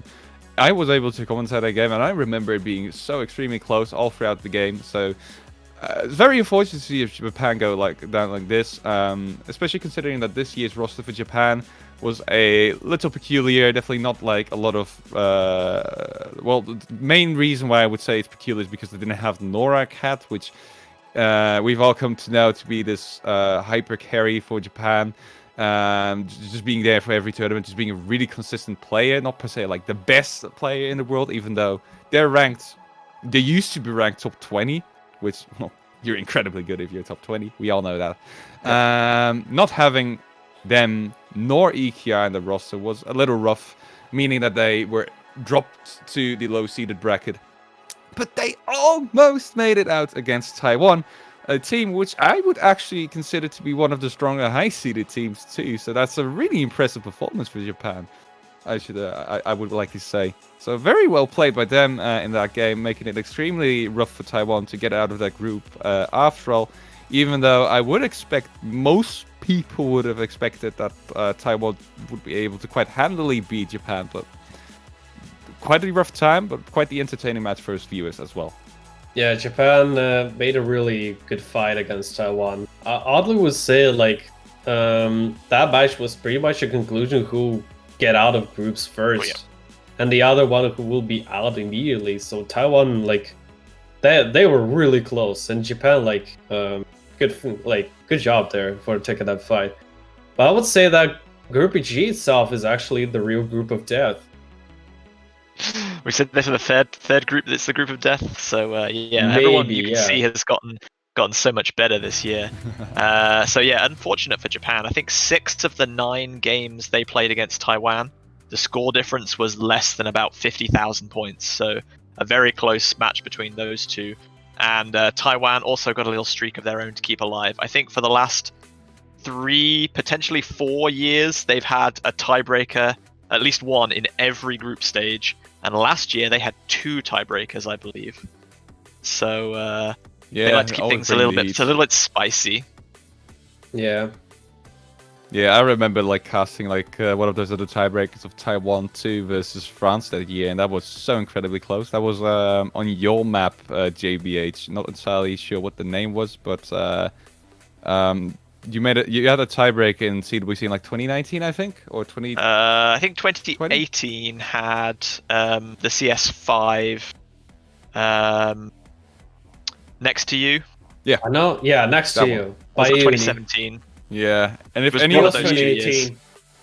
2018.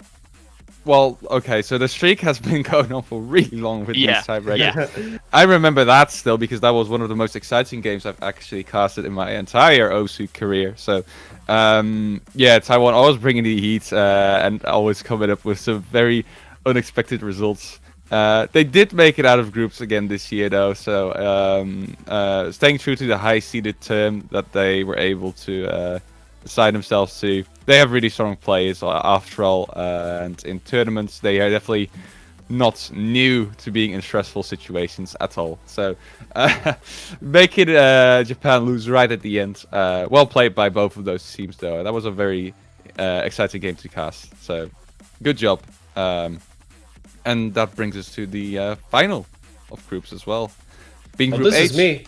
That's you. You can actually go ahead if you want to. Go ahead, Dilly. Talk us through your experience of Group H, as you're the only one of us 3 playing in this tournament as well. So Yeah, like we managed to get out of groups first place against Poland, which is probably like one of the culminations like in Group H, because both of us like had like everyone won against Singapore and Vietnam, and the only match what mattered is against Poland, which it was fairly close. Like the score like wasn't going that high.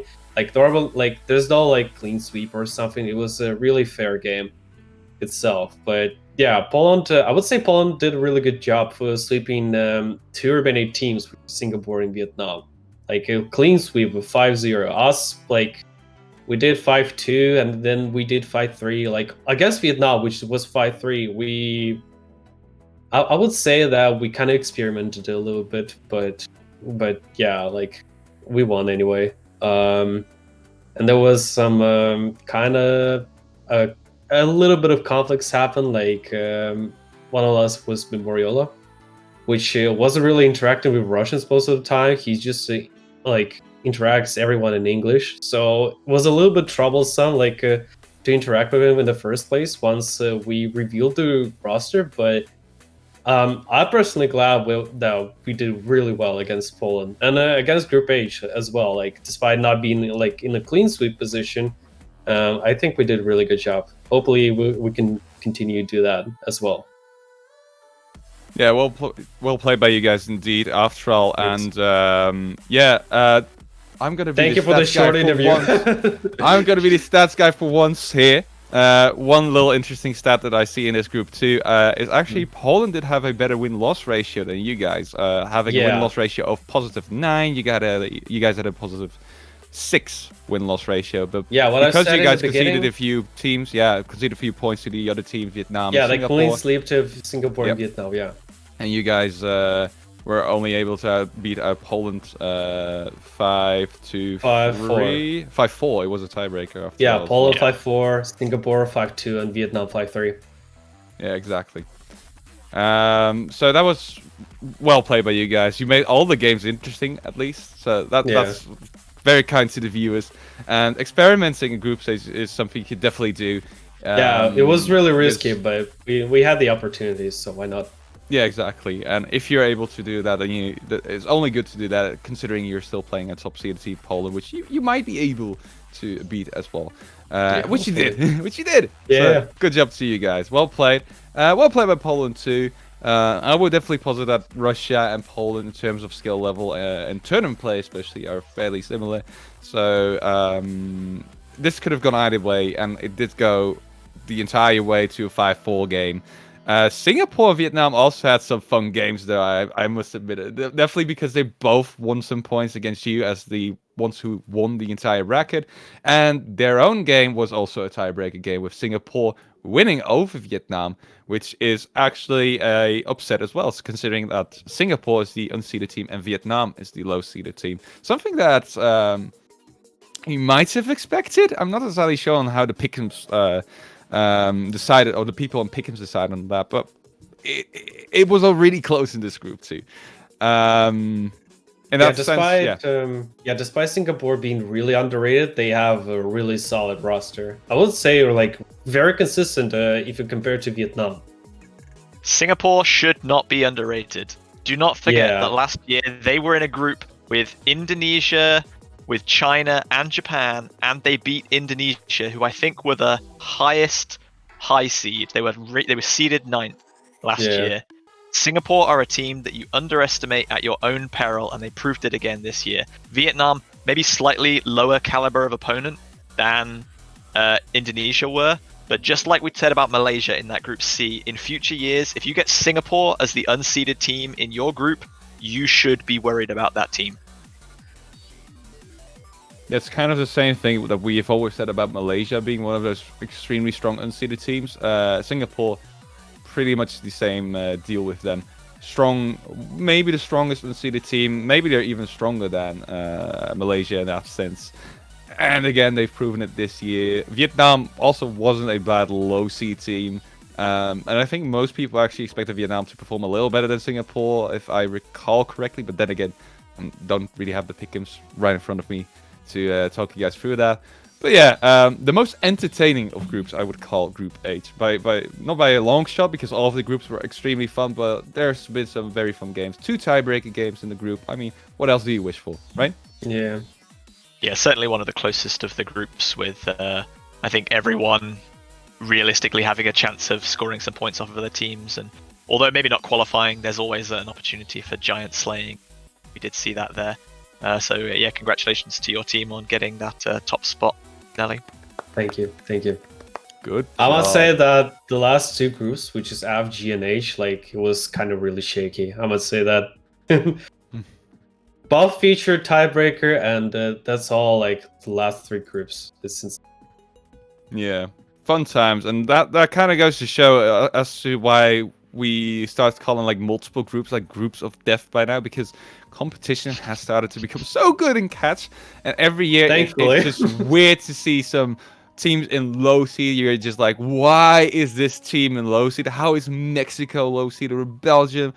What is even going on, right? And the competition has always been good in CWC, but every year it starts to get just this little teeny bit better too. So I'm very happy to see that positive development too. And for you viewers, that's also very interesting and fun, especially, I posit. That brings us to round of 16, because we finished the group stage last weekend, as I already mentioned at the start of the stream. Just went over all those things if you were only just able to tune in. And now we're going to go over our own predictions for the round of 16. We have quite a handful of matches late. We have quite a handful of matches here for you guys. 8 of them, 2 of them being played in about 14 minutes from now, so we're going to hurry up a little bit through this segment, and then another 6 tomorrow. So firstly, today we're going to have, at the same time, coincidentally, at 1 p.m. UTC, Australia versus South Korea, and China versus Italy. And not entirely sure if you guys want to go ahead with the predictions. If we're just going to do score predictions for, we'll just get started with Australia, South Korea. Probably gonna be not the closest of games. Let's just call it that. 6-0. South Korea.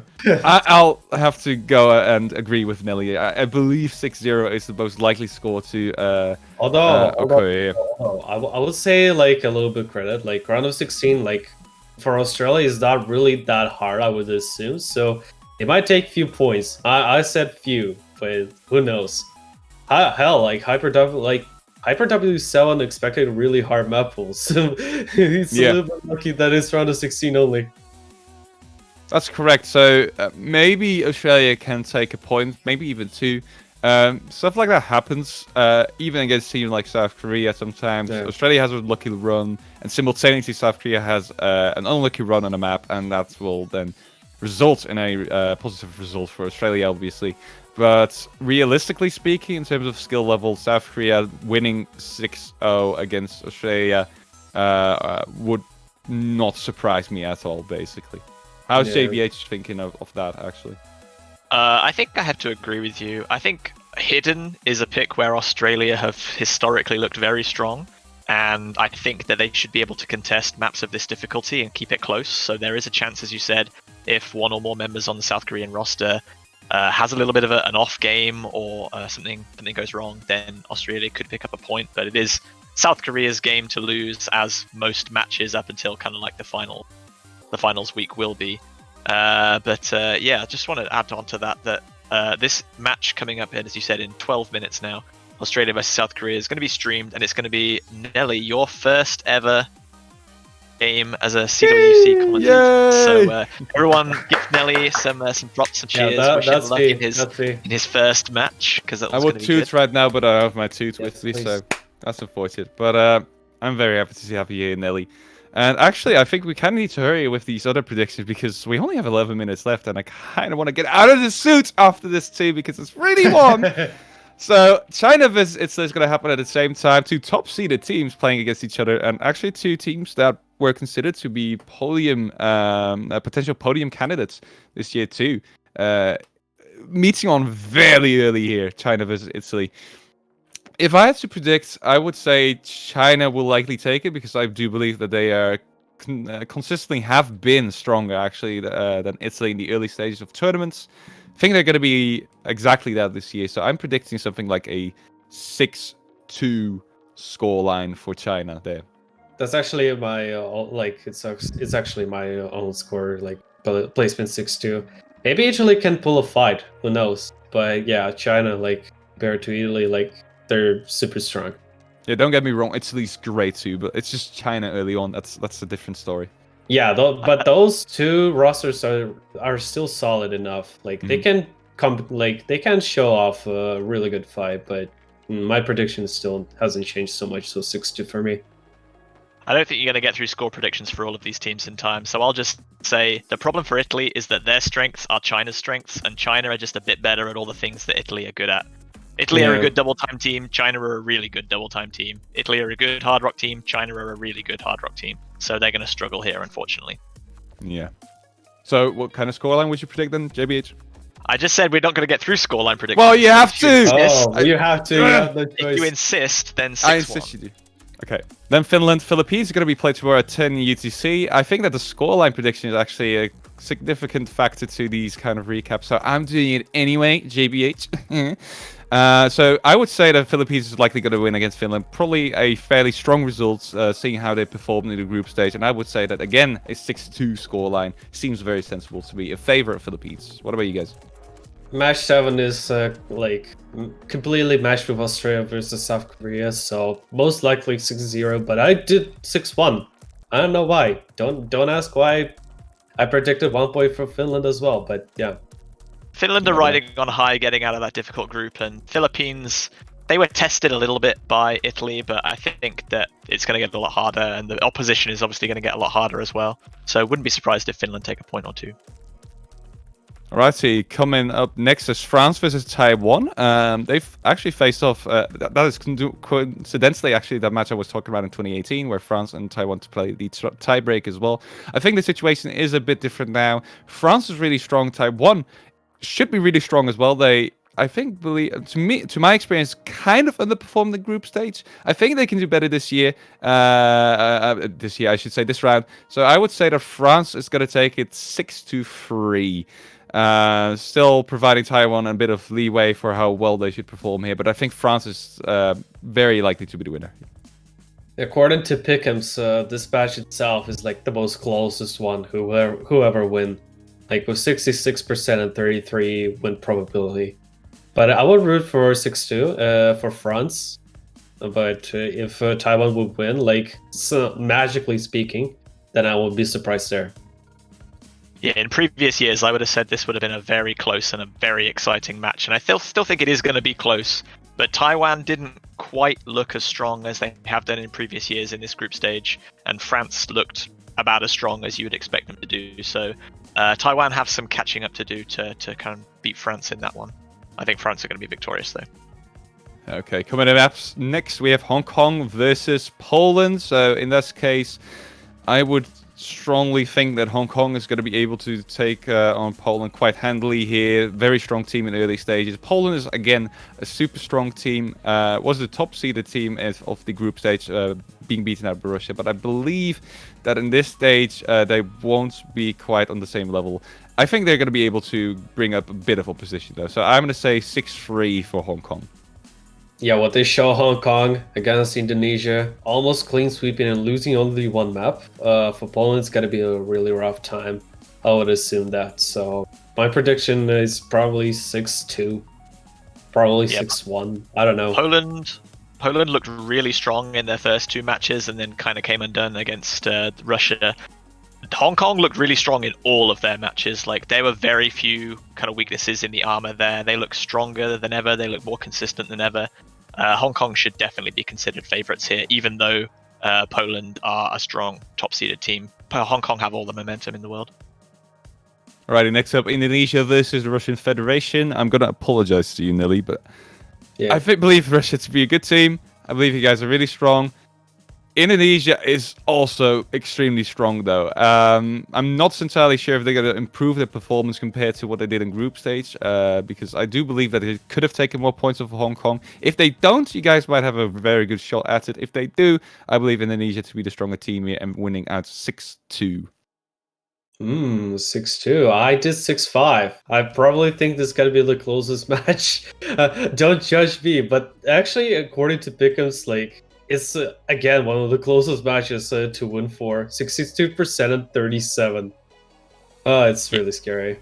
Yeah, this is one of the matches that I'm looking forward to the most, because I think that the 2 teams are very evenly matched. They both had similar kind of trajectories through groups where there were a few kind of nervous moments where they maybe tried something a bit different, but then they also ended on a really strong high.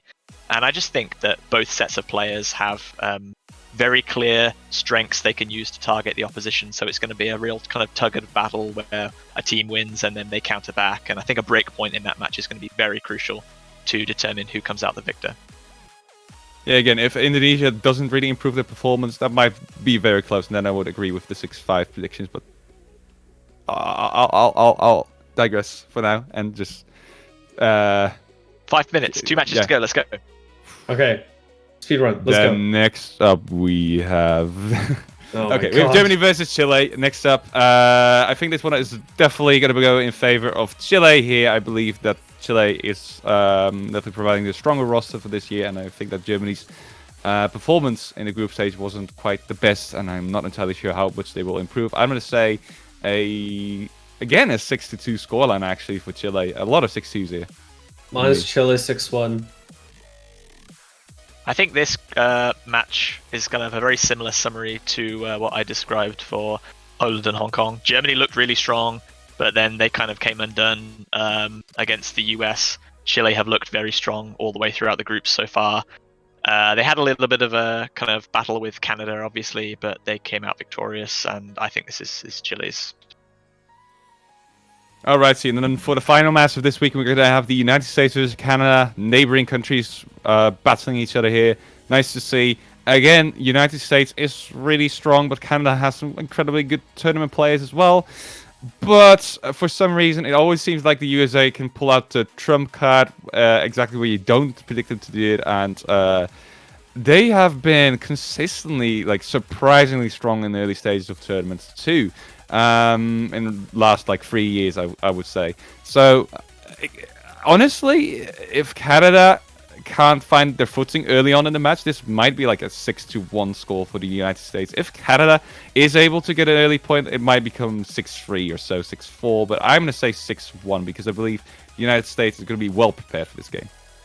Yeah, to be match 3 is similar to France versus Taiwan or even Indonesia against Russia, so... For me, it's 6-3 for United States, but if, again, Canada wins, I won't be surprised as well. I think both teams had a very similar, challenging group. Maybe Canada had a slightly more difficult group, but Canada lost 8 games in their group, and the US only lost 1. So I think based on group stage performance, the US have started off much more strongly in the tournament, and they should be considered favourites again. Alrighty. Okay, thanks guys. I think that's gonna do it for the recaps. We don't really have any more time because we're gonna get into the next match. The first match of this week, and that's being streamed in 2 minutes, literally, being Australia versus South Korea. At the same time, we're gonna have China versus Italy play in the background, and we're gonna keep you up to date for that. So thank you guys for joining Suited Fruity today. I'm very glad that we're back doing this. It's always good fun with you guys, and I'm very hopeful that you guys also enjoyed it. If you like what you saw, definitely do follow the channel because there's going to be great matches this weekend. If you haven't already followed the channel, you can also click the bell icon if you want to get notifications, and that's all cool and stuff. You can also subscribe to the channel if you feel like doing so, and if you're feeling generous. Again, Vexer Kita doing a few subs at the start of the stream. Big thank you for that. And there's banners now, so go to the website, get yourself a banner for the team you want to win. You can buy. Banners You can are choose from available. 16 teams. There's so much to choose from. You should go and check those out as well. And those fundings will also go into the tournament, and we are very thankful if you do that. I'm gonna get redressed real quick. Nelly and I are gonna tackle the next match. Thank you so much, JBH and Nelly, for joining me in the Suited Fruity. We'll be back next week. Yeah, no problem. Thank you everyone for tuning in. Have fun with the match upcoming, guys. Hope you enjoy it. And I'll see you all later. Hope the weekend goes well. Yeah, I'll see you guys in 5 minutes. I think so. One! Oh, one! I'm sorry. One minute. Go! Oh no. Force me, please. Move me to the other room.